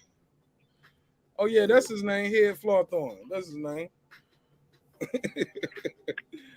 Goofy nigga, man. Big goofy. Nah, man. We're gonna have a good time, like we always do when we see each other. It ain't none of that. So man, I got love for niggas, man. But I'm just saying that Errol Spence, Bud Crawford conversation shouldn't bring that type of energy where niggas be like, yo, we gonna welcome you. Oh, nigga, well, I'm gonna welcome myself back home to Texas, nigga. This ain't my first trip to Texas, baby. What you mean, nigga? I used to live in San Antonio, nigga. I was stationed in Texas, homie. And had a good time. Nigga, I might have, man, don't get me on it, man. I might have did more things in Texas than you. Check my own resume. You always be number 2 or number 38,000, whatever your number. Hey, why Bud that snack? Hey, Clips, why Bud that snack? He been there. He been there. It was on his shorts last fight. It was on his shorts last. It was on his shorts last fight. It was on his shorts last fight against Sean Porter. Why he at snack? Why Bud at snack? He been there. He Why is he there? Same reason Earl Spence back in the ring training right after the fight. Why is Devin Haney there? No. Hold on. Why is Devin Haney there? Snack has a stigma to it. Do you know what it is, Megazord? Oh yeah, I do. What is it? I do. Victor Conte. It's about drug cheat. Victor Conte. No, not Snack. No, not Snack. Victor Conte has the history. Snack. People aren't. But look, you act like guys in Snack going out there beating, knocking everybody out. Guys in Snack be getting knocked out. Caleb Plant was with Snack and he got knocked out. Devin Haney was Snack and he ain't knocking nothing out. Well, Earl Spence with Yak then, nigga. Okay, Bud with Snack. Earl Spence with Yak. Yeah. Hold up, bro. You tripping. You like you always do. Relax. Go ahead, Mark. No, I'm done. Megazord got them illa one-liners, bro. He said if he was Snack, he would Yak. Oh, make it a double. Put a case on it. Go ahead, okay. But yeah, man, I don't know, man. Let's bring it back to hip hop. Man, let's bring it back to hip hop, man. Cause look, we got one fight tomorrow, man, that we all want to see. Who is the undercard? Mark, you can't. Mark, you ain't shit, bro. I gotta You pee, ain't shit man. for that, bro. Hey, you Bro, ain't bro, shit I'm for that, laughing, bro. I'm laughing so hard. I gotta pee right there. Oh my god, I'll be He right said back. that we all want to see. Oh yeah. Look, y'all cook up on this great fight that we all want to see. Look at me though. I look on some real shit though. While I'm cracking jokes, I made these graphics. Nobody made these right here. I took the time to do this. I thought it looked pretty good too. A little tail of the tape. See, I care about it. You know what I'm saying? I love boxing. My favorite sport, homie. Over football, over basketball, baseball. Boxing is my favorite sport. Obviously, you get what I'm saying. So, yeah. So, but but this is the fight of the century, though. Hey, join the. Hey, drop the. Hey, get on the panel, Brandon. Okay. Let's go, This is Brandon. the fight of the century. Fight of the century. Ain't nobody grabbing for that, man. Yeah, just, No. yeah. No, there's just a good fight It's we want to see. sold 94,000. It's the fight of the century. No, it's not. No, it ain't. It's only listen, man. There's only been 23 years in this century, man. You know, you gotta relax. Hey, look, anybody calling that fight of the century need to relax. Hey, Deuce, you wild. Hey, Deuce, you wild, Deuce. Deuce, you wild, man. Nah, I ain't even read it, but I don't even want to know what he said. Deuce, you wild, man. Talk. He hate when we get on our boxing talk. He hate that shit. But I told him that's our that's like we love boxing, homie. But we love hip hop too. We love them politics too. So we gonna chop it up on all of that. But I am gonna end the show in a decent hour so I can get up early and cover this fight live. I'm gonna cover that fight live. What time it jump off? 2:00. But you know me, man. Friday night shows, man. We be doing them all nighters sometimes, homie. And then, you know what I'm saying? It ain't no fighting in the day. So we'll do the aftermath of it. But this fight right here, I'm gonna have to cover this live. It's supposed to start around 2 p.m. 2 p.m. Damn. Yeah, 2 p.m. Right, that's early for me on Saturday. With these long nights we be doing, man. Shout out to my beautiful, loving wife, man, who is so gracious, man, with her time and energy, and affords me the opportunity to provide y'all this content because it's not easy being a new mom or a new dad, and like that shit is just phenomenal, yo. So like we got a schedule and we've been sticking to the schedule for about 18 months, yo. But boxing is getting crazy these next couple weeks. And I gave her my schedule today. Bro, she was like, oh, so you just about to be you gonna be Friday, Saturday for the next couple weeks? I was like, yeah. I was like, I got a unification. Hey, look, I'm talking like I'm you lied about your work schedule. Yeah, I got this job.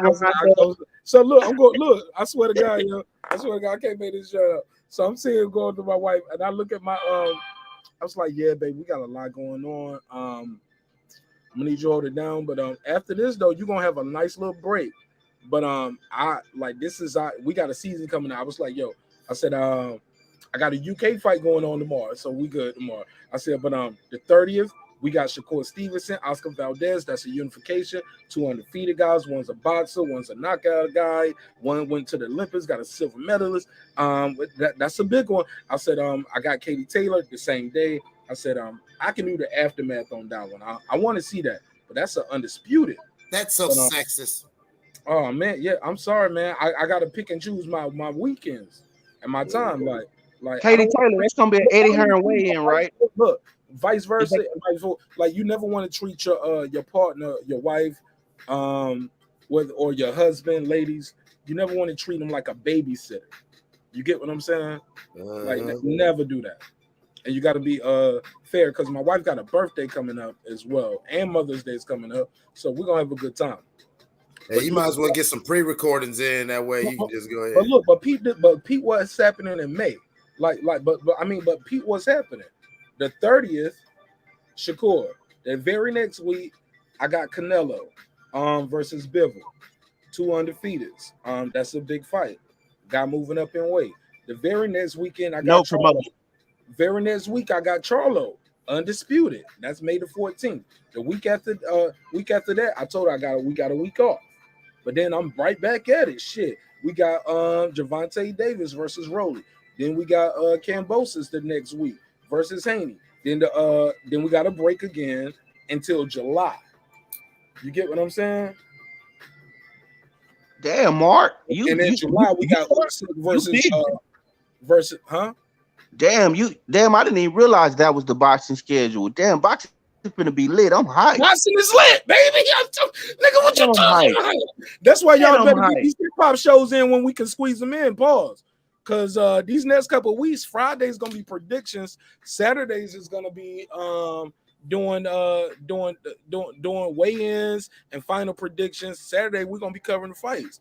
You get what I'm saying? Like, we got some weeks. So my Friday shows, I'm not gonna be able to start them at 10 because on Fridays, that's when I'm gonna be on daddy duty on Fridays so I can do my Saturday show. You get what I'm saying?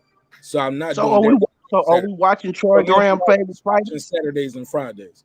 So I'm gonna still do a Friday show, but the Friday show, that's all I'm trying to tell you. I'm gonna still do the Friday show, but the Friday show is gonna be like late on these days right here because we switching days. So instead of me being here at 10 o'clock, I might be here about 11:30. 11:30, might be here around 12, whenever. You know what I'm saying? It depends on how me and the baby day go.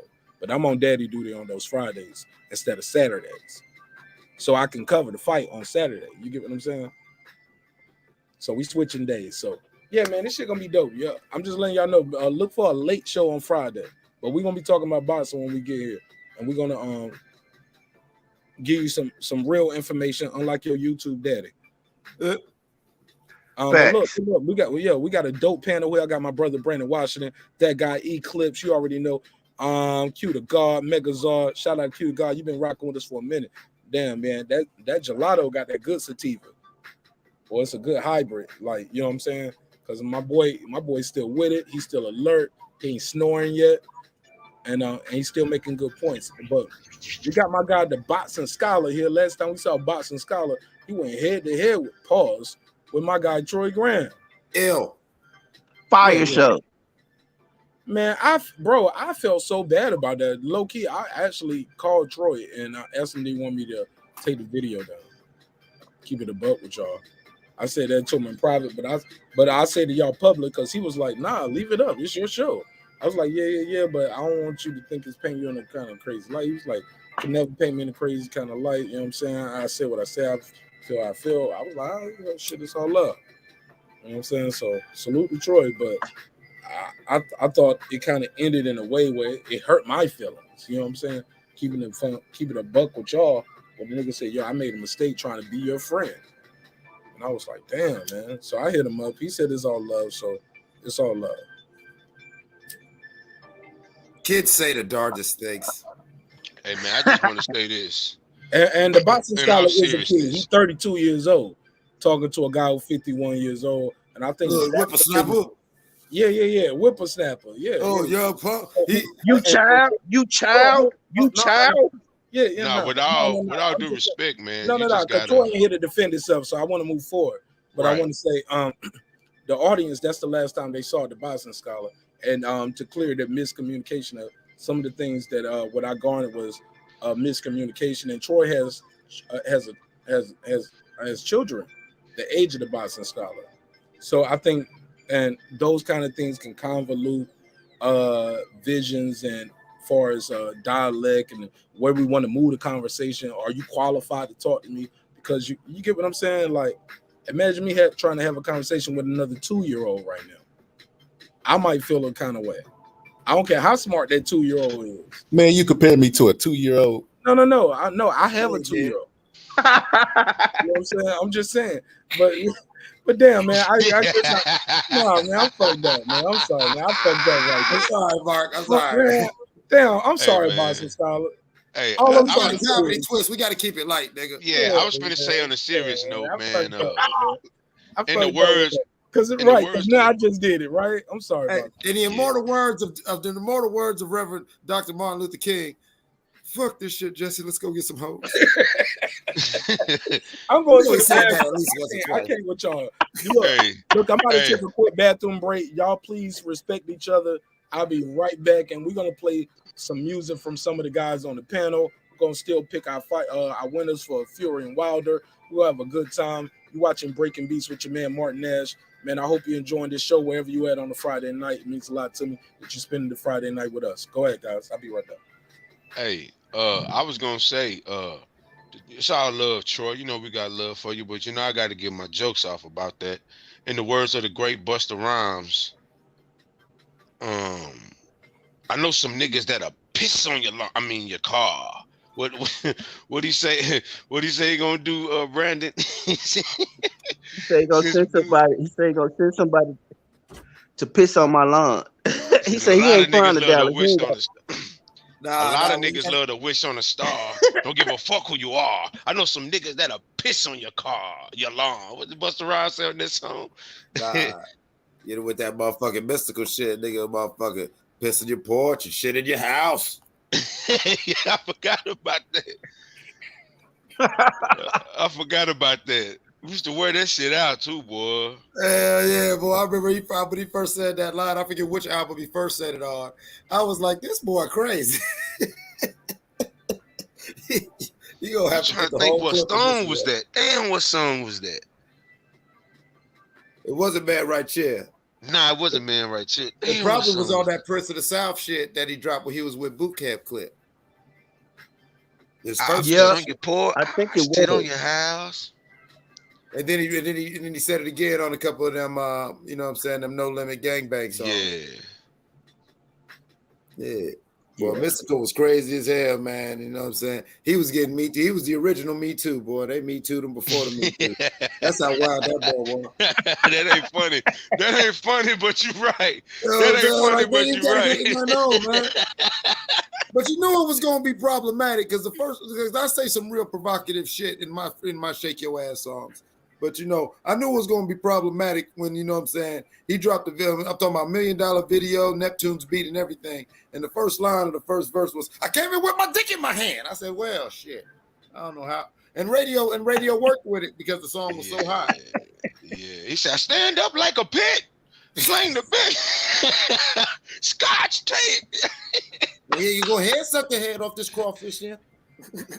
Said, man, he performed that shit on Chris Rock. Chris Rock didn't really know. He was like, damn. Like, after the performance, Chris Rock just stood there and said, damn. Yeah. We'll be right back. Exactly. You know what I'm saying? Motherfucker, everybody. We had motherfucking grandparents and everything loving this song. And it's like, yeah, you know that boy wildin', right? So, yeah. I don't know, man. Some people just, I don't know. There was a thought to that, but then I just keep thinking about it. You know, said some of the crazy shit Mystical had said. Because I'm a big Mystical fan, man. I fucked with him. Man, huge Mystical fan, bro. You know what I'm saying? Shit. On some Texas shit, man. You know what I'm saying? I really motherfucking, you know what I'm saying? I used to love them motherfucking screw tapes in old school, what's that nigga name? I think it was Nip, Gangsta Nip or some bullshit like that. Yep, Gangsta Nip. He was on Rap a Lot. Yeah, man, that nigga was hard. Like that's why I always Gangsta Nip was too hard. Yeah, Gangsta Nip was too hard. Right. Because they be like, man, them niggas don't be lyrical and they be rapping slow. I'm like, yo, but some of them motherfuckers, you know, this ain't a rapper. Even as a kid, I'd be like, this ain't a rapper. Like, this is a nigga straight out the fucking dope game talking to a beat. And so it's dope like that.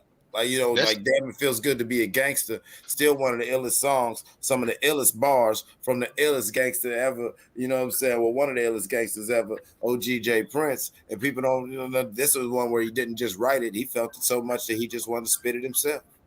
And that shit hard. Like, you can play that right now and be like, hell no. And you just said something. You see how a real OG carries himself. Look how Jay Prince carries himself versus how the clown out of California is carrying himself. See, it's a way that you carry your power. Already, say less. Let's not even give, for real, because his name say it all. You feel me? Say less. Like, you know. Like, I look at that, you know what I'm saying? The motherfuckers is like, you know what I'm saying? Like Beetlejuice type shit. Like, you feel what I'm saying? Like, you feel what I'm saying? Like, you got, you know what I'm saying? See But no they, evil in people. but the world is paying attention. Think about it though, how we looked at as men in our 40s, middle-aged men, because that's what we are, men who survived the 90s. So we Right. got something to us, and that's the way we're being represented. If you listen, I listen to all of that. Man, it's grown ass men sitting around on the app talking and acting like that. That you know what they showed me? I'm gonna be honest. That Clubhouse app and just listening to how we speak, us, and even the age that we are, we're not a productive people. No, we're We're not. not productive. No, we're not. The And craft is aimless. There's no designs on the trestle board. You know what I'm saying? Like, you feel what I'm saying? And the thing is, I've always said, like, not to get left on shit, but you know, a lot of people ain't hip to like the power of energy and like they don't even like. There's a cat, old white cat called Aleister Crowley, who's put this spell on the world. Do as come thou. on, man. We know. Come No, on, no, man. they Who did, thought they did. But people still don't understand why you. Oh, that's all bullshit. Everybody know that. But what does everybody still run around saying? I'm gonna do me. I'm gonna do me. I'm gonna do me. You feel what I'm saying? To where we get all these goofy ass motherfuckers who they jump out of themselves and actually get far away from themselves, trying to get Yeah, they attention. do, and they think, and also, when you just brought up Aleister Crowley and you started talking about his rituals in the occult, and those things still exist, and people still follow him, but they would have you think that you're crazy when you start talking about the rituals, the Well, see, humiliation rituals. the thing that people don't understand about a lot of these rituals, the humiliation rituals, even a lot of some of our favorite songs technically are just rituals. You feel what I'm saying? That's all really music and so many things we do. Everyone says, oh, blah, blah. We all do this shit. You know what I'm saying? 1,001 times. And that is why, you know what I'm saying, that is why the world vibrates. And so the thing that was crazy about old buddy Crowley was if you study he says in a lot of his libres, his books, you know what I'm saying, he intentionally doesn't close a lot of his rituals. So if you know anything about that type of energy, you always open and close a ritual. He leaves that energy, he would leave that energy out there.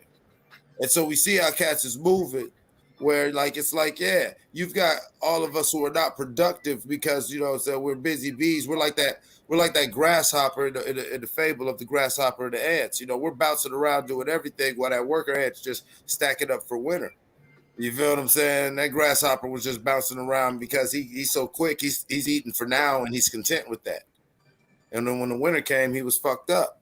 So why do we continue to be these degenerative people? Like, think about it. I hate, and that's what, and if it catches my ear, that means it's making some noise because I don't have IG, I don't have any of that stuff, and I just hate to see the way that we represent it.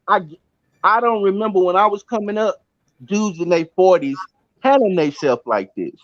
They didn't handle men and the men when I was younger, when they was 40 seemed way older because they carried themselves different. These men in their 40s now, they trying to stir up this street shit. They talk a certain way. They over masculate. They tough when they talking, and that's what a lot of people around the world see. We don't realize that these social medias, that other people is watching this. The whole world is watching this. So that's the product that we continue to send out. This fake ass gangster bullshit. This fake macho tough guy shit. And then guess what happens? Guess what we all sitting back doing? And we gotta admit this. We all sitting back waiting on the goddamn aftermath so we can say what? See? And it's sad that we don't denounce any of that shit. Everybody on YouTube should be denouncing all of that shit. Like, nah, that don't represent us. Keep that bullshit in the little darkest corner where the dominant society keep they degenerate people. You don't hear trailer park talk everywhere. You don't hear all this bullshit everywhere. They keep that shit in little pockets and corners. We need to do the same. I agree with you like that. I believe that the All American Nigga Factory knows what it's doing. And right now, as a people got a real taste of quote unquote financial freedom, which was it's nothing but an economic leash that they keep on a lot of us who've reached success. But we see so many versions of ourselves now that have been successful by doing this, doing that. It's like, okay, well, shit, I'd rather not be broke. Let's go ahead and eat. And you hit the nail on the head as far as our older men and black manhood. We 80s babies, we do suffer from a state of arrested development because what I'm saying, a lot of us, we raised ourselves and we and each other as far as in the streets.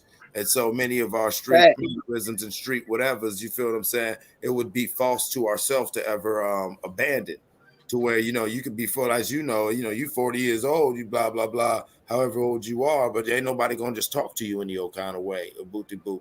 And you know what I'm saying? And it ain't because you branded from such and such street and Scoopy Boom, but there might be some shit that's going on in your head or might come out your mouth, you know what I'm saying, as you like, hold on, wait a minute. You feel me? This is so part of our culture, and this is such a crazy thing I love about hip hop. And you're right.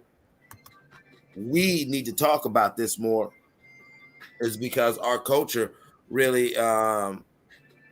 is a PTSD. We're a PTSD war babies, and we just dealt with it. Like, we dealt with it with a sense of stoicism and a sense of fuck it. It was everyday life, and we kind of coped in our own ways. And I believe that our inability to truly face down those demons is why a lot of these millennials and the people that are younger than us 80s babies, you feel what I'm saying, they're so angsty and so and so nervous and so unable to really handle situations, in my opinion and assessment. Because what examples do they have? We had fucked up examples, and then we went out fucking up. And so the people coming from a little bit younger than us, they don't know what, because everything they're seeing didn't work. Feel me though? Cool. Yo. Let me do this real quick, man. Shout out to everybody who's watching. Appreciate it. Somebody said Master P, let's get him. Let me do this super chat real quick, man. Shout out to Beyond and Above Media for dropping the $20 donation. God knows we need it, man. These kind of donations definitely keep the lights going, and it shows the support. And YouTube actually pushes the algorithms out further, and so thank you so much. It means more than you'll ever know. But with that said, let me give them a drop, because you know what we call that around here. Around here, we call that what? We call this here a little twin. Wow. Nigga. Man, God knows we need it. Appreciate it, man. As we proceed, man, to move forward with the conversation, appreciate everybody on the panel, man. We got a great panel. Q to God is here. Shout out to my guy Q to God. Q to God. As we move forward, man, can you plug your channel? Megazord, plug whatever you got going on. That guy Eclipse, plug whatever you got going on. We got my guy the Boston Scholar here. I want his take on this upcoming fight. I want your take on too, and Brandon Washington about Mike Tyson. And he got an upcoming case. But we're gonna play some music, and in between the music, we're gonna come back. We're gonna probably play like the intro and the first verse, about a minute or so of the record. Come back, critique the record, and we're gonna get back into the topics as well. We call this here a little too early on the trigger. But Boston Scholar, how you doing this evening? Let me give me. I'm sorry. Check 1 2 1 2. I'm good, man. Just chilling. All right, man. How's the family? Everybody good? Yeah, everybody good, bro. What's your pick tomorrow for Wilder? I said Wilder, White versus Fury. I mean, I ain't even gonna break down this fight because I like White, and it's gonna make me biased. I'm gonna go try to look for film to why White could win, but I'm going for White, so I ain't even doing no breakdown. I want White to win. He's my favorite heavyweight right now. He has Dillian White is your favorite heavyweight. Yeah, because I like the past boxers. A lot of them will fight sometimes like 2 or 3 times, in a week, and a lot of them would get knocked out by a guy and go fight the guy like they knocked him out. Like they didn't give a damn. It was crazy. I feel like Dillian White has that. He fought Povetkin after he knocked him out, like he knocked Povetkin out the first fight. And he bars none. You seen the Anthony Joshua fight where Anthony Joshua hit him after the bell? He hit him one more time, and then when he was up against the ropes, hit him again. He bars none. I love his mentality. That's why I like Dillian White. But I can't believe how much an underdog they got Dillian White in this fight. that blows my mind because I feel like Tyson Fury's a fighter who's Did like you Larry put, Holmes. did you put $20? I think I'm gonna put like 20, 25 on it tonight. You should, bro. I might put like You definitely $25, $30. Yeah, you gonna make me throw a dub on that Yeah, motherfucking I'm shit. gonna 25, 30 out. Whatever the joint is, I'm gonna put like 20 on them, 25. For the UD or the knockout? Just for the win, just for the win.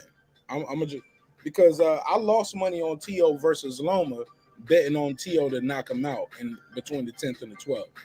I bet on him to win, but I also bet I split my bet. I should have just bet on him to win. I would have won more. No, you know what I'm saying? No, I still would have won, but I won less on him winning than if he knocked him out. But I still won money regardless. You know what I'm saying? That's Instead what of I'm gonna bet on. winning hundreds, I won about 80. You get what I'm saying? Yeah, I'm gonna bet on Bud to knock out Earl in between the 9th and the 11th. Yeah, that I mean. Yeah, I think I'm gonna be underdog. Bro, that fight right there is gonna, like, you know how people is like, yo, you betting your channel on a fight? I think that's gonna be the fight I'm gonna bet my channel on. Cause somebody gonna put that money up there if he like just a straight up head to head, win or loss. And they gonna want to shut me up for a week. Or I'm gonna have to wear my Errol Spence hat and sing Errol Spence praises all week. But I think the bet is the person I can't go live for X amount of time. Like that's the bet that we trying to do. Like all the people that really want to shut me up with my Bud Crawford talk, we're gonna put that bet up. Hey Mark, you need to gas Earl up so we can have Bud as an underdog, so I can put all my whole look, all my bread on him. Bro, I bought it. I hope they have him as an underdog. Yeah, we supporting Errol Spence because he's a great fighter. He's one of the best of his generation. Yep, for sure. Yeah, yeah. I'm not gonna downplay Errol Spence because I want them to downplay this victory. Yeah. Bud too light in the ass. Bro, he ain't fought nobody. So yep. But look, we're gonna talk about all of this and more. Can I play a record? Can we play some music, man? This is a hip-hop political sports show with a comedy twist. We like to let the jokes fly because life is serious enough. But man, we got a lot of artists in the chat. We got a lot of artists I know that I already know I got permission to play it because I produced it. You get what I'm saying? And I own it. You know what I'm saying? And we own it together.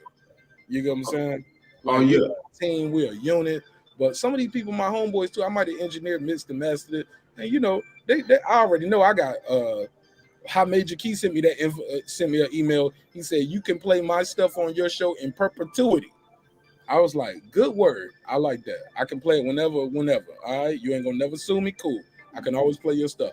So shout out to Major Key Boxing. That's why I'm always shout him and Troy Graham out because they didn't have to do that. And they allowed me to be a part of great interviews with a lot of Hall of Famers. So shout out to Major Key Boxing and Troy Graham. And they are trying to build a union to help fighters who are fall hard on their luck. 100% of the donations go to ring10.org. That's ring and the number 10, ring10.org. So please, if y'all want to support these fighters like Gerald McClellan, who are damaged due to the sport of boxing, and these people need 24-hour health care and things like that, go to ring10.org, ring10.org, ring10.org. They're not paying me to do that, but if you love boxing, go in there, send $10, send $20, send $30. You can buy a lifetime thing for I think it's for about $100. And you'll be a lifetime, or you get it for the whole year or something like that. I don't remember all the way, but support Ring 10 because they help your favorite fighters when they fall hard on their luck. And they are trying to build a union for fighters. You get what I'm saying? So yeah, so definitely had to do that. And shout out to my brother Troy Graham. It's all love on this side, homie. Let me go to this first record. First record is gonna be from my guy Clips. Clips, set the record up. It's called Jihad, right? What? Oh, set the record up. The one I just sent you? Bro, you just said you have my permission to play this song on your platform. Oh yeah, man. So yeah, this one of our older tracks. This called Always. It was from the About Album Agenda, man. It was a fun track. I always have fun performing it. Let it ride. All right, everybody mute your mic. Cue the guy. Matter of fact, I'll mute your mics. All right, and let me turn the music off in the background. Cool. All right, let's get into it. This is called Always Jihad from that guy Clips. I'm gonna play a little snippet of it so you guys can you can email him, you can reach out to him if you want to get the record. If you put a link in my chat for your music, you will lose your wrench on the site tonight. Make sure everybody know that. That is not how you get your music played, by dropping your link in my chat. You got to join the panel, or you got to send me an email. Matter of fact, you got to send me the email. Send me the email. Send me the email with permission to play the record. Do not put a link in my chat, homie. You know what I'm saying? That's not cool. And I need permission to play it. Yep. But yeah, let's get it.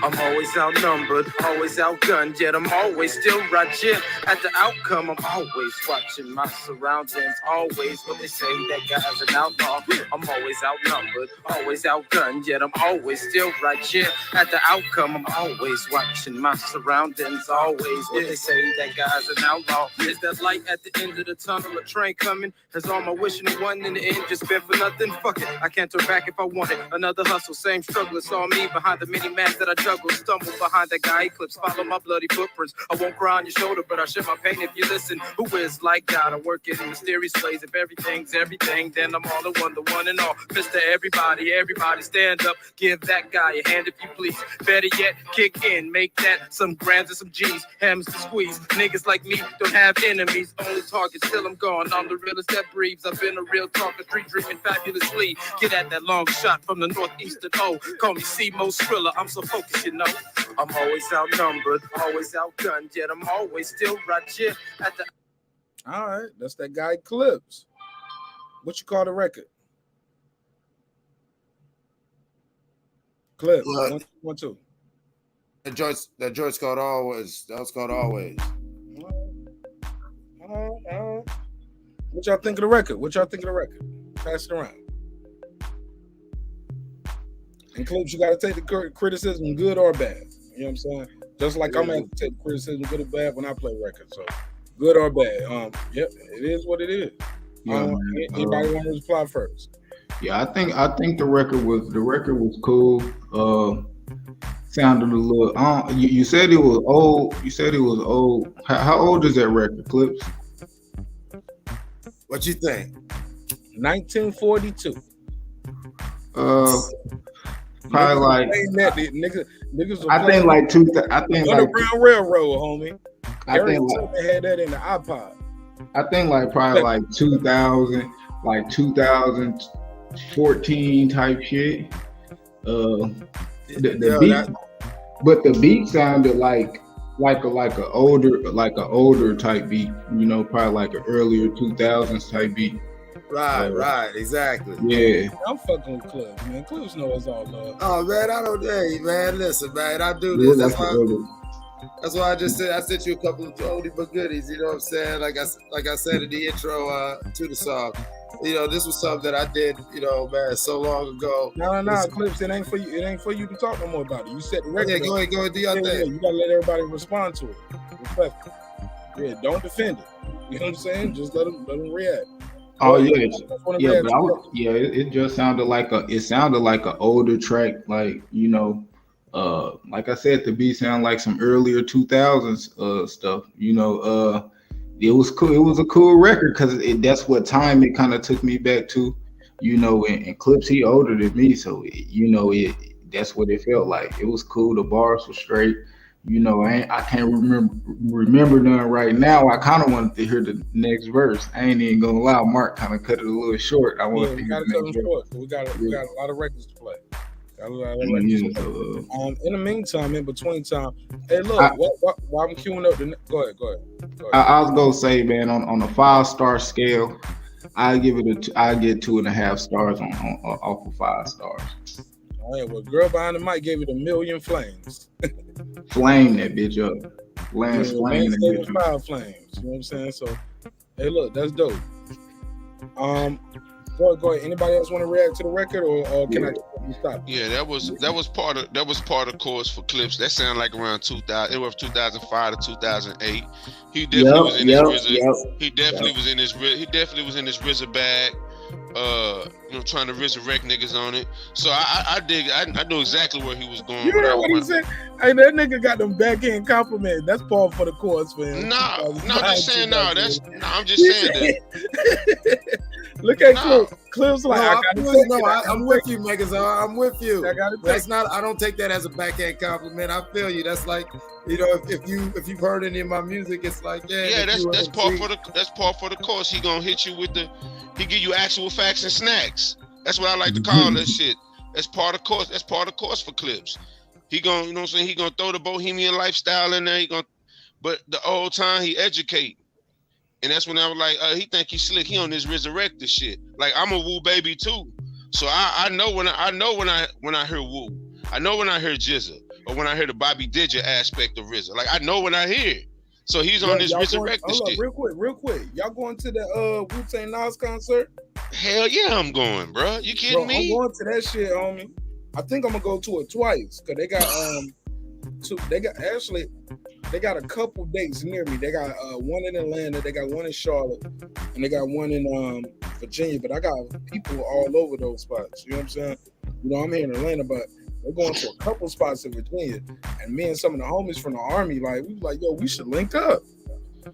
Because a lot of us have never seen these two guys, you know what I'm saying, or seen them all together. You get what I'm saying? Yeah. Right. And I would even go this far, Clips. That time in rap for you, that was your sweet spot. Like that 2004 to 10, 11, that was your little sweet spot when you was. I can hear it in the music, bro. I can hear it. It's on that resurrected shit, bro. I fucks with it. I hear it. Yeah, and go to the next one. Anybody got any other critique on that record, and then we can go to the next one. Yeah, no critique on the record, but me, I don't like judging a rapper off one song. Like, I'm always a person that love listen to a whole album. I'll listen to it at least 2 times before I throw it on there to try to get what from an album. But yeah, I'm gonna throw my shit on mute now. I think they've heard more of each other's music probably than you probably too. Like, this ain't our first time doing this, so we've heard each other's music before. So, cause they really gonna flame my ass up when I play one of my songs. They're like, yeah, we heard this before, Mark, and yeah, they gonna roast me too. Especially Megazar. I already know what he gonna do. But speaking of Megazar, you got a record right here. This is called East Dallas Sunshine, correct? Yeah, East Dallas Sunshine. It's just set it up. It's really just a salute to where I grew up at. A lot of the Hispanic influence in where I'm from. East Dallas, Pleasant Grove area. It's a lot of Hispanic influence. So I grew up with a lot of videos. And it's just, they rubbed off on me like I rubbed off on them. So this is pretty much like whenever it rains while the sun is shining, that's the East Dallas shit. So Brandon Washington said Paul. Hey man, he from East Dallas too.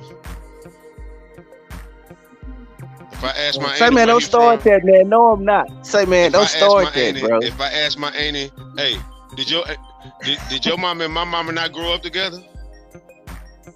Where they grow up at? Oh, you see how it went on mute? Yeah, go and get to that record. Yeah, let's play this record. East Dallas. Peace of blessing. Peace of blessing. Tread lightly, please. Tread lightly. You a broad nigga. I'm a bon voyage nigga. My bravado styles naturally. Yours enhanced by the liquor. Here's an important kicker. You sprinkle snow on the pressure.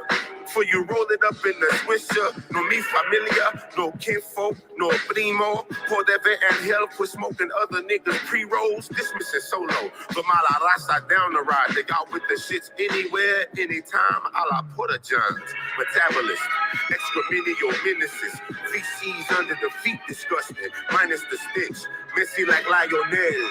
All about us to celebrate when we accomplish goals to make your life a living hell. Viva!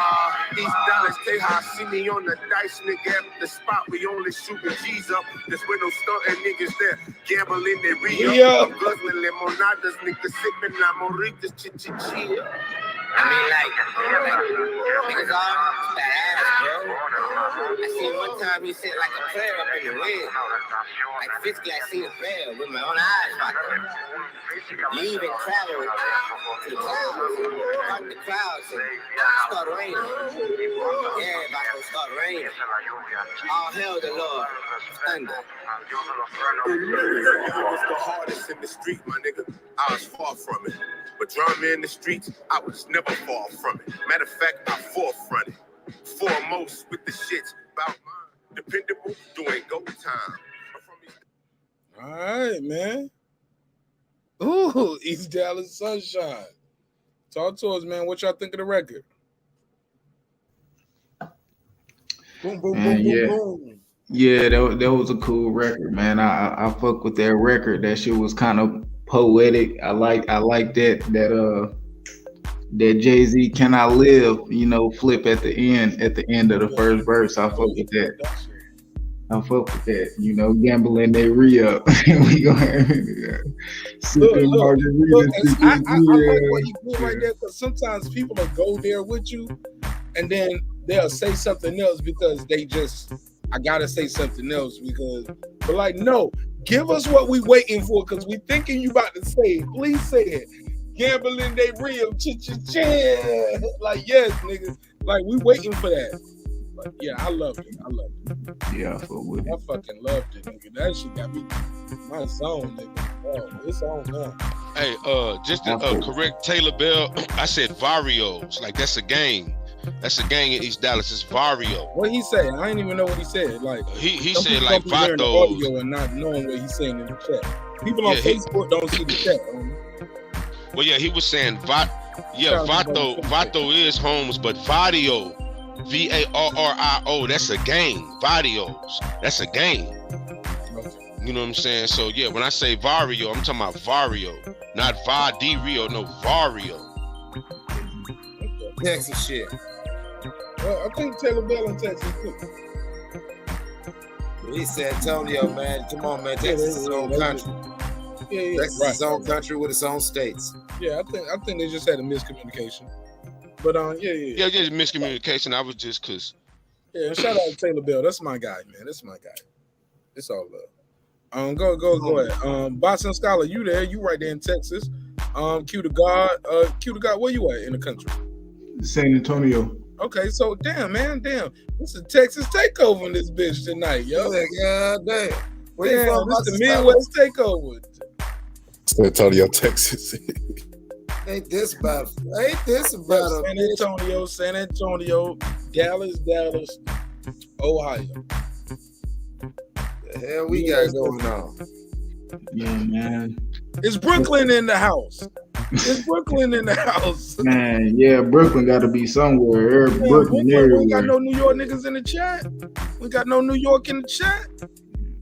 We got no California in the chat. No UK. Yo, everybody drop your area code. Let me know where you from. I heard don't nobody travel like Brooklyn do. So it got to be somebody from Brooklyn in here. Oh, man, Ohio be everywhere, man.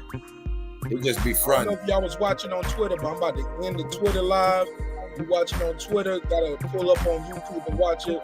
I'm gonna open up another live, and we're gonna go live on my Facebook group on TAGMG Facebook group. I'm gonna play some of the records from the game. So if you're watching on Twitter, I'm ending it right now. Boom. Pull up on YouTube or go to my Marq Nash Breaking Beats Facebook group, or you can go to a lot of hip hop groups, and yeah, somebody got it there. But go to my Marq Nash Breaking Beats Facebook group or go to TAGMG. Again, that's TAGMG. TAGMG. Talent Inspires Greatness Musical. All right, so I had to end that one, and then we on another stream right here. Yeah, man. Keep it going, man. Keep it going. Shout out to everybody who's pulling up. It's another great episode of Breaking Beats. You already know what we do. We break down the business, entertainment, art, technology, sports, and anything else you and I feel like talking about. It's a hip-hop political sports show with a comedy twist.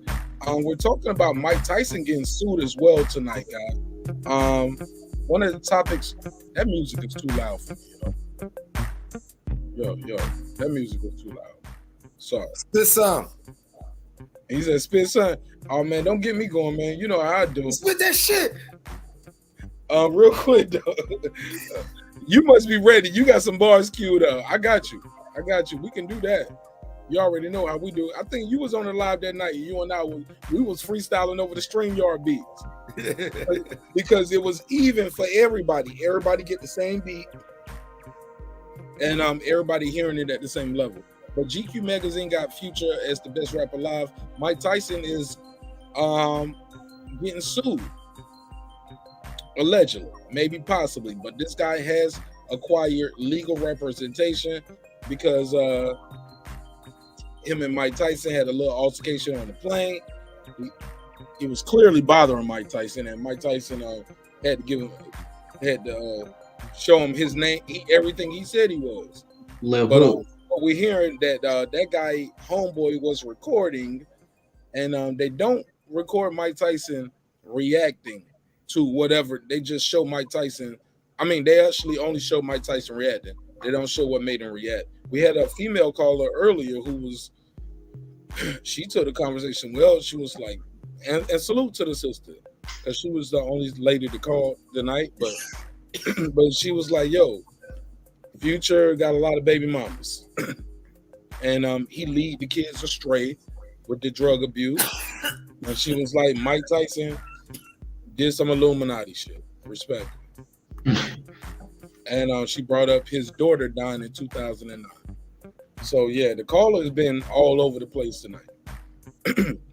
But people on the panel have pretty much said, hey, Mike Tyson should countersue or should stop this in his track, because the criminal record of this young man has came out. He's a jailbird. Fraud, drug possession, theft, breaking and entering, like been to prison a couple times, 20 months and 15 months. If I'm misquoting anything, rewind the show to the beginning. So that's a brief description of everything we've been talking about. Also, you know, we've been talking about the fight of the century. Spence versus Crawford. So you already know how it is. We got a big fight going down tomorrow in the UK. Very big in the UK. 94,000 people have bought tickets to see Tyson Fury versus Dillian White. So we got a lot of things going on over here. And we're having a good time. We're having a good time on a Friday night. But hey, Mark, go for can it. I didn't get and the Fury talk. But go ahead, my brother. I ain't mean to interrupt. I didn't get a chance to chime in on how I felt about the Mike Tyson. I would love to hear your my thoughts on Mike Tyson is it's sad that we have been turned into the entertainment class and we are no longer able to entertain, so we just something to look at and poke at. And he's not the only one that all of us are turned into that. I mean, because we've been turned into an entertainment class of people. That's who we are. We've always thought we were supposed to entertain because that's the way that we saw success, or the way success has been put in front of us, that we have to entertain these people. So Mike Tyson, anywhere he goes, somebody wants a picture with him. Somebody wants to talk to him. Somebody wants to, and then the character of him that they made, this unstable man that you can provoke, that's the way we be treated. But I have never seen Hulk Hogan treated like this. I have never seen Ric Flair jeered like this. It's the way we're looked at, and also the way we market it. Like, he ain't shitty. Oh, look at that old boxer. Oh, look at him. Let's fuck with him. hey man, go, hey, Mike Tyson, ha ha ha ha ha, and that's what we turned into. We just little animals. To me, it made me feel like he was just a monkey in the circus, and that's how I viewed it. And then they got the monkey to react, and now we finna see the fucking circus. So that's how I viewed it. It's just sad that Mike Tyson and that we have to be treated like that, and that now he has to be drugged into court because they was bothering him. But you know, that's just my thoughts on it. It's sad. Brando, I'm glad you brought that up because look, I said this early on the show, and I want your opinion. Mike Tyson shouldn't settle, in my opinion, because I think he can beat a jury trial. I don't know if he want to go through it, but anybody who's watching that video sees you are bothering that man. You ain't got no mask on. You all over top him while he eating. Even if you didn't throw a water bottle, and there's no witness to that. Let's say you had the water. That's what I said earlier. Let's say you had the water bottle in your hand, and it just dropped on him. After you've been doing all of this, nigga, all I see is black right now, homie. Like, it's on. It's on. Like, you been fucking with me the whole... Like, where's the flight attendant at? To say, sir, please have a seat. Leave the gentleman alone. Where's the air marshal? Like, it just seems like once Mike Tyson turned around and gave the dude the beats, you can hear, that's when the camera records. That's when you hear people like, Mike, stop, chill. Leave him alone. Leave him alone. I've been fucking with this man from a flight from San Francisco to Miami.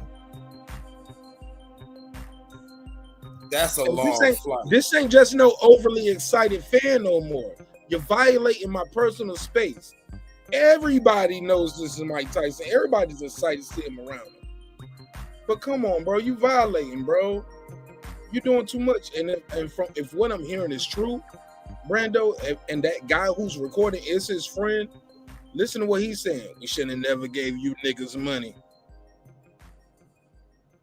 Racial epithets are being spewed. When I mention those type of things, I get kicked off of certain Facebook groups because I'm stating what is being said, the obvious.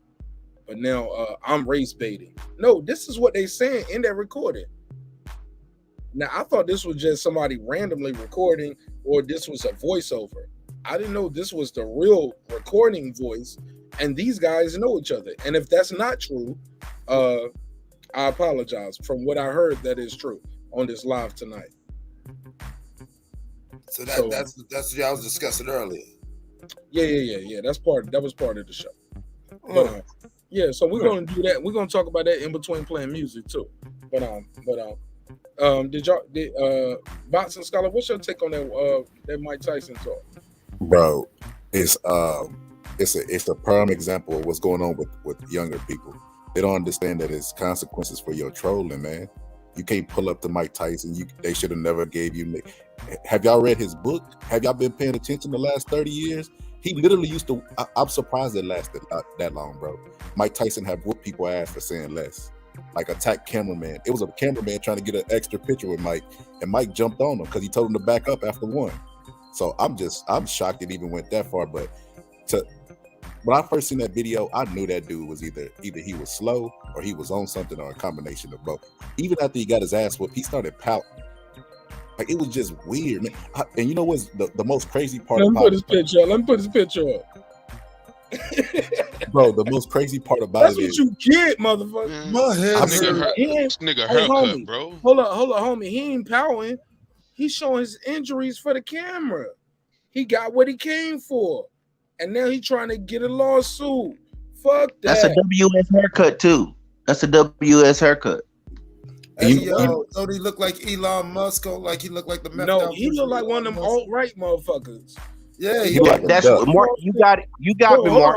Hey, that's exactly what I said. I said that's a He like he was Charleston with them tiki torches, saying the Jews would not replace us. The Jews were. That's what he looked like. Man, he been voting for Trump since the 70s. Now I'm just saying, even take the Trump out of it, he was out there. That's that alt-right haircut though. Yeah, no, you're 100% right. That's that Eastern European style haircut and probably those beliefs as well, in my humble opinion. Because why you keep messing with this black dude?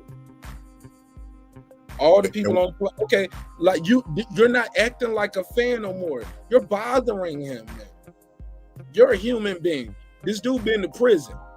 He know what it be. Come on, bro. He been to prison, bro. This was a whole setup. You know why he felt like he could do that, Mark? Because our athletes get treated like that. Look what Kyrie just said he went through in Boston, where they calling punk bitches, and they used to, and the NBA, what they do, we don't get to hear that on TV. If we got to hear how they was treated or how they get heckled, and how it's different when you saying, hey man, you're not gonna beat my team, or you know what I mean, that kind of thing. But when they steadily I don't understand. Garbage, or calling you monkeys and nigger and all of that. So that becomes part of once again, when you see us, oh, he's an entertainer. Let me go see if I can get him to do some entertaining shit. Entertain us. Hey Mike. Hey Mike. Hey Mike. How do we just entertainment for them. And then when we snap, or when Mike Tyson responds as though he's trained to respond, then they said that was excessive force. They said Mike Tyson, who's arguably one of the best fighters of all time, should be able to control himself around an overly excited fan. They're labeling him as an overly excited fan. And that's what Kyrie said. Kyrie said that y'all expect us to be docile and humble. That's what Kyrie just spoke to that is. This is sad. Hey, the most shocking part, Mark, is the media coverage. Like you said, Mike Tyson's a 50-year-old man. It don't matter what he did in the past. He's still a 50-year-old man, and this is still a kid who was causing trouble. 55, closer to 60 than he is 50, and they paint him out like he's still in his prime. Been in prison more times and longer than Mike Tyson. He's a career criminal. He's done two exactly, stints. and they said one for 20 months, one for 15 months. He's a career criminal, homie. He keep going to jail. Fraud, breaking and entry, drugs. That goddamn haircut, they didn't put that on there, but he he should have went to jail for that shit. Yeah, they should have got arrested. And they got a Zelensky. Zelensky. He got the baby goose step. He got the baby goose step. He got it. I told you he got a Zelensky. He got a Zelensky fade, man. Nah, that's the goose step. That's the little goose step where they, you know what I'm saying? Because it ain't the full laid off because he got the little swath. He got the bang going, you know what I'm saying? Right. He got not the bangs. Go ahead, Mark. Not the bang. Hey, you see him with the duck lips. Oh shit. Hey, you know what this showed me, Mark? He definitely got a searching for Anne Frank. That's definitely a searching for Anne Frank ass haircut. Like, Oh yeah. And like if they told me his name was Hans or something like that, I'd be like, yeah. Hey man, because that was hilarious, bro. Just so you know. Man, y'all been crabbing on me on them lights tonight, man. We got too many views to only have 45 likes. We should at least had 100 likes by now.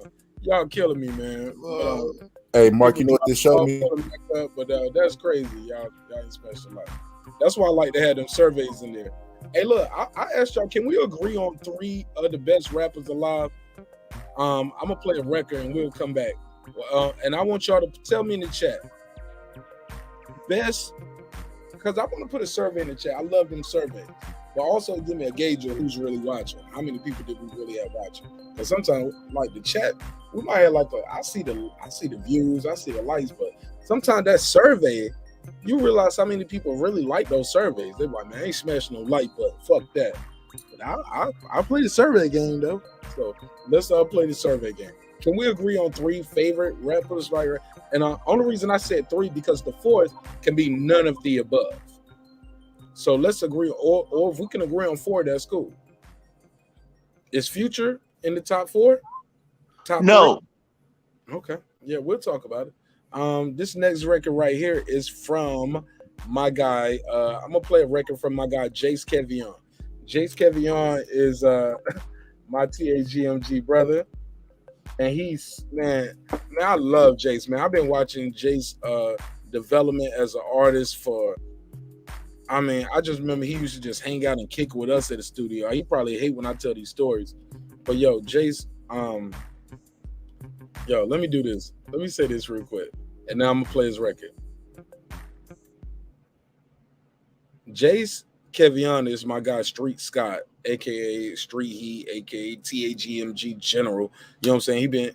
He's the reason why our group got placements like with Jim Jones, Joel Santana, Bad Santa soundtrack, Jadakiss, like he's everything he said he was, right? And I remember before all of this, Jace just used to always be with us in the studio. But Jace like played basketball and all of that. And but he always wanted to rap. And I'll never forget the first time he really did a rap. It was like one of his best verses ever. But it took him like mad takes. And he was reading it. And now it's kind of dope because I see him evolve where now he kind of like he don't even write the rhymes no more. He on his Jay-Z shit where he kind of just because he catches his natural reaction to the beat. It was like me, what I'm doing now is better than what I was doing when I would spend hours and days and weeks writing it. And then I record it and it don't fit in the pocket a certain way. Nowadays he just catches natural reaction to the beat, and it's just, and then the kid is just dropping video at the video, like he's really working this internet thing and working his graphics and like doing this thing like that. So man, I'm super proud of Jace, man. Like super proud of him. Damn, I don't even have that song right here. Let me find it on my YouTube Music because he released this. This is on. I actually played this earlier today. YouTube Music. I played this earlier today on my post when I did shout out to everybody for helping us get 6,800 subscribers, right? So he got this joint called "We Winning." Where's the song at? But I like "Talk My Ish" too. "Talk My Ish" is cool. Matter of fact, I play "Talk My Ish" because "Talk My Ish" was my first choice, and this is it's a dope joint. Let's get it. It's my boy Jace Kevion, TAGMG. Shout out my little bro. Let's get it.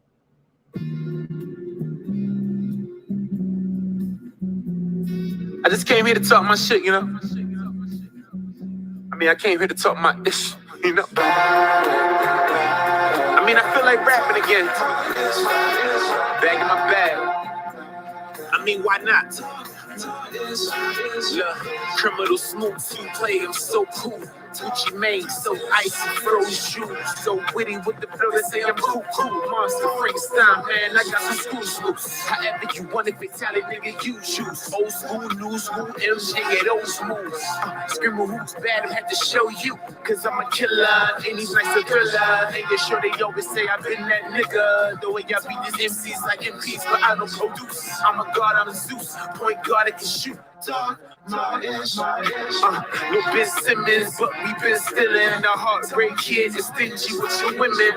We never tripping cause we always winning. You talking down to me, that's not forgiving. I'm looking down at you, that's how I'm feeling. And I'm looking down the tallest building.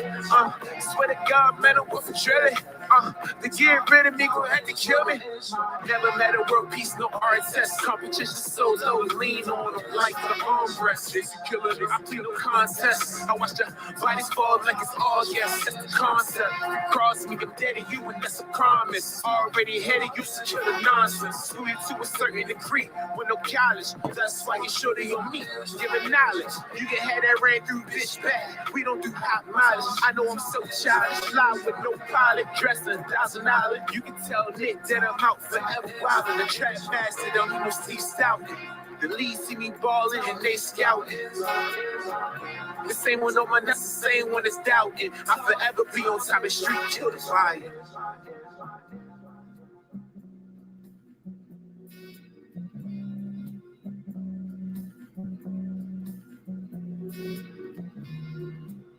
Yeah, man. Shout out to my little bro, man. Jace Kevion. Beat right there is my guy Street Scott. You already know what it is. It's TAGMG team. Yeah, man. What y'all think of the record though?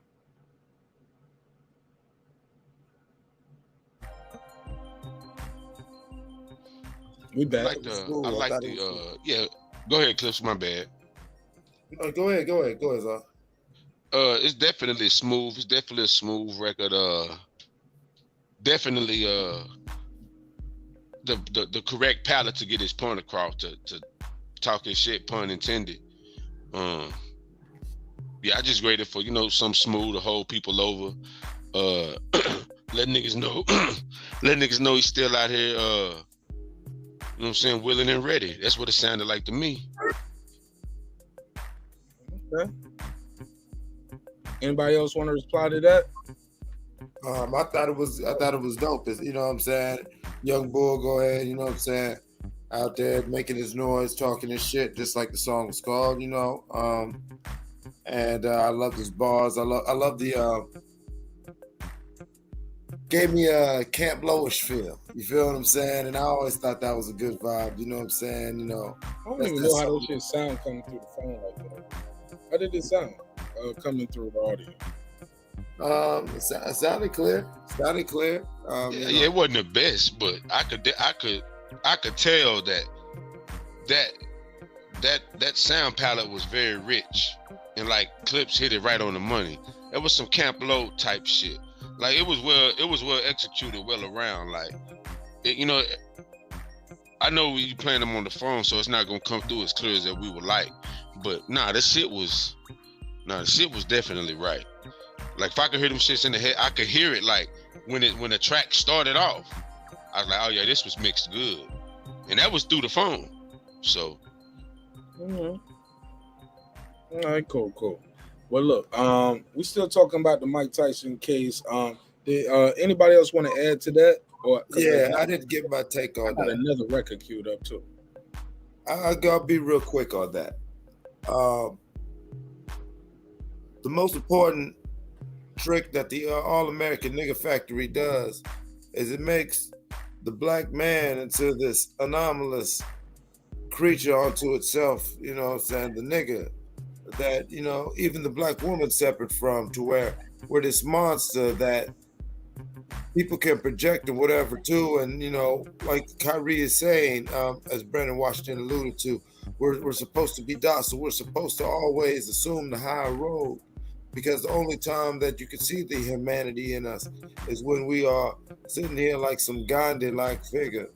We're not allowed to have a human experience and experience anger or any sort of expressiveness, especially anything that's excitable to them, without their permission. We can go ahead and, we can go ahead and do all this demonstrative action in a ring or whatever like that, but we don't want to understand that was they got to look at these rules about, because I see it was so deliberate. I really do. Like, I was listening to what you were saying, and I had seen some other videos earlier, and it was like, without even hearing the correlations that they know each other, it seemed like the guy knew that was Mike Tyson and said, you know what, I'm going to go ahead and fuck with Mike Tyson because it's Mike fucking Tyson. And if it was Tyson Fury or whatever, he would not get that treatment. But because it is Mike Tyson, and it's not about his history, it's more about his skin color. He knows that the initial reaction, the knee-jerk reaction for most people will be to be like, oh, Mike, what did you do? Not what was he doing to Mike? And at what point is a man supposed to keep taking the high road? Right. Shit, I couldn't agree more. Damn sure couldn't agree more. Homie went too far. Boston Scholar, yeah. But did you know old boy had a criminal past? Yeah, I think I found that out today. But like I always say this, man, and looking at the media's coverage of black people, we're not even allowed to be victims, bro. We're not allowed the benefit of the doubt. We're not allowed nothing. One episode me and you did together, Mark, where the black guy was clearly the victim, and they lied on him. They said he might lie on him. No, we saw the footage. He lied on him. We see the footage with Mike. Mike wasn't the aggressive person. He actually gave the guy an autograph. A picture. I mean, he actually took a picture with the guy and you look at him over Mike's seat. Mike looks irritated, like he's being harassed. Nobody came to Mike's rescue. And mind you, he's a celebrity. I've seen people kicked off of flights for less shit than that. And I'm just being all the way real. They kick people out sometimes if they overbooked. and they got their babies and shit with them. But they let this motherfucker just run amok. I'm assuming they're in first class. They let him run amok and do whatever the fuck he want to. And then when Mike jump on him and say, hey, what are you doing? Why did you do that? Don't be mad at the victim for reacting. Be mad at the person that created. People always start shit with black people. And then when we react, what are you doing? Why are you so angry? Address the shit that got us there. Thank you. It's the angry black man. I call it the angry black man tactic. Right. Well, bro, I couldn't agree more. But look, shit, and I wasn't surprised he got a criminal record. I mean, most of them do. So, especially with that haircut, that's the y'all ain't gonna let Buddy live off that haircut. Look, let me go to this next record. Fuck it. I'll keep it short. This is by yours truly, your man Marq Nash. This one is called "Why Don't You?" Yours truly. Yeah, let's get it right into it, man. Hope y'all like this record. This has a sample, Megazar. I hope you're not mad. I'm fucking with you. But you guys probably heard it before if you follow the show or if you follow my music. But it's called "Why Don't You?" And yeah, I'll play the intro, the first verse, and we'll go from there.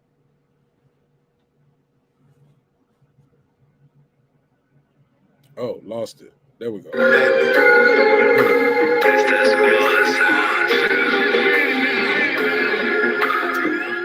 what you do, baby.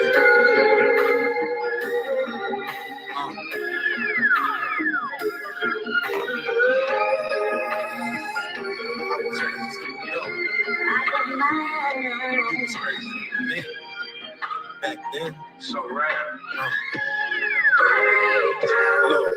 Pay attention to these words I'm trying to tell you in this song.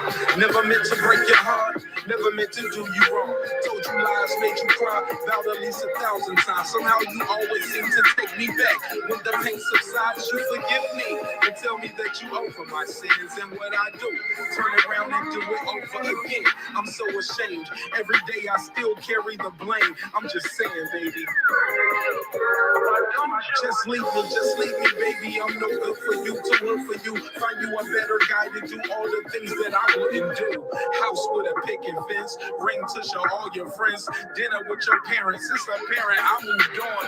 And I know that you can do the same, baby, because you strong. Just stay off my timeline and stop texting my mom. Be the reason why I get divorced now.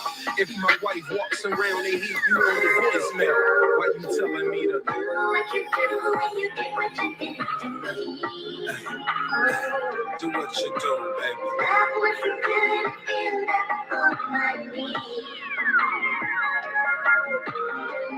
I'm crazy for you. You're crazy for me. I'm something so right. I'm so wrong. My love. Hey, let me keep it going. Forget about. All right, man. It's your man Marq Nash right there. That's called "Why Don't You?" by yours truly, your boy Marq Nash. Actually, your man Marq Nash. Ain't nobody boy. But my mama. But yeah, it's your man Marq Nash breaking beats, man. We playing. Call you boy. Yeah, I ain't nobody's boy, homie. You know what I'm saying? I'm your homie, I'm your friend. You know what I'm saying? Shit. Say my nigga Marq Nash, bro. Hey, look, you got the right melanin tone. You can let you get the bow with that. But I ain't gonna be nobody boy. But I'm joking. That's all love. That's all love. Hey, whatever niggas say, you told me. Hey, look at me. I'm deflecting from criticism of my song. I don't even want to know what y'all think. Toby. I got a question, Mark. I don't even want to know what y'all think. I got a question, Mark. Go ahead. I'm sensitive about my shit, but go ahead. Was your motivation behind that Jay-Z's God that soon you'll understand?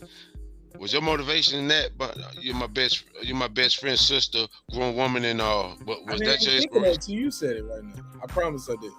Okay. Actually, my motivation for that was somebody else made that beat, and they played that beat for me. And my brother had rapped over one of this dude beat, and he had this song called "Nice and White." Like that was his thing. He would put the sample like, and you would rap to the. That was his thing. Right. And and time and years that went by, and I never knew that Nice and White sample that he used, but I did find this sample, and it was like 2 samples that my brother had actually rapped on from homie, and I ended up just making it, and I wanted to do a song with it, and I've been trying to sell that beat to people, and people passed on the beat, so I just rapped on it. Okay, word. Yep, people had passed on the beat. They was like, and I would rap my verse to try to sell it to them, and they were like, "Shit, nigga, that's your song right there, nigga. Shit, you know, play another one." Yeah. So I like the shit. I slept on it forever, homie, and all I had was that first verse, which is not even a verse I wrote to it. It was just as I was making the beat, I was rapping that line. If anything, shout out to my guy Mookie. He got this line where he was like, just leave me, baby. And I think that might have been in the hook or something he said. And that's why I came in off that, after that, why don't you just leave me, baby. I'm no good for you, too hood for you. Find you a better guy to do all the things that I wouldn't do. But that came from Mookie. You know what I'm saying? That's just me keeping it a buck. Shout out to my guy MD Uno. Oh shit, Marq Nash has ghostwriters. Nah, that's what they're gonna say, right? Hey, look, exactly. They don't understand. Like, that's how it works. You know what I'm saying? But but shout out to my guy Mookie. But yeah, but that might have been something he said in a hook or he said it in a verse. I said it right there. You know what I'm saying? But that's like giving him a shout out too. Like he and I know, but y'all would never know. Right? Just me saying, just leave me, baby.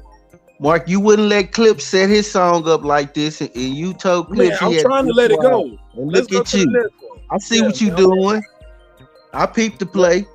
Oh, that's what you peeped? Well, get off my panel. Bye. Yeah. Now I'm joking. Petty motherfucker. Look, and I caught myself as I was doing it too, Brandon. I was like, I'm doing what I'm just told him. I gotta take the criticism. Go ahead, man. Fuck. I mean, I like it. I thought the song did what it was supposed to do. Because the sample itself was so much, the beat was so much of the song.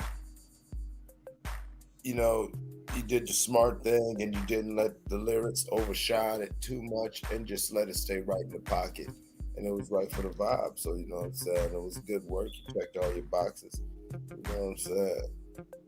I liked it. All right. Anybody got what? Good song, brother. Good song. I would rap over that. 4 Wise the beat. And oh shit, that was Megazord approved? Yeah, I would rap over that. Hey, thank you, brother. That's you definitely was in the Marq Nash. You was in that bag. You know that bag you get in where you mix your LL and Jay-Z type of shit. That's why I thought Jay-Z was, but it was like in that LL Jay-Z bag. If anything, it was more there. If anything, yeah, it's a mixture. I like that. I like how you put that. It's a mixture of that. There's definitely a dimension. I be trying to mix my Nas in there too. You ain't picking none of that. You ain't picking my mixture. There's some Nas in there. No Nas. No Nas. The texture, yeah. The texture, yeah. I could see that. Like I was thinking more so, but that LL, that's still a Queens thing. All Queens MCs do that with texture. Right, like exactly. If you notice, all Queens MCs do that with their texture. Yeah, so they go back even before Sham. Yeah, I'm gonna say that's the MC Shan shit. Like that's what Queens dudes got over everybody. They got more texture vocally than anybody. Did you see the MC Shan interview on Drink Champs? Yeah, it was good. I liked the whole thing, or you saw clips? I gotta watch the whole thing. I didn't watch the whole thing all the way through. I think I watched like an hour and 30 minutes of it. Then them shits be like, them Drink Champs episodes be breaking beats episodes, homie. They really do. On God, homie. And look, and they be having legends, and niggas still won't watch the whole shit all the way through sometimes. Like, man, you know niggas got ADHD. Yeah, like they got to be a part of that shit. Like the chat right here. Shout out to my chat right now.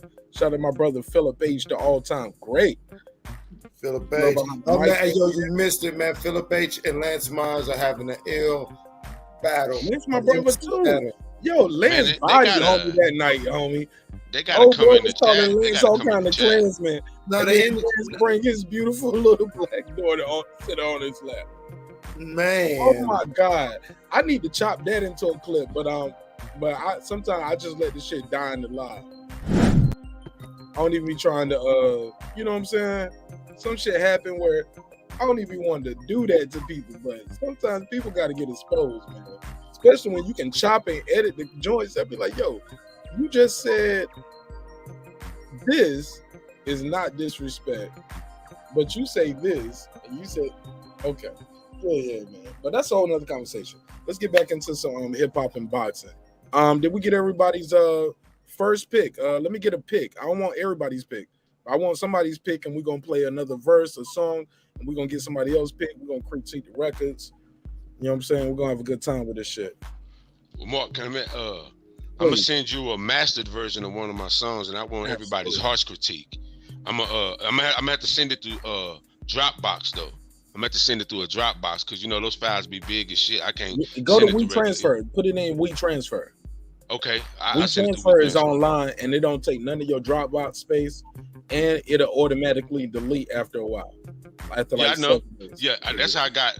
That's how I got all my masters back to WeTransfer. Yeah, so go to WeTransfer. I like WeTransfer too. So and you know when they download it too. I'm like, nigga, you got it.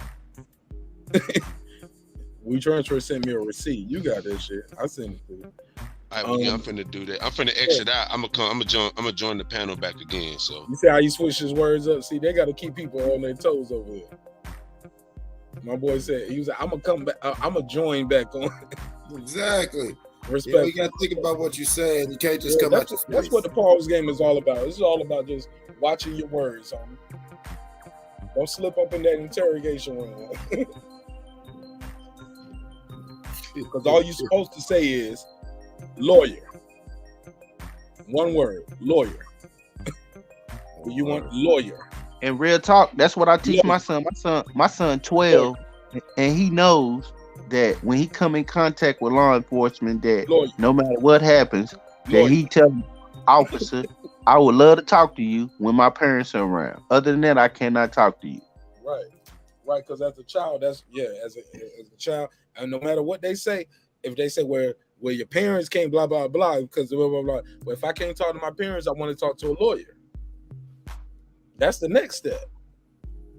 And no matter what you say, you gotta say, no matter what they threaten you with, lawyer, parent.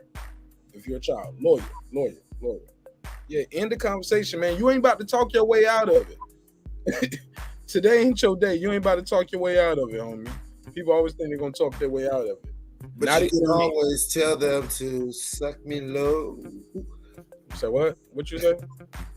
Nothing. I Never. thought I was muted. Yeah, no, you're not. Let me play this next joint, man. This is my girl Frankie Lou. Man, I play Frankie Lou. I'm playing Frankie Lou joint, man. Shout out to Frankie Lou.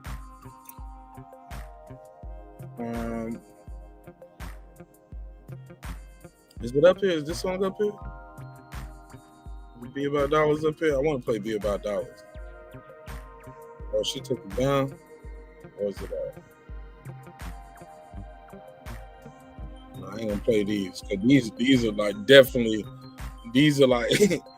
Meat Mills, let me see if I can pull it up this way. I'll see. But if not, if I can't play that, I got somebody else I can play. But I definitely wanted to play this one because this was a fun song. Nope, it's gone. All right, cool. Let me play this one right here. This is my guy right here, Street Scott. Super talented dude, man. Super down. Matter of fact, my boy, man, I'm all over the place right now because my boy Drag got this joint, bro. With what's some dudes? What's the dudes from West Coast, man? Damn, man, these dudes. Hit Boy was working with them. They did the whole video where they was doing the video like Friday. Y'all know what I'm talking about? Or no? Yeah, I don't know. I didn't know who Hit But was until he started doing Nas music. Are you kidding me? Yeah, I don't listen to nobody. I don't listen to nobody but Nas. Wow. Nobody. Now Nas get played. I listen to Nas every single day. Okay. Okay, do me a favor, All right, Brandon look, Washington. Do me no, a big favor. Put it Push in it private to chat. Put it in private chat so I can keep the music on. Put it in private chat and or tell it to him real quick. I want to get some music back on. This is my guy Thirsty. It's called What It's Like. I gotta shout out to Thirsty, man. Thirsty was rocking with us for a long time. He's still rocking with us. I was talking to him the other day, and I would be remiss if I didn't play his record. So let me play his record. For those who don't know, his name is Thirsty with 2 E's, THIRSTEE. And I'll put this link in the chat so you guys can check out homie. But it's called You Don't Know What It's Like. Well, it's called What It's Like. What It's Like. What It's Like. What It's Like. What It's Like by Thirsty. Yeah, man.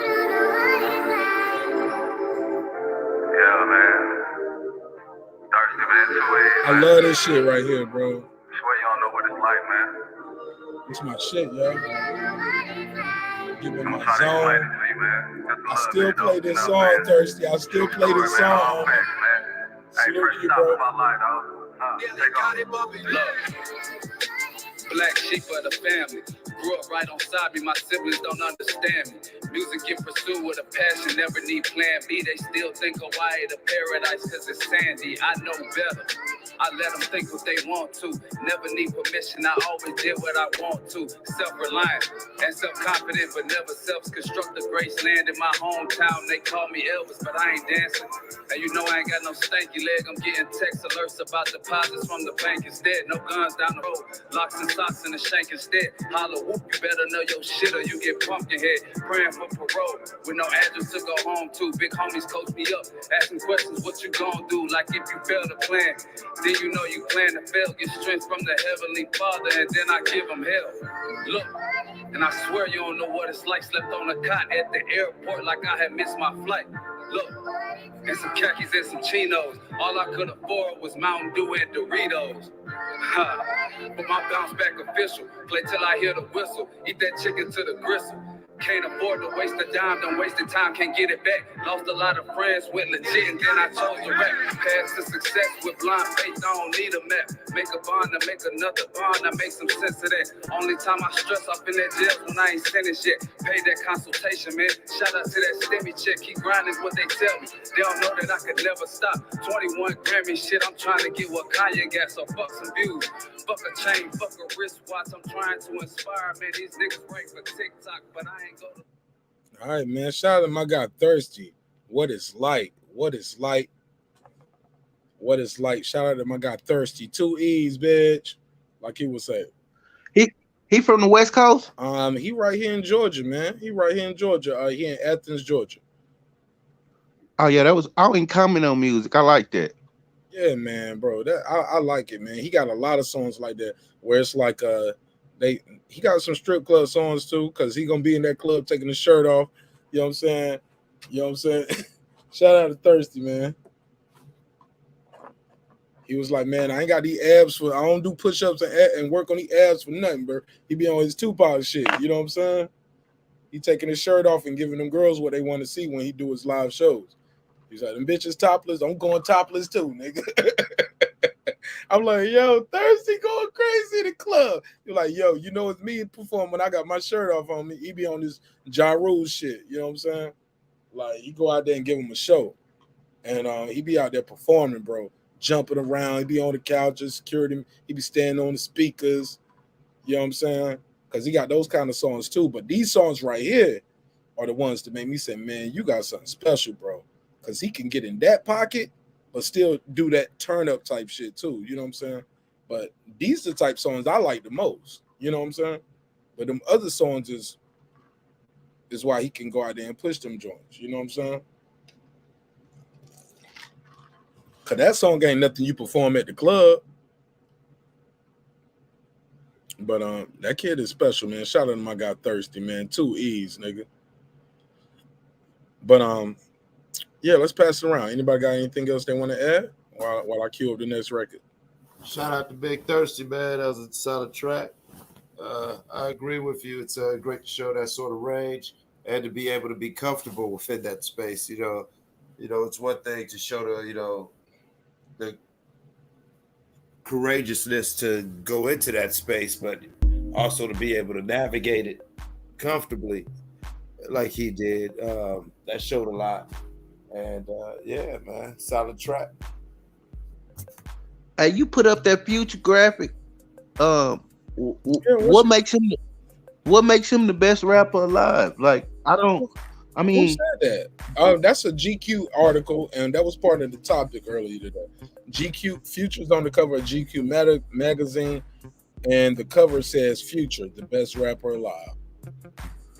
I mean, they got to know that's a joke. I mean, Elliot Wilson is trolling the industry with that shit, yo. He trolled us. Elliot Wilson wrote the article. Yes, bro. Come on, you know me, man. Come on. Elliot Wilson wrote the article, bro. The yellow N-word, what he used to call himself. Come on, man. Stop it. Yeah, like, come on, man. As far as Future, I mean, I've listened to Future's every one of Future's albums.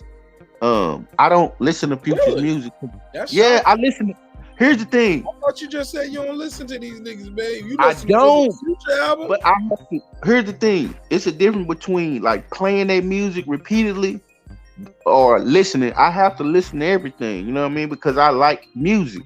I like music, and I don't want to become one of those old dudes who don't even listen to the music and then trying to critique. I want to listen to it to say it's garbage. Ladies and gentlemen. Sorry, go ahead. I was just queuing So, that. so I think a lot of Mike on that, then Megazord. I think a lot of this music is garbage nowadays. It talks about nothing. It just doesn't sound like nothing. I mean, and it sounds the same. So I just get nothing out. Their music don't vibrate to me. You know what I mean? Like, I don't know what kind of vibrations they on. And also, it shows why our children are the way they are. You know what I mean? Like Snoop, I always go back to what Snoop said on the Breakfast Club because he dropped a jewel that everybody missed.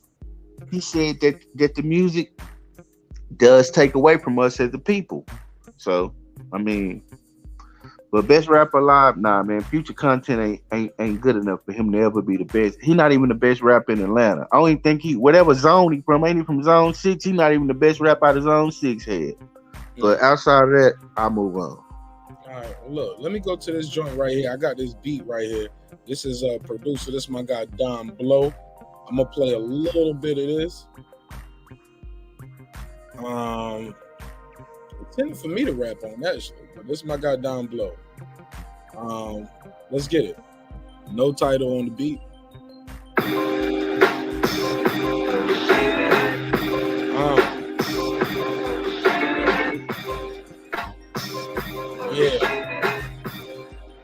Yeah, nigga.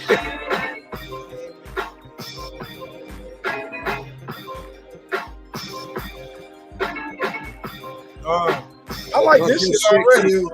What it do, Q? I fuck with this. Hold on. Megazord, what you think of this beat?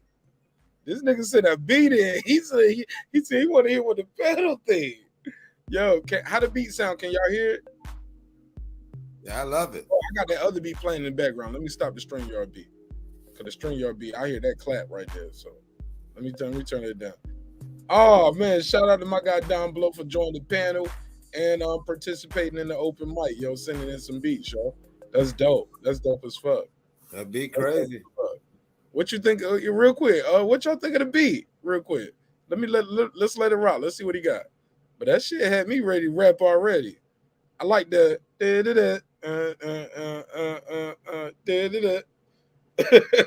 I don't even know what it's saying. What is it saying? Megazord, hip hop historian. What is the sample from? Come on, you know. I didn't hear it long enough. All right. I didn't get a long enough listen. Fair enough.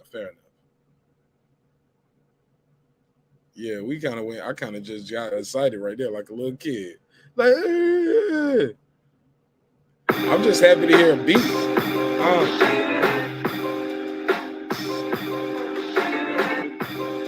Sounds like shoot it up.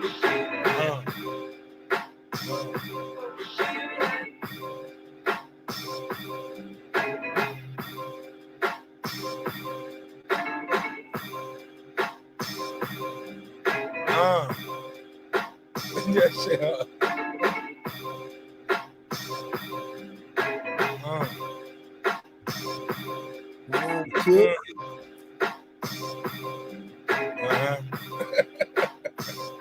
Yeah.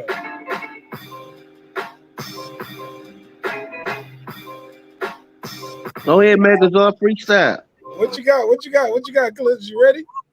Man, when am I not, man? Spit that shit, man. Nah. What you say? When am I not ready, man? Spit that shit. Clips ready to go. You want to get some bars off Clips? I mean, it's Friday, right? I mean, fuck it. It's Friday, homie. All right, fuck it. You ain't got shit to do. You ain't got no job. Yeah.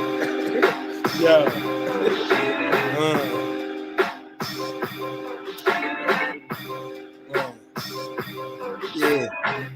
Yo. You know what I'm saying?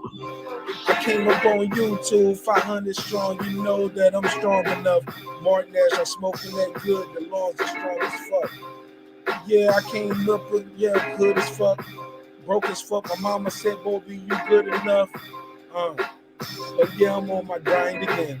Yeah, I'm on my grind again. Shining and I shine again. I'm on my green like the Heineken bottle. I switch the throttle, then I slide on them. Yeah. I'm Wayne Gretzky. Ice skin, I glide on them. Pass it and I slide. Shoot it up. Bang. I reboot it up. You niggas still broken your labels. You don't recoup enough. You stupid fucks. Oh yeah, it stopped right there. Okay, so it ain't loot. It ain't loot. It's like he sent me 1 minute and some change. There you go. Yeah. That was cool. Go ahead, Clips. Hold on, I'm gonna let you get your bars off, Clips. What you got to it? Yeah.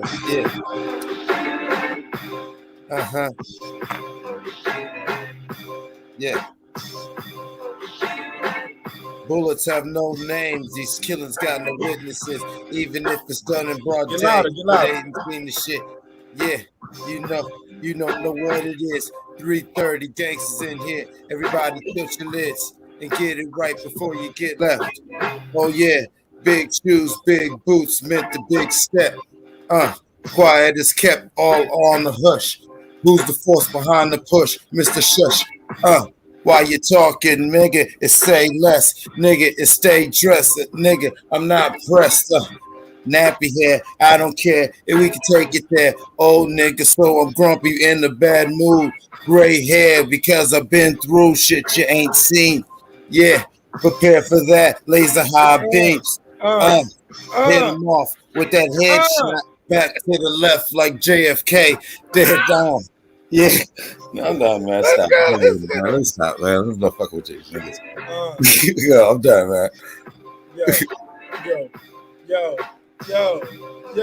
I said, let's get it going. I was like, slave, heart of a giant. Only fear God, so I live like I'm dying. I take a few pulls and I feel like I'm flying. A creature on the features, and I ain't even really trying. I'm on YouTube just talking to fellas. I'm on YouTube just getting my Skrilla. Don't get mad, homie, because you got your views low. That ain't my fault. Blame your own folks. Blame your own fam. You work your own scams. I'm up here telling the truth, counting my own grams. I got Clips in here, Megazord as well. Boxing Scholar up here. Sometimes he might just fail. Arguing with my boy Troy Graham. That's all beef. Man, that's all cool with me. It's on the YouTube streets. Yeah, it's on the YouTube streets. Background. You know Marq Nash, homie. You know I'm back now. It's open mic. Sending your song, sending your beat. I might let you rap on the mic. Say a little treats. Get some bars if they sweet. If not, don't fuck with me. If you know me or Marq Nash, competition get elite. Get this is Vince versus Bud, homie. Yeah, fight of the century. Yeah. Show me love, homie. All right, pass it. Let's pass it. Yeah. You already know the vibes. They get wild sometimes out here on these YouTube streets. Come through the neighborhood where I'm at, breaking the beats, chilling with the nigga Nash. We just chopping it up, blowing hash, sprinkle a little bit of that in my blunts. Some of y'all playing with your nose. Me, I'm not the powder puff. I don't judge, but just calm down when you get on the panel. Niggas wildin' out, tally whackers out. I can't handle some of the goofy shit. Getting cow sauce on this thing. Hey yo, fuck it though. You feel freestyle off the brain. I ain't gotta talk, ain't gotta write. Matter of fact, I'm not a person, I'm a presence. This is me on the mic. Yeah, I'm a moon, a zoo. Shout out to Ben Israel. Still my homie. But that nigga be talking straight real. Sounds like he probably popped about 8 pills. Drunk some NyQuil. It's still good night still. Homie, I got no love for these niggas. They can't fuck with Marq Nash, boy. I got love for these. Okay. Yeah. Hey, yo, it's all love with them, dig it. Because I'm going to do it how I do it in real life, though. I'm going to leave bath salts alone. Yeah. We're going to get back to the ill flow. Yeah. And show these niggas how we roll. I can't wait till Bud and Arrow get in the ring, so Brandon Washington give me some dough. Yeah, because he don't want me to pay you, so he can talk shit on the low. He be going everywhere like, where he clips at? He be looking like that nigga in Harlem Nights, Arsenio Hall. Yeah, quick. Talking about, nigga, pay me my check. I'll be like, here you go. He be like, I don't want it. I'll be like, goddamn, nigga, why you out your front? He like, nigga, shit. Nigga, I'm going to say this to the day you die. I'm going to go at your funeral like, you know, owe me $50 for that one fight ride. Still ain't paid me yet. Dirty ass nigga, you just a petty motherfucker. But I love you. Brandon Washington, you's a cold motherfucker, but I'm gonna get you. Because when Bud dropped that nigga and bring that fish out that water, and you see that bitch on that boat, on that ground just flopping, I'm gonna start laughing. Now who talking? Let's go. Wow. Hey, all that was facts though. All that was facts is what y'all don't know. He said all that in the chat to me. That's the conversation.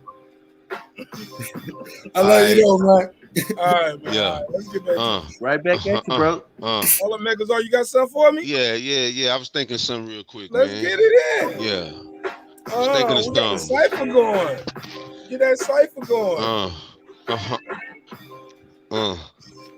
Let me double it back. Alright. Check the fly shit. This shit feel like Ninja Gaiden on NES. Any beat I bless, ironically against him to death. Blood sacrifice. Yeah, Jesus wept. On my back was swept, and I lie eyes watered well. God here, this is God here, nigga, no one else. No excuse, no boost. I hit the goose when I step. Big stepper. Billie Jean was in line when she said I piped her. Said I got the streets lighter than Michael Jackson. Hit the black stun, you on the block, son. Never me. Check the pimp squeak. The trash bin isn't real. Me and my niggas been in the field. When I say I'ma line them up, that's correct configuration. East Dallas Projects profit, proselytizing the information that you need, but somebody didn't see that. If you don't compute, then you losing with me. I maneuver through any sewer and maneuver. It's kind of hard together when you start to do a Milwaukee Brewer. How I get ya, switch ya, get ya, flip ya. Yeah, East Dallas, Texas, nigga, in the Pleasant Grove. You niggas never know the way I get it quick with the swicks when I have the bow. We got sticks but no hockey pucks. Who is us on the block getting low? Tennis, bro. In a old school Jetta with Berettas. This the flow like Biggie. Get me quickie, get ya, I'll bless ya. Talking about I chew a weak rapper like Charleston Chew. What's the deal? So for real, I make water distill in the form of fine mist. Get my drift and I build. I drill harder than drill bits. We still lit in the street and they can't help me. Spit the elite top tier. Oh man, I fucked up. I let the loop stop. Yo. Drinks require sleep, goals require effort. Whenever you step to Marq Nash, homie, you just effed up. Go ahead, homie, just step up. I leave you at a level under where I just left from. Megazar, I got a new name, Quasar, shooting star, but you can see me from afar, so what's the deal? I'm so for real. My love, could you explain how heavy D can't stop the rain? So who I be, literally in these YouTube streets, never heard of them. Blast the nerve of them, to even mention my name is hard to explain. How can It's you just the contain? name. These niggas must got dope in their veins, or they just talking slow, dope off that lane. I don't know, these kids got fitting all in their veins. These motherfuckers so strange, but I'm gonna give them that game. Hey yo, I don't mean to interrupt in the vein, but let these niggas know, let me hip up the game and pull their coat. These niggas on that shit, they slow, so get it up, pick up the pace with that shit. Oh yeah, right in their face, yeah. Okay, we got Marq Nash and Bennett in the place. The neighborhood is breaking beats. Come on, get a taste of the real good gumbo. We mix it up. The sky, Texas, Atlanta, and Ohio. So we're going to kick it to the globals. Everybody feels it because hip hop is for the local. And now these niggas join the panel. Introduce yourself. Just jump in the flow. Yo. Go ahead, get your bars off, homie. Call me Big B. I can't barely hear that though. I may put up the volume. Get your bars off. Let's go. Call me Big B. You know what's like misery. This is my mentality. You know it's just reality, insanity in my mind. You know it's my time. You really want to see my rhymes are sublime. Look back. You know it's just trapping. You really want to see because you know I'm just clapping out here. Now I persevere, shed no tears. You really want to see because there ain't no fear. Now I persevere, shed no tears for my enemies. See now they line up like an assembly. This is the remedy. You know I got the recipe. But you really want to see now there's no necessity till the day I die. This is my mission. Look back now because you know my ambition and my competition for my own ammunition. Really want to see because you know now this is the mission of survival. You really want to see because you know my rivals will leave. You know you're deceased. Look back, waiting here now out in these streets. My mission. You know my application. Look back, waiting here now. You know now this the reminiscence, the premonition of my own mind. You really want to see because you know now this is my time. Hey, yo, give it a drop. Give it a welcome. Absolutely, man. That's what I'm talking about. That's how you just jump right in the cipher. The beat stop, you keep rapping, homie. What's your name, bro? Ryan Harkin. Ryan Harkin. Where you from, homie? Ireland. Ireland. What? Yeah, we talked before, man. Mama, we made it. We global. Boxing has took us all over the world. Just talking about boxing, hip hop, politics, and comedy. Don't got. Hey yo, wait a minute. He said Ireland as in the country? Ireland, yeah. Hold on, man, because in my bars, didn't I just say we had Texas, Atlanta, and Ohio? Marq Nash is the neighborhood. We're going global. Here, introduce yourself, jump in the flow. And the nigga jumps in from Ireland. Yeah. Look at my clip, my boy Clips. Clips don't put a whole case on it. All right, your boy. Put it. Yeah, Clips don't put a whole case on it. My boy Clips. Yeah, my man. boy Clips. So shout out to my homie, man. Not that boy. Going, man. This shit is dope. Y'all ready for the next joint? Y'all ready to keep it going? Yep. All right. Shit, you got another. Let's keep it going. Got the freestyle. I was making that up as went along. Yeah, man, you did good right there. I like that. Let's go. Shout out to my guy Don Blow for the beat. Y'all want to switch the beat? Y'all want to keep it where we at? Give us a different beat. So what though? Let's see if we got another beat somewhere. Ireland in the building though, man. Yeah, I got a big beat. So, no. Do I got permission to play? You made the beat? Who made the beat? No, I didn't know. Man. My bad. Yeah, no, I got one for y'all, but I'll cue it up, but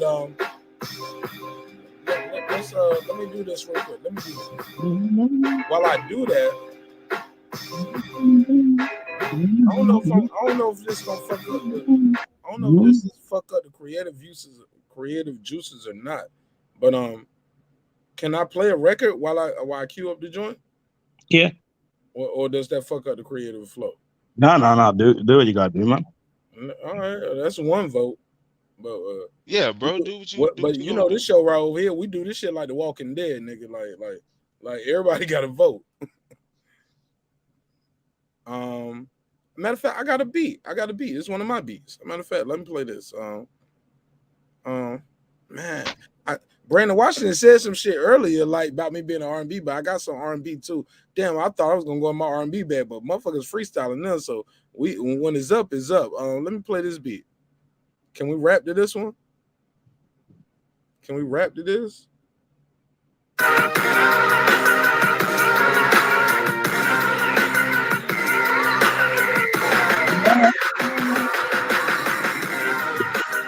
Yeah, now I press it down. If anybody know beats, like I was kind of trying to do my Marq Nash imitation of a Just Blaze beat, like during the Rockefeller days. Megazord probably know the vibes. Like he'll probably critique me for that. But I was in my Just Blaze bag. I was trying to make a Marq Nash Just Blaze type beat. Yeah. but it's one of those beats where you can freestyle to, but and it's like a marching type of dun dun, like you can march to it almost. So it's some army shit too. But this is definitely an imitation Just Blaze drum roll. Like I ain't got the real drums in there, but I'm playing with the sounds and samples. But yeah, y'all let me know what y'all think. This is called Studio Series Episode 4. Studio Series Episode 4. It's on YouTube. So if you like the beat, you can go in there and download it and you can rap to it right now. Studio Series Episode 4 by your boy Marq Nash. No samples, neither. Even though it sounds like a sample, there's no samples. This is me doing those horns and yeah, no samples.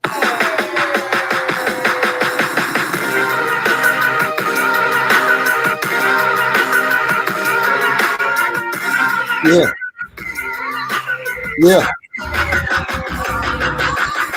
And if the beat too loud or too low, let me know.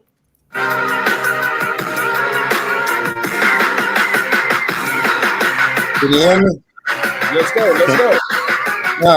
Yeah, when the clips and the shit and they for the timid, told these motherfuckers that I came here from start to finish. I was strictly not for the friendship. I was all about the venture. Yeah, I don't give a fuck, nigga. I shoot a nigga up from a Bentley. I shoot a nigga up from a hoopty. I shoot a nigga up from the front of a bicycle, nigga. I'm a shooter. But now I'm trying to be calm. I got all this money. I'm just trying to recoup it. Put this shit up in the game. I pay my dues. I pay my bills. Shit, I've been paying, going through things. Yeah, there's hunger pains. No more stomach growling. Now it's just me just out here howling. Big wolf sickness shit. I hold my own territory down when I'm getting it. I told these motherfuckers they just growing mushrooms in they bullshit when they just try to sell it to me. I know that smell very well. I ain't falling for that shit. I got more money. I got money for bail. Told these motherfuckers that my money no one ain't fair. It's just like my soul. I got my devil's way deep in the hole. I give them everything they want, but it's just right in that hole. I put my faith in my God, never right in that hole. Shit, I go in the hole and never right in that hole. I'm just writing some flows, getting push-ups and getting swole, nigga.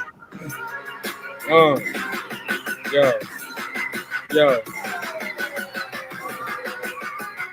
I'm a moody dude. Usually that's usual. Been a problem since Fruit of Looms and Looney Tunes. Come and Nash my hope in the tuna goons. Surround you like a hula hoop. Now I beat you like Fruity Loops. Yeah. Shout out to the chat. Girl behind the mic couldn't do you without that. I mean, couldn't do this without that. Y'all know what I mean. It's just that shit with the chat. Yeah. And this is all off the top. Southpaw, but I can do it orthodox. In and off the box. That's what your girl said. Yeah. Got red on my head, got the red bucket. I know you love it. Yeah, your boy back. Yeah. About to raise up the stats. Yeah. Lance Meyer, shout out to that.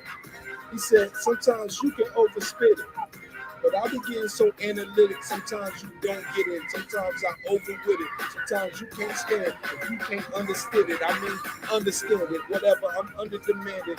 You should love me for everything I do, motherfucker. Marq Nash, I am back. I am true, motherfucker. I'm back for you suckers. Throw me a couple duckers. Don't even move, yeah. These are the hustlers. Do it down, yeah. Big up the suckers. I need a hater now. Here's my name, here's my IG. Come through, hate on my page. Fuck it, give me block, give me banned. Fuck it, I need to stand. Give a damn, I run around, turn this bitch Afghanistan. Put that hoe in the burger. Get these workers out here working. Give a damn, that's for certain. Hell nah, it's hell on earth here and I'm trying to still get off. Stairway to heaven, but I'm praying I don't fall because the rails is tarnished. But still I'm getting mine regardless. The shit's so hard, but that's why these niggas go harder. Fuck it, y'all. You know I'm just rocking survival. I'm out here just doing my best, living in Ohio, America, on the brink of a civil war. Motherfuckers give a damn as long as we getting more. We black. We've been out here in the civil war, going against, trying not to be strange fruit, but we eating raw meat. Because we getting so predator. Carnivores out here, some niggas is by they omnivore. It's sick. Hey, yeah, we living like the Romans. Fuck it though. These motherfuckers in the Coliseum going full on. Gladiator status with the shit. Yeah, you know me, I'm hater proof, so I'm just not giving a shit. Got a new beat? All right. No, man, shit. Where y'all with it, man? All right, that shit. That was a little cipher right there, man. That's all right, man. That's all right. All right. Shit, yeah, we can't inspire. But let's play some more records though, cause like it's fun to do the cipher, but some people spend a lot of times on these records. You know what I'm saying? Yes, sir.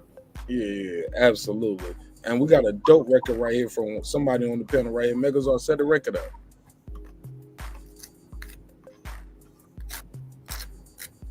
My bad. I was actually trying to think of something in my mind to start off the other record with.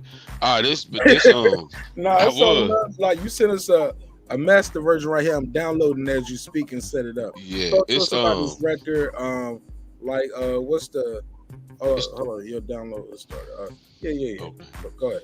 It's the title track off of my project that's coming soon. Like I said, this is a master track, and I got my masters back today.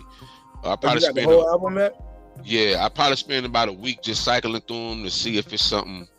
And I go Friday. The order, or you keeping the order how you got it? Like, I'm gonna keep the order in terms of how I got it. I just more than likely it was certain songs how I heard it for so long a certain way, and when he mastered it, I told him he could put his spin on it, but if I didn't like it, I would want it back a certain way. So I'm gonna sit with my QC team and we gonna see, like I'm gonna make a vote. This is just not gonna be my vote, but we're gonna sit down and we're gonna vote as a team which one is what, like which one we like moving forward, because these guys put as much time and effort into this project as me in terms of my producers. So we're just gonna like that. But this is called Diamond Among Men. The album is called Diamonds Among Men, but this track is called Diamond Among Men, and it just pretty much talks about how through brothers like my brother Brandon, I was able to find the best part of myself and help affect and be the change that I wanted to see in my life and influence a lot of other people. Not to be corny, but that's pretty much really what the track is. Me kind of like puffing out my chest in a braggadocious way, but it's more so paying homage to that path, you know what I'm saying, of elevating from one space to another, pretty much. And you said the song is actually called, so this is basically the title track to the album. Right. And the album is called, again, for the people who don't know, Diamonds Among Men. All right, I'm gonna put the album art on the screen so they'll know what you mean when you say these things. Cool, right? So this is the album art. That's cool, man. That's awesome album art too. Yeah. Awesome. Yeah, that's the actual album artwork. All right, so cool. Let's play the record, man. Let's support this brother. And the album is called Diamonds Amongst Men. And like we're gonna do a full breakdown. We talked about it before. If you caught the episode, you caught it. But when he releases the album, we're gonna do a full breakdown of the album art, what it means to him, Who's the gentleman telling the man to get off the bench, and who's the guy getting off the bench, and what does it mean for him? The colors and like the symbolism. So we'll do a full breakdown. And when are we gonna get this treat, my brother? When are we gonna get this full album? I believe it'll be more than likely it'll be the first or second week in May. Truly, realistically, like that's when I can guarantee. Like I guarantee it'll come out by the second week. Like that's a guarantee. All right. So you want to do it the week after it drops, then, or you want to do it the week before? It don't. Let's Whichever. do the week after it drop. I mean, Yeah, we're gonna be having a lot of traffic to the show that month of May anyway. But we got so many boxing events. Yeah, man. Whatever you want to do it, bro. Whenever do you have a date, like is it dropping on like on a Friday, Saturday, Sunday? You know what the day of the week is gonna be on? Yeah, it'll be like the typical release. It'll be on that Friday. It'll be on that Thursday night. They're going into Friday morning. Okay, because you know the new school way, they be dropping them albums on Tuesday digitally now. And the physicals be on Friday. Do you have physicals copies? Are you doing any physicals, or is it all digital? This is all like this run right here is all digital. I'm getting together with some content creators that I know. And no, what I was gonna do was more than likely I was gonna do it on a flash drive so I can put content with it. Like private, like content that you're not gonna be able to get online unless somebody put it online. It's their prerogative if they buy it, but it'll pretty much be just some true. I'm trying to stop it. It's playing in the background song. Oh, you got it. It's playing on iTunes. My bad. Okay. All right, go ahead. Finish what you're saying. Let's play this. With just some content on the flash drive, some exclusive content. That's what I'm thinking of right now. Hey man, this is exclusive right here. This is the master version. This is the album version, right? Yes, sir. All right, look, I'm gonna turn my mic all the way off, and let me see if I can do it that way. How can I? No, I can't do it that way. But what I can do is I'm gonna mute this YouTube music in the background, and I'm gonna ask everybody on the panel to mute the mic, and we'll play this all the way through, man. Blasting off. This is the title track to the album, and it's dropping what day, my brother, or what? It's dropping in May. It's dropping in May, right? All right, so it's dropping in May. This is Diamonds. Right. Diamonds Among Men. Diamonds Among Men. All Positive Network. I'm gonna ask you to mute your mic while we play this record and support this brother on his new endeavor. This is called Diamonds Amongst Men. Diamonds Among Men, but the album is called Diamonds Amongst Men, right? No, it's actually called Diamonds Among Men. That track is Diamond, singular, Among Men. Okay.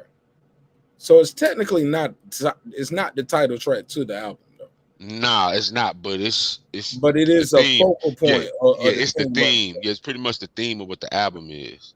Absolutely. That's what I was getting to. So basically, this is the title track to the album. Diamond Among Men, but the album is called Diamonds Amongst Men. Yes, sir. So Diamond Amongst Men, but the album is Diamond. So when you're looking for it, put that S on that first letter. But shout out to my guy Megazord for giving us the exclusive. Let's play it. It will take time to assess the impact of Marcus Garvey, Noble Drew Ali, W.E.B. Du Bois, and all of the great thinkers that have emerged out of our experience. Just as it takes years to produce a diamond, it takes years to produce the great giants of humanity that alter the course of history. Big step in the smallest space. Don't acknowledge your guidelines, boundaries are your race. Even bigger manifest at a godly rate. Divinely guided, although who happens to illustrate with the realest paint. The canvas was blank, I painted brotherhood. Niggas from any and every hood knew that they could because I stood was really good, fed to the wolves, but ended up dancing with them. They intrigued by my rhythm. All wise civilized, successful synchronizer, pressure applier, furnaces fire, producer of and diamond supplier. Name a nigga who's lava our way. Your rebuttal little too late. Promise you sing about me and hit every octave, including whistle registry. I'll signal for text, I'm the referee. Please acknowledge the pedigree. 415 to FOI did the math, show the work on the separate sheet. Nigga, I'm G.O.D.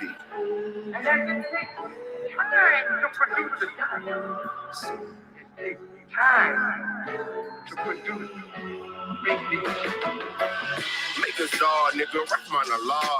The beneficent God, witnesses left in awe. Self-descriptions, these niggas no longer at odds. Looking past their faults, seeing what they need, that's my heart. Indeed, it's an art. Actually, it sets me apart. Just like my bars, life-giving, if you ever should parts. Dissect and reflect, recollect and restart.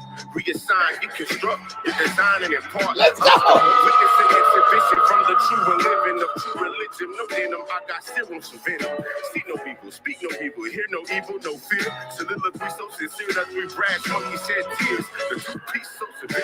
That bullshit is over here. Thy healing hands will turn the other cheek of heathens in despair. We the niggas got spared. Oh, not saved. I break bread like last supper with no cheetahs at the table. And I think it's vanity on the part of the contemporaries of time. That glitter and shine and dazzle with their magnificence. It is vanity to think that we have perceived them in all of their splendor.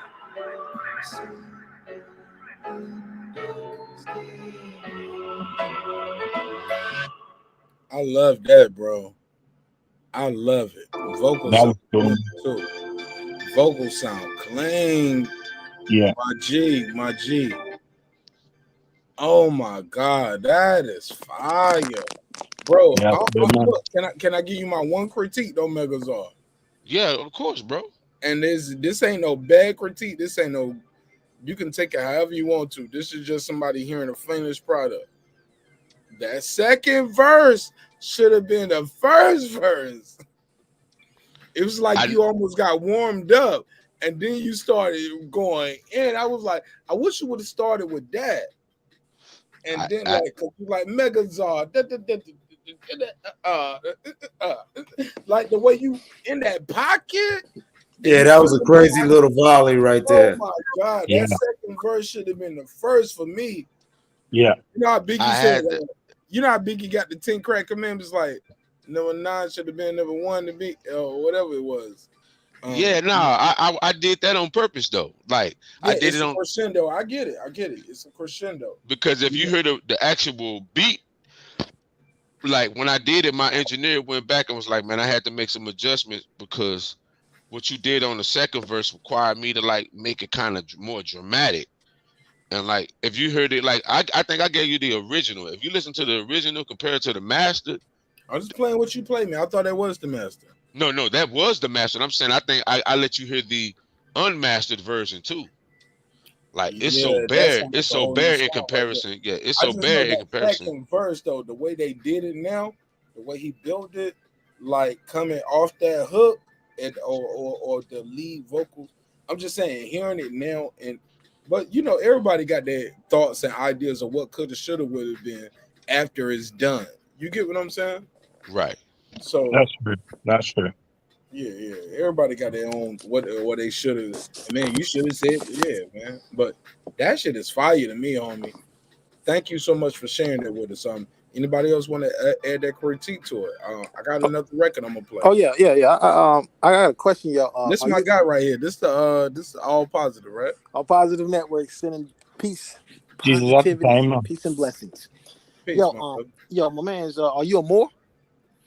Of course I'm a Moor, but like my title, you know, if I would have to categorize, I'm a follower of the teachings of the Most Honorable Elijah Muhammad as taught by Minister Farrakhan. Mm-hmm. So, like, but yeah, to answer your question, yeah, I'm a Moor.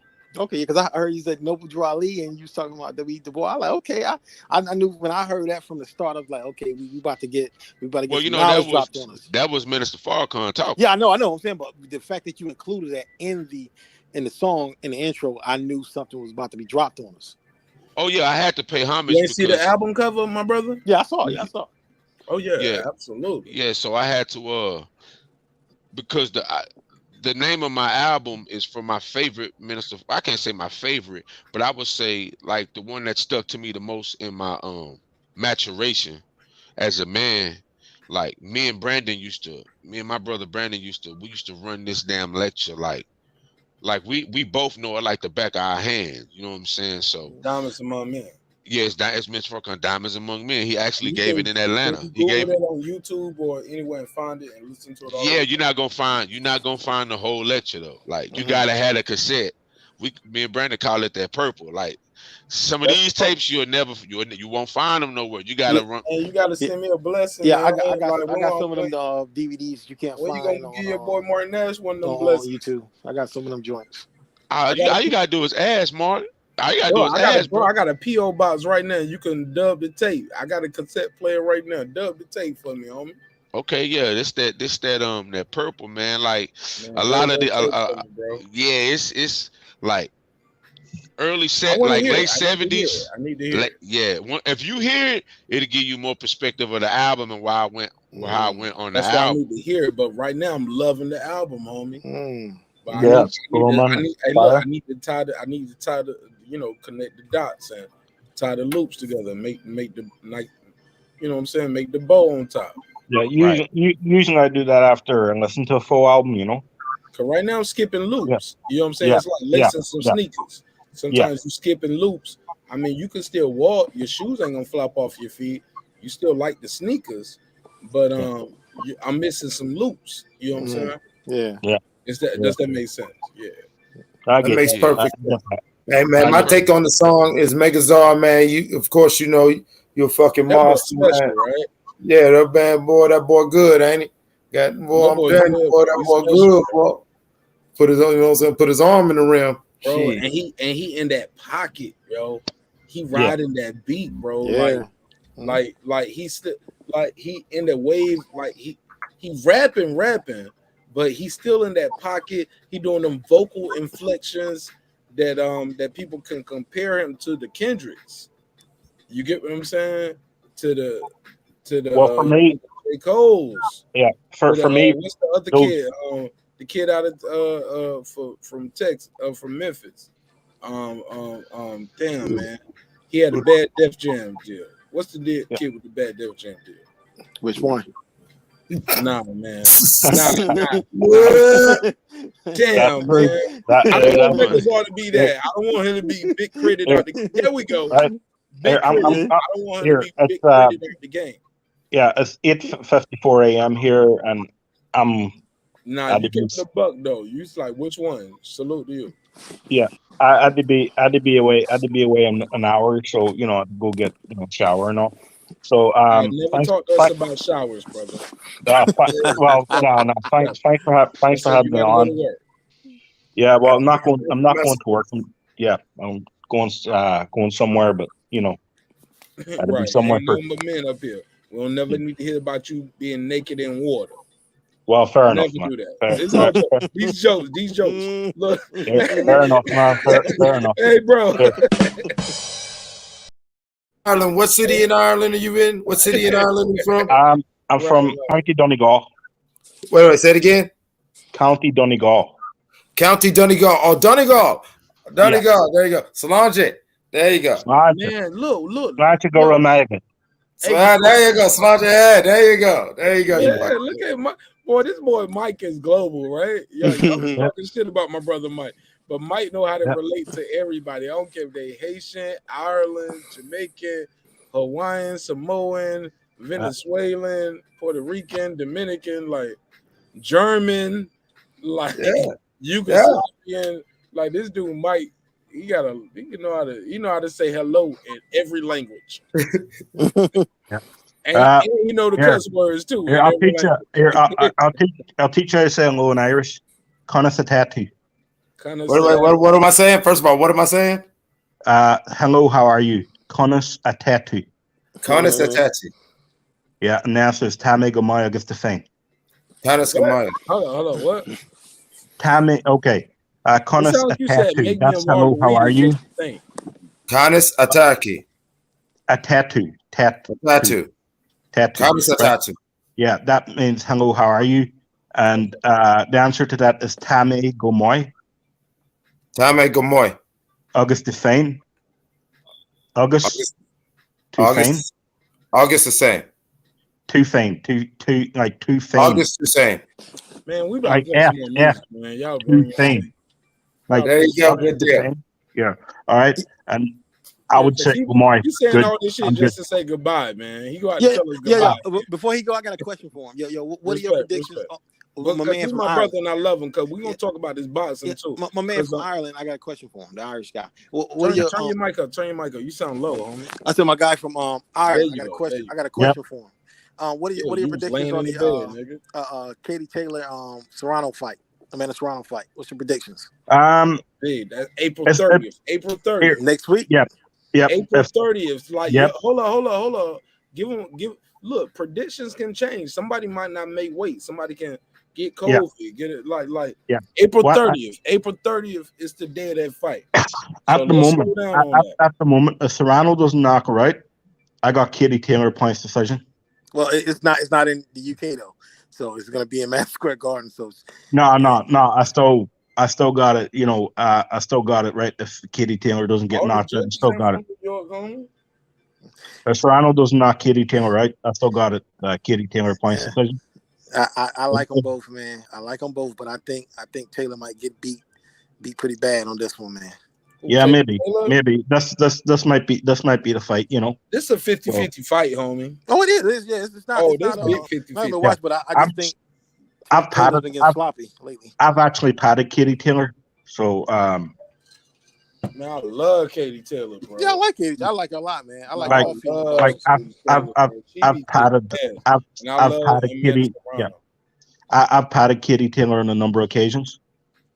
You know, and let me tell you something. There's a big decline in her. You know, you can feel it. Bias from all of us, like based off what we are geographically and how many fights we've seen. Well, somehow, that's true. That's I'm true. sure Right? You've been in Ireland. You've seen more Katie Taylor. Us in America, we've seen more Amanda Serrano. I've patted Katie Taylor. I've been down to Dublin Performance Centre down there. You know, like on numerous occasions. When she was an amateur, I patted her, you know, number of times. That's so, good. You know. What does that mean? Clarify. What does padded mean? Like, you know, like holding the pads for. Okay. You know, when she's, you know, you felt her punches. You felt her power. Yeah, I've felt, you know, she got snapped, and she's a very, you know, when she hits the pad, she hits it right in the middle.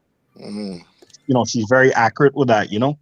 So like I've felt it, you know, but yeah, like from people I know that's doing, you know, pat with her now, right? They're saying there's a deterioration with Katie Taylor over the last couple of years with her. You know, like I haven't patted her since 2013 was the last time I patted her. You know, but I've been told there's been deterioration in her.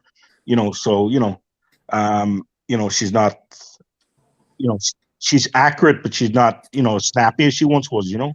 That's why I'm choosing Serrano. If I said years ago, I said if this fight would have happened years ago, you know, she beat her sister. She beat her sister years ago. So I said if it happened years ago, Serrano would have been too small, but she's actually grown into the division. And Katie hasn't looked good against Mahfoud. What's her name? Mahfoud? I forgot how to pronounce the chick's name, but I thought she lost that first fight against her, and I thought the second fight could have went either way as well. And Taylor she just hasn't looked as good. Like her stamina has been on a decline. People I've been talking to, Kitty's been injured the last few fights. Oh, so you know, and for this one, they're saying she's 100%. Like, you know, so you know, Kitty never made any excuses about that. You know, so but that's just what I'm hearing from the grapevine. You know, like I don't know if that's true or not, but that's just what I've been hearing. You know, so you know, apparently she's had ankle problems in the past. So you know. Apparently that's all cleared up now. Okay. So you know, I just hope to see a good fight. That's it. You know. Well, I like them both, man. I'm just leaning towards Serrano, but I like them both. Yeah. Right. Right. When Frank fought Dudu, this is a guy I've known since 9 years old. I picked Dudu to stop him. Who said again? You broke up. When oh Jesus Christ! I forget his name now. Top of my head. You just said it. Take your time. You said who stopped who? Dudu. or when fought Doo. Boo Boo. Boo Boo, yeah, Boo Boo. Yeah. Oh man, you Andre. going hard, man. You talking No, about not Boo Boo Andre? Andre. Yeah. Who was Jesus Christ? I forget his name. Yeah, I forgot. I knew you talking about his last fight. He got stopped. Yeah. Mm-hmm. Yeah. Right? Yeah. I've known that guy since he's 9 years old, and I picked Andre to beat him. Oh, okay. So I'm not geographically, you know. I was more hoping for you the know best. he an undefeated 2-division champion, right? No, I know that. I knew that. I mean, like, what? Like, why we discount that? It's a reason why he ain't getting no fights. Yeah. No, I know that, right? Nah, you can't know that. Call him doo-doo. No. Call him doo-doo. Doo-doo. I've been hanging. Shit, homie. Yeah, Come on. I've been hanging around Mark too long. No, He's shite. On Rivals. He I've said, been hanging around on Rivals boxing too long. What you call him? Shite. He said, Booker was all shite. You can't say you respect the man, but you call him doo-doo. Yeah, I've been hanging there. That's what Mark calls him. I've been hanging around Mark too long. No. I look. I got love for Demetrius Andre. Hey, look, and I'm gonna tell you, I'm gonna peep you the dope shit. I ain't never did an interview with him. Yeah. Never did an interview with him. Never reached out for an interview neither, though. To be fair, but I never did an interview with Boo Boo. Never reached out for an interview, but I think he is super avoided. Like, No, he is. Why not go get that belt? The dude keep having a belt in your division, and he's campaigning there for a minute. Like, nobody's unifying with him. Yeah. There's 3 champions at 160 now. That says only something. one bull on the grass. Yeah. When he fought fight other guys. Yeah, when he fought Jason Quigley, right? I've known Jason Quigley since he's 9 years old. I picked him to beat Jason. So that's why you call him doo-doo. He beat his ass.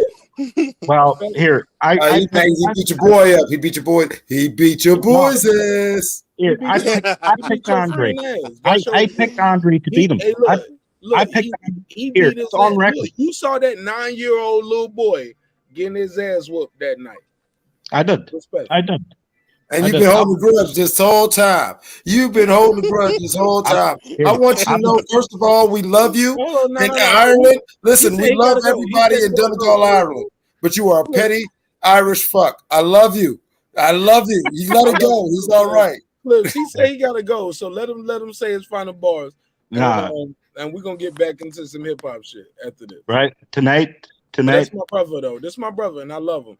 9:05 a.m. here. So tonight. Yo, all of us gotta go get off this motherfucker soon. Yeah, we're gonna watch this fight in the morning. Yeah, Tyson, right? Tyson Fury versus Dungin White. Yeah, that shit 2 p.m. for me in the afternoon. Yeah. So 2 p.m. for us. That's like in a couple hours, right? Yep, that's like 8. That's like 8. No, that's like 11:30 p.m. here. So I would say the main event will be. You got to go to sleep, eat, take a nap, and everything because you are OG. I haven't slept at all, so Yeah, OGs like us, man, we got to get a nap before the big fights. No, I'm grand. I can go like 6 days without sleep. I've that in zombie bullshit. Oh man, that's how you found our show too. Right. Pretty much, yeah. I was awake. You were live, So. Yeah, man. That's how we get a lot of them, man. I'm not alone. I keep telling y'all, there's 9 billion plus people out here in the world, man. Like, you're not alone. Whenever you want to go live, go fucking live. I don't care if you're on the East Coast or West Coast. Somebody gonna see you. Yeah. I got Tyson Fury. Man. You know I like Tyson Fury, right? Yeah, 11. You know the brothers hate me for that, right? Yep, 11 for KO over Dunian White. That's my prediction. Well, that's a safe prediction because I'm picking Tyson Fury to win the fight too. No. He said 11 round KO for Dillian White. Oh, he's not for Fury. For Fury. Oh, okay. Oh, I'm about to say that's what I said. I'm picking. Yeah, that's what I'm going to Tyson Fury 11 for KO. We're talking over each other right now. Yeah, I'm sorry about that. Yeah. All right, so you got Tyson Fury 11 round or earlier, right? 11th round. Oh, you calling the round? Yeah, I'm calling Lorenz. Oh shit! Oh shit! Yep. Oh shit! Thanks very much, that nigga. All right, cool. All right, man. I appreciate your time and energy, man. Holler at me tomorrow afternoon, man. We're gonna do live commentary. I'm gonna call the fight while it's happening. I'm doing live commentary myself for it. So what? Are you doing immediate reaction as well? yeah, probably. I'll probably be on for about a couple hours. You know, get people up in the panel. You know, look, join. Put your channel. Shout out your channel then. My channel is just Brian Harkin. Hold on. Let me make sure. Let me take this off the screen so they can see it. Let's promote your channel, bro. Brian Harkin, right here. Yep. My channel's just Brian Harkin. Just type it in, and you'll see this picture up here. What's on up here, right? And basically, what that picture is when Ryan Garcia was going to fight Manny Pacquiao, right? So basically, it's don't mess with Pacquiao, kids. You know. Yeah. All right. So tomorrow you're gonna do live commentary. You're gonna do live reaction to the fight. All right. Yeah, pretty much. Yeah. Super dope, man. We're gonna promote it, man. We just promoted it right there. How about that? Yeah. Thank you very much for that. You know. Man, so it's all love on this side, bro. Yeah. Peace, guys, and have a good one, guys. Hey, look, I don't know how long your live is, but we probably gonna be here even when you're live in. You know how we do. So pull up and shout us out, and we definitely gonna share your link. And shout out to everybody in Ireland, man. Yeah, no worries, guys. Have a good one, guys. Nah, man, I support you, my brother.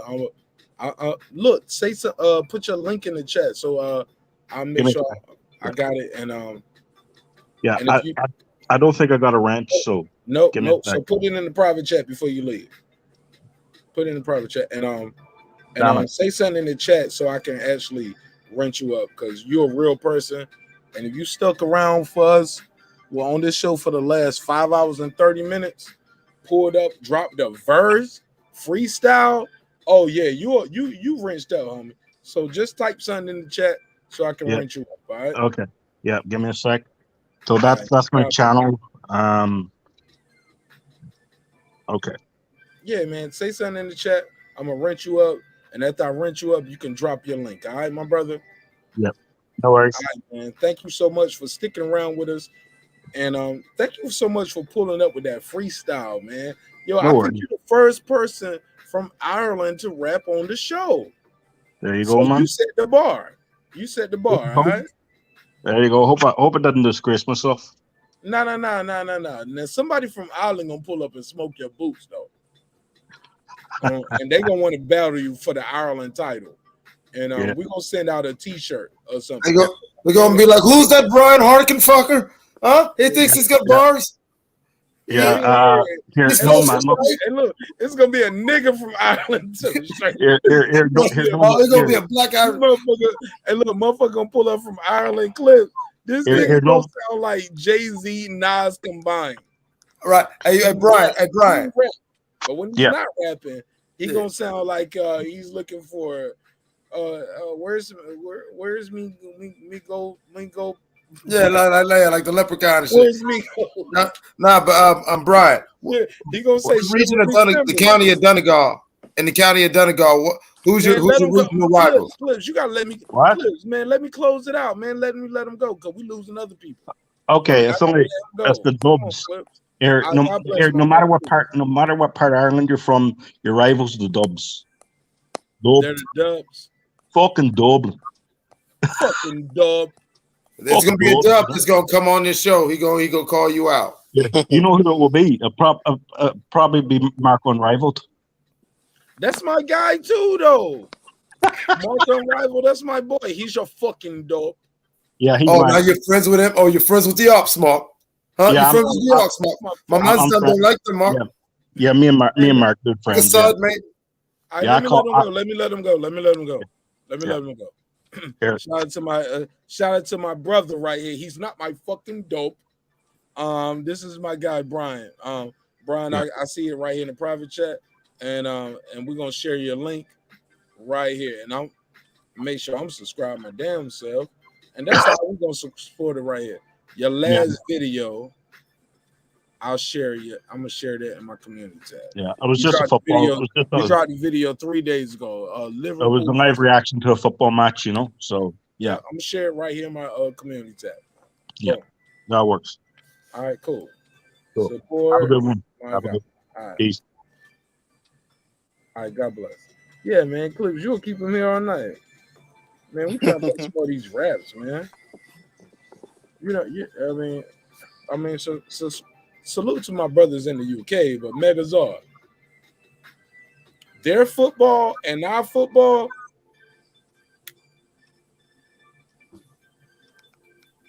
A little different. never heard of it. Never heard of it. But their football is more global. Our football is reach, but our football is more brutal, and our Super Bowl is different from. But I can't say that. That World Cup is some big shit though. I can't even. World Cup, the biggest thing moving, man. Yeah, man. You said to reel him back in, right? Yeah, Whoa. the World Cup. Fucking World Cup. The only thing bigger than the World Cup is the Olympics. You know, I had to get it. Hey, look, I got it together. I got it. I clips. Don't bury me on me, like please. Let's just act like I never said it. Let's just act like I never had. We got my guy right here, All Positive Network. He just got here. How you doing this evening, my brother? I'm living, man. You know what I'm saying? And to add on what y'all just said about the World Cup, I've said this. No. I was trying to move forward. Oh, okay. I actually got something else. I just want to say one thing about Let me lead you to the water. I just want to say that soccer is big everywhere except America. That's all I want to say. Please don't. Look, we already don't drop under the 20s in the viewership tonight. Let's not talk about soccer. All right, man. All right, let's not talk about soccer. We got a big fight coming up tomorrow. Who you got between Tyson Fury and Dillian White? And after that, we'll play another record and support some of my people. You know, I got Tyson Fury for the win. I mean, I'm picking Tyson Fury, but as I explained the other night, I think that Dillian White can win if he gets the straight right and the uppercut going. But you know, I don't trust Dillian White, man, especially after what happened against Povetkin. So I can never fully trust this guy, man. Well, look, keep in mind he was winning that fight before he got locked up. Exactly. He dropped him a couple times. He just did. Closed the deal. But Povetkin's a 40-year-old fighter. You shouldn't lose like that on a one-punch knockout to a 40-year-old fighter, man. Yeah, I mean, not a one-punch knockout, but you know, anybody. It's heavyweight, baby. It's heavyweight. It is. You're right. He dropped him a couple times. He just got hit with a better punch. But he got redemption rematch. The fact that he was doing so good in that fight, even before he got dropped and knocked out, is how he got the rematch so easy, so quick. Yeah, and he got redemption, so I give him props on that. But he did pretty good against Anthony Joshua as well when he fought him. The biggest shit though is Fury though. Fury's the A card. Yeah. I mean, Fury's the anomaly. I got Fury. When's the last time? Hold on, let me ask you something. And I'm just put a case on you. All right. When is the last time Fury fought somebody that's only 11 pounds in difference? Fury been fighting guys that he outweigh 35, 25, 40 pounds. Like, this guy ain't that much smaller than you, bro. You're right. I got history with you.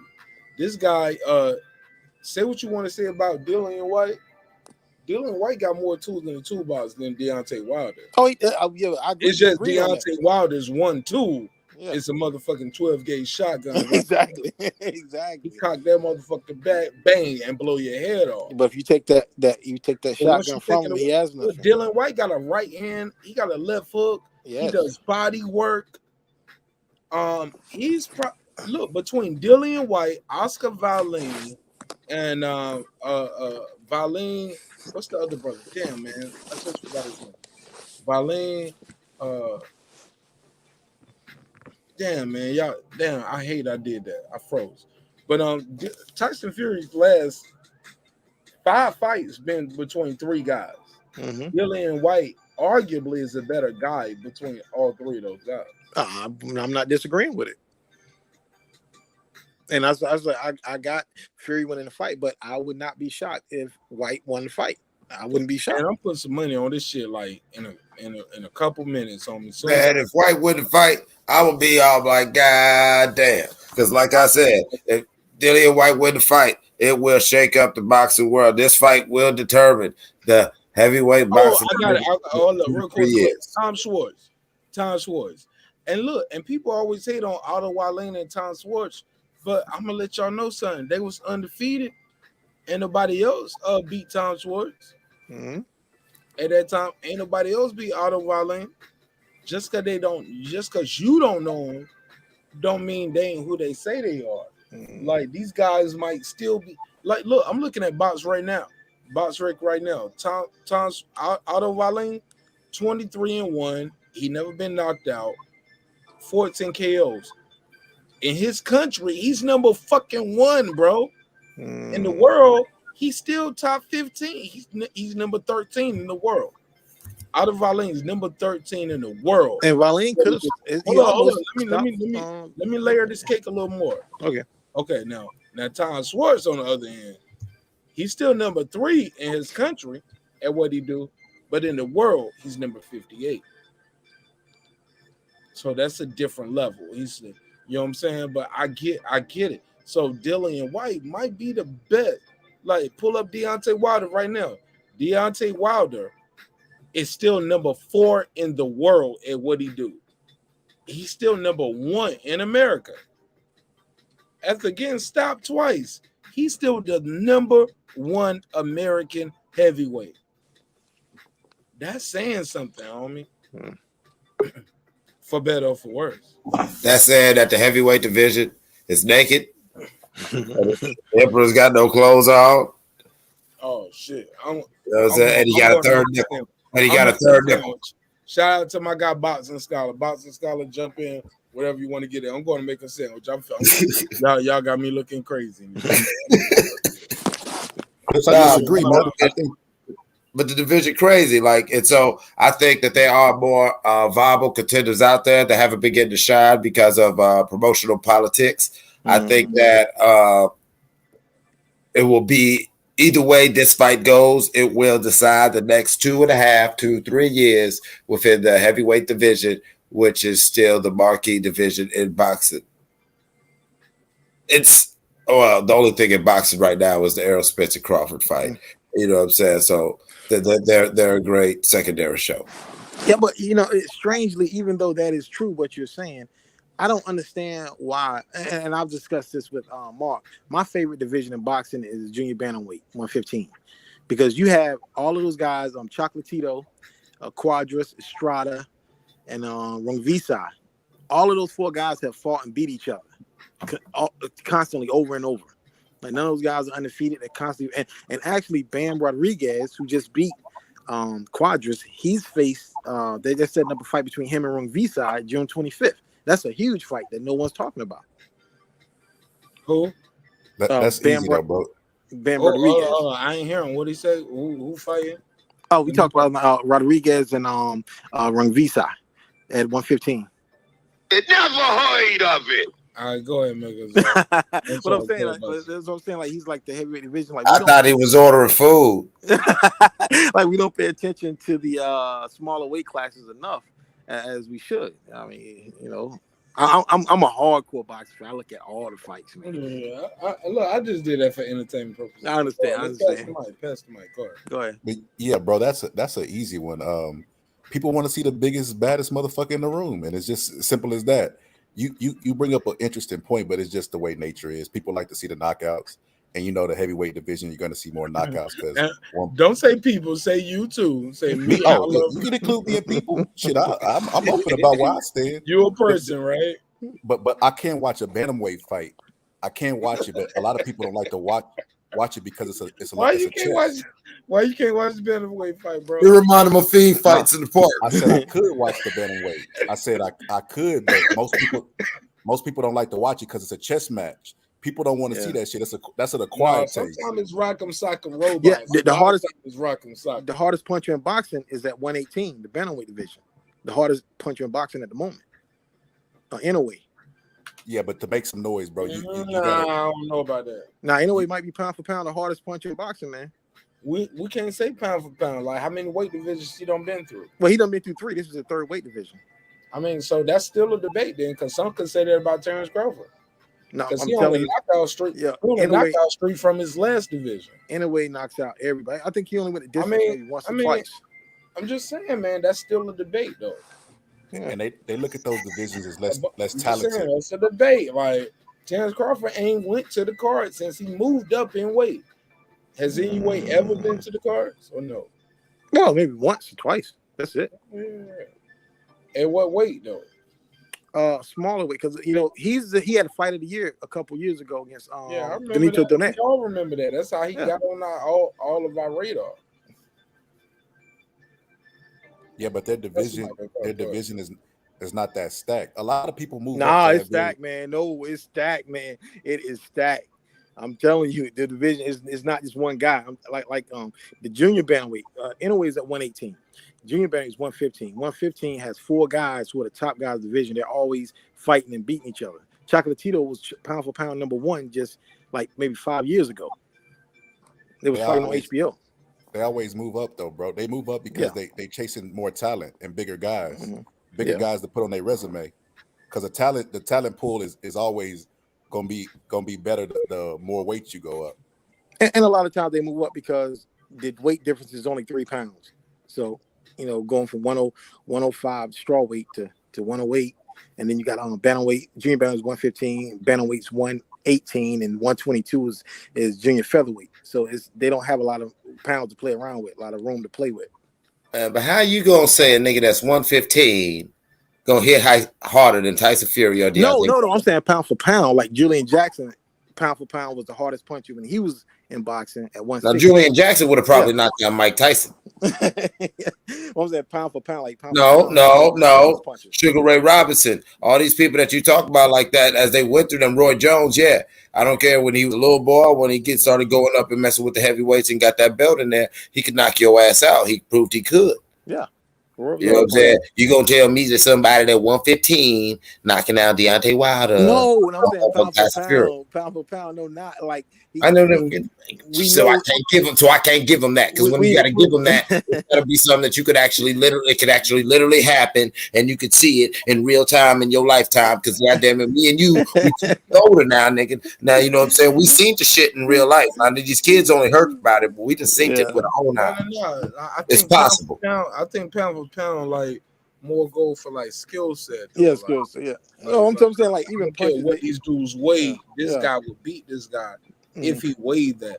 That's why they always say it's like a mythical list. Like you know what I'm saying? Yeah, all positive is if right. Floyd Mayweather was a heavyweight with that skill set, he would beat everybody. Exactly. But also, it's not fair because if he was that big and that tall, like he probably wouldn't be that fast neither. I don't know, man. Chris Bird is pretty fast when he was young. Chris who? But we're not. Hold on. There you go, man. Come on, man. I'm not talking about the Chris Bird. No. Listen to me. Chris Bird at any weight doesn't have a Floyd Mayweather skill set, so we're not about to do that. No, I'm telling you, man. Chris Bird. Because hold on, let me finish. Because also the skill set, part of the skill set is attributed to his speed, reflex, timing. Like some of that shit, like I never seen no heavyweight do it at that.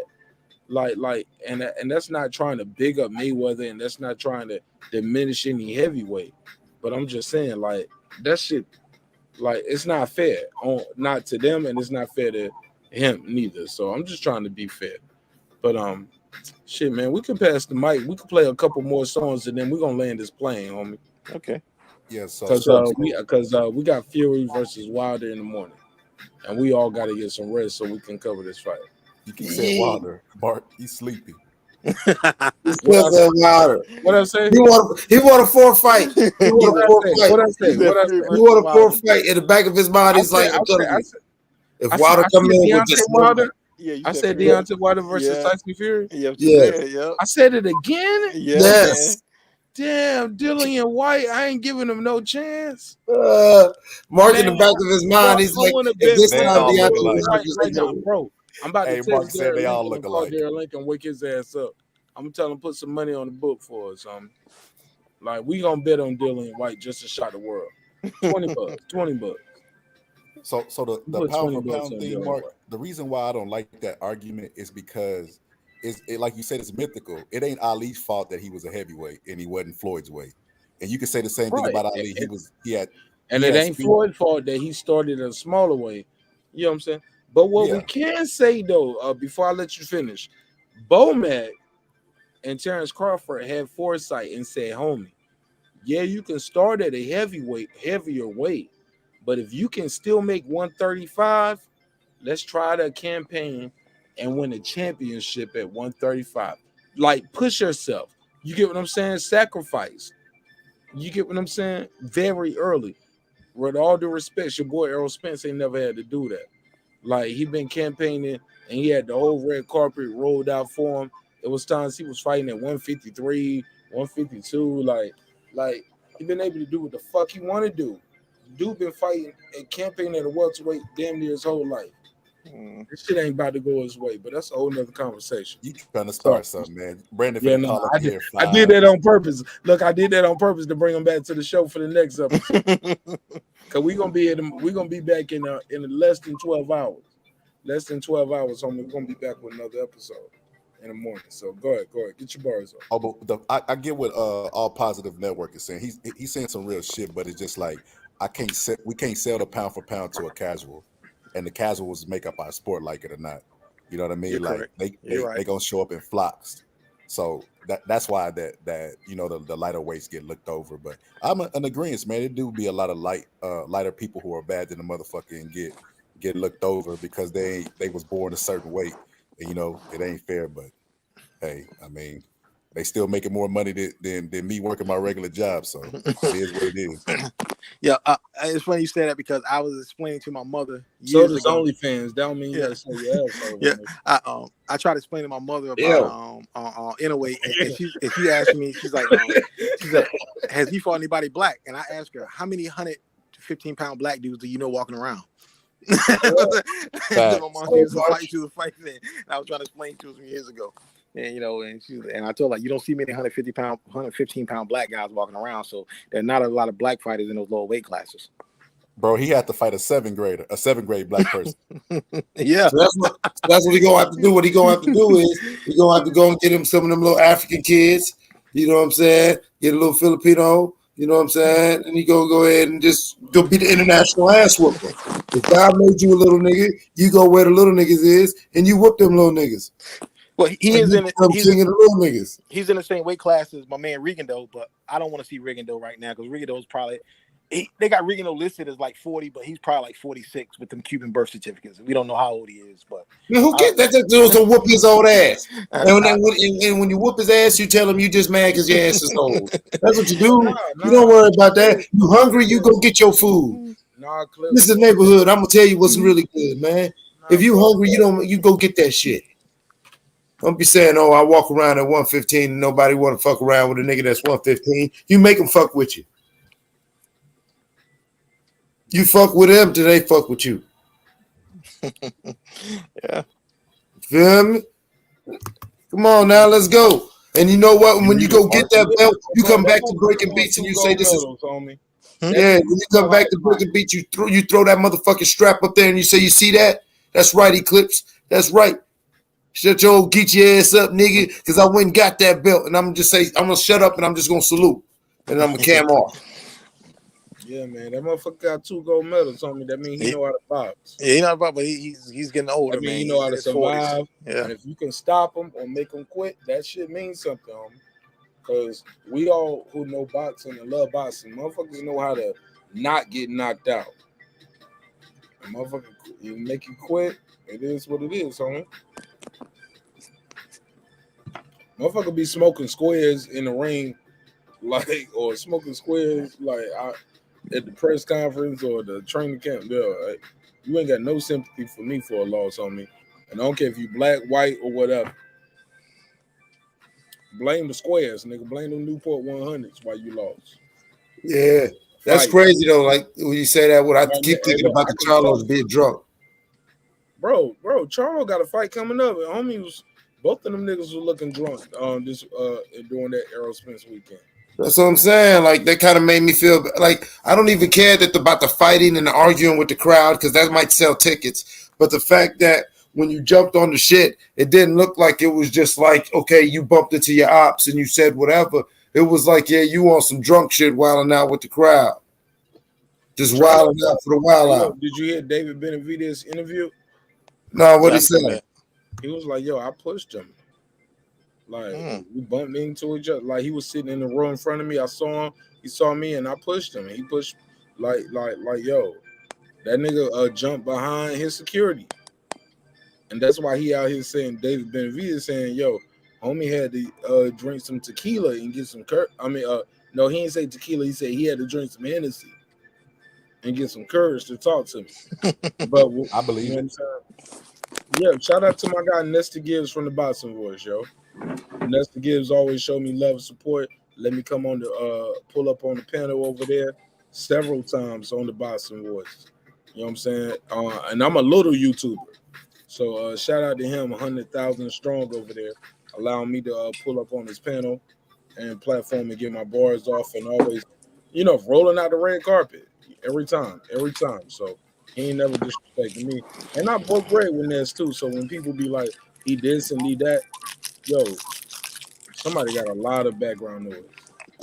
That's not me. Oh, I mean some candy. Let me pull in my mic. Sorry. Yeah. What the fuck you doing, man?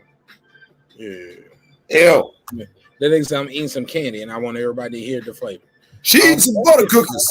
Hey, look, it's been another great episode of Breaking Beats. You already know what we do. We break down business, entertainment, art, technology, sports, anything else you and I feel like talking about. We got a big fight in a couple hours, so I'm gonna try to get some rest so I can do this coverage. In a couple hours. Yeah, man. I'm gonna get up. I'm gonna go to Ashley, man. I got some drops I want to cut. I'm gonna holler at my boy Clips and I'm gonna play. If matter of fact, if you on the panel, if you want to hear the beat, I'll play this new beat I just made, and I'll let y'all give me y'all critique on that. I'm scared to play it for the audience because, like I said, it's my first beat over here on my new setup, and y'all know I'm sensitive about my shit. You know what I'm saying? So yeah, man. Please, everybody, give me y'all shout outs. Anything y'all want to plug and promote. I'm gonna close this song with this song called Father's Day. It's by me, and this song means a lot to me. This song is about the excitement of about to find out you're about to have a child in the first verse, and the second verse is about losing a child, and you find out, hey, the baby don't make it. Sometimes that's just the way life works. Sometimes the baby don't make it. So I'm gonna close the show tonight with my own song called Father's Day, and I hope you guys enjoy the video as well. But this is a true story, and yeah, man, and it means a lot to me to share this with y'all. But everybody, please, give me your final thoughts. Anything we talked about tonight that you want to discuss, whether it's your final pick on this, please try to keep it under 2 minutes. Everybody, give me your final thoughts on Dillian White versus Tyson Fury. Give me your final thoughts on Future. GQ magazine said he the best rapper alive. Also, Mike Tyson possibly being sued. This young man has higher legal representation. He's a career criminal though. 36 years old, been in jail a whole bunch of times. From there, all kind of things. So we discussed a lot. So anybody want to jump in and give me your final thoughts? That's cool. Let's go to my guy, All Positive Networks first, Boxing Scholar, and I'll let Clips take us on. All right. My thing about Mike Tyson, as I said earlier, this guy, man, I think this guy was probably looking to get paid, even though he probably doesn't know a lot about Mike Tyson. He's younger. You should know this is not a guy you should play with. He should have heard some stories from his parents or friends or YouTube videos, and I think he was probably looking to get paid. And he's probably lucky that they were on a plane and the seats were keeping him from inflicting real damage. But I think he learned his lesson. The thing about Dillian White and Fury, I'm picking Fury, but I would not be shocked if Dillian White catches him and stops him. It would not be a shock to me. And the thing about Future, Elliott Wilson, when I found out Elliott Wilson wrote the article, this is a guy that loves attention. He's a guy that wrote for The Source back in the day. Then he got mad at The Source. He moved to XXL. He dissed Eminem when he was at XXL. I'm not a fan of Eminem. Dissed Eminem when he was at XXL. Then he teamed up with Eminem and Interscope to diss The Source and bring them down. So Elliott Wilson he's the guy that seeks attention. You can't take his word on anything. pertaining to Jay-Z or anything popular because he just wants to remain relevant. That's it. All right. Go ahead, Boston Scholar. Give me your final thoughts. Everything we talked about tonight, from Mike Tyson, Future being the greatest rapper alive, and your final prediction on the fight. Future being the greatest rapper alive is obviously a troll because Future it's a troll, right, bro? Yeah, obvious. To me, Future's not even a rapper. He's an artist, but he's not a rapper. Like T-Pain would rap, but he was mostly the hooks guy. You know, I'm not an expert, but that's just my opinion of him. I don't consider him in the rap. Real quick, have you ever bought or listened to a full T-Pain album? Because if so, he raps on those things. I know, but nobody ever puts him in the rap category. Nobody was ever listed him as a top 10 rappers. You get what I'm saying? He was just the hooks guy. Future just took over that avenue when T-Pain exited. So I wouldn't even consider him a rapper per se. Like that, Future's the hook guy. He the guy you call when you got a live ass beat and you want the hook to be on fire. But like when I hear him rap on songs, he don't even be rapping like Cole. He don't say nothing like that. I'll be like, oh my God, that was a fire ass bar. So that's a clear troll, man. Obvious troll. But the Mike Tyson, get to the Mike Tyson stuff. The Mike Tyson stuff is, man, he was campaigning for that ass whooping and he got it. And he's trying to get what his original goal was, which is money. And I hope Mike Tyson beats it. And with the Tyson Fury stuff, that fight is going to be fireworks. And the only reason I say it's going to be, I think early on, Dylan White's going to struggle because of ring rust, and Tyson Fury is going to be able to get his jab off. I think once he settles down into the fight, I think that it's going to be a back and forth. He's going to make it a war. He has to go to the body, but I wouldn't be surprised if Dylan White won this fight because Tyson Fury always fights to the level of his competition. He was up for Wilder. The press conferences had him, his adrenaline flowing and everything. But when he fought Otto Wallen, he wasn't up for that fight. And it showed during the fight. He barely made it past him. So I could see a case for Dylan White winning this fight. If he wouldn't have had the long layoff, I would have picked him to win the fight. But yeah, that's just my final thoughts. All right, cool. All right, that was a hell of a breakdown. Go ahead, Clips.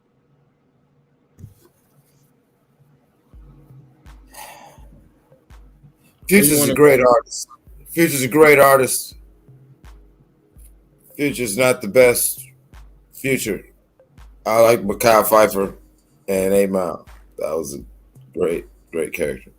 And Mike Tyson, well, you know, you keep campaigning, you'll get elected.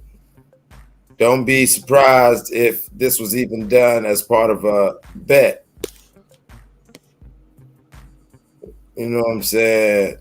Where he already got paid because he stayed through on the little bet. And now if he can spin it just right, he can get another bigger payday. Especially for somebody who looks like Hans Strudel, you know what I'm saying, Strudel nuts. You know, because that's what his haircut looked like. He got the Von Hans Strudel nuts, little shit, little Johan. It looked like his name could be Gunther and shit. You know? Yeah, if he one of them little motherfuckers, I like to see him doing that. And so, we got to be careful in these times because, he was just walking up, leaning over and touching him. What if he wanted to be on some bullshit and try to like stick Mike Tyson or something like that? Like, you know, it's hard to have a human moment when you reach a certain level of success and then they get criticized for living in their bubbles. Right. Tyson Fury, Dillian White, I'm with everybody. The smart money's on, Gypsy King will do his thing again, but I think the ring rust won't show. Put $25 on. I'm put $20, $25 on Dillian White. I'm right. Text Derek Lincoln now. Tell him put that money down for us. Right, because you know what I'm saying. I feel like the ring rust might actually won't even show in Dillian White until later rounds, and maybe we got maybe Fury's feeling still some of that last Wilder fight. You know what I'm saying? This is a quicker turnaround. So All right, let's see if Dillian White can come in and, you know, get the Gypsy King, as people alluded to. He fights to his opponent, gets the Gypsy King to let him inside his reach and lands a few things successfully.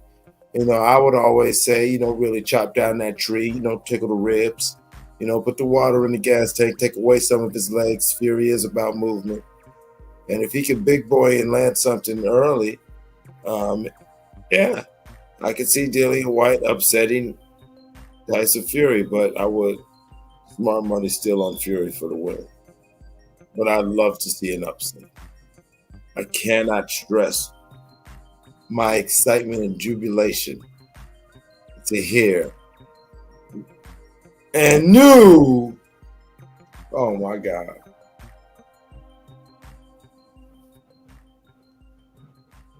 All right, yeah. Shout out to my guy Deuce. Man, Deuce my dude, but Deuce don't want to participate. Deuce gonna always be that chat nigga, man. Shout out to the chat niggas, man, because we need that too. Like, that's important. Some people ain't gonna never, ever call in or join the panel. They're gonna always be in the chat, and that's cool too, because we love y'all and we need that. But Deuce, you nigga, you, oh, free smoke on you every time now going forward. Oh man, because you know OG Deuce, you know what I'm saying? Let me end my show, cause I gave everybody a chance. Don't keep it going, cause he gonna think that's a green light for him to beam in. Nope, he missed the opportunity, homie. I did 6 hours, and I'm gonna be back in a couple hours. They do it again. I just know who you are, Deuce. Deuce, don't be in my motherfucking chat criticizing my topics. Saying, man, let's talk hip hop. Let's talk hip hop. Let's talk hip hop. Let's talk hip hop. You never send me no hip hop topics. We do hip hop topics. We critiquing records. We doing live ciphers. We doing everything hip hop tonight. Where you were? Where was you? Didn't critique no records. Damn sure didn't spit no bars. And you didn't even share it, no way. Not even on Twitter. Checkmate. It's your man Marq Nash, another great episode of Breaking Beats, where we break down business, entertainment, art, technology, sports, and anything else you and I feel like talking about. Man, I hope y'all know it's a hip-hop political sports show with a comedy twist. We like to let the jokes fly. You know why? Because life is serious enough. I'll see y'all in a couple of hours. We're going to be talking about Dillian White versus Tyson Fury. We might have a new champion. We might not. One thing we do know for sure is my brother Troy Graham. Oh yeah, that's a good one. We should call him Toy Graham. Toy Graham. Toy Graham ain't buying the fight, and he been rooting for Dillian White for I don't know how long. But I love my brother Troy, and we're gonna troll. We're gonna troll Troy Graham. Matter of fact, we can call him Troll Graham. I mean, you the boxing hitchhiker, right? Yeah. That's all in the conversation. I love y'all, and I hope you love yourself. If not, guess what? God loves you, and so does Marq Nash here at the neighborhood. Remember, drinks require sleep, goals require effort, and you can get that hoodie at marqnash.com, or you can get that t-shirt too. Boom, boom, boom. But yeah, this is an old one, right? This is an old one. Yeah. But I got a new design we're gonna do very, very soon, and you're gonna love it. Just like I love you. I'll see you on the next one, which is gonna be in a couple hours. All right, peace. I'm gonna play y'all this joint real quick backstage, but let me land this plane. 30 seconds. Peace. Peace. This that squad sound.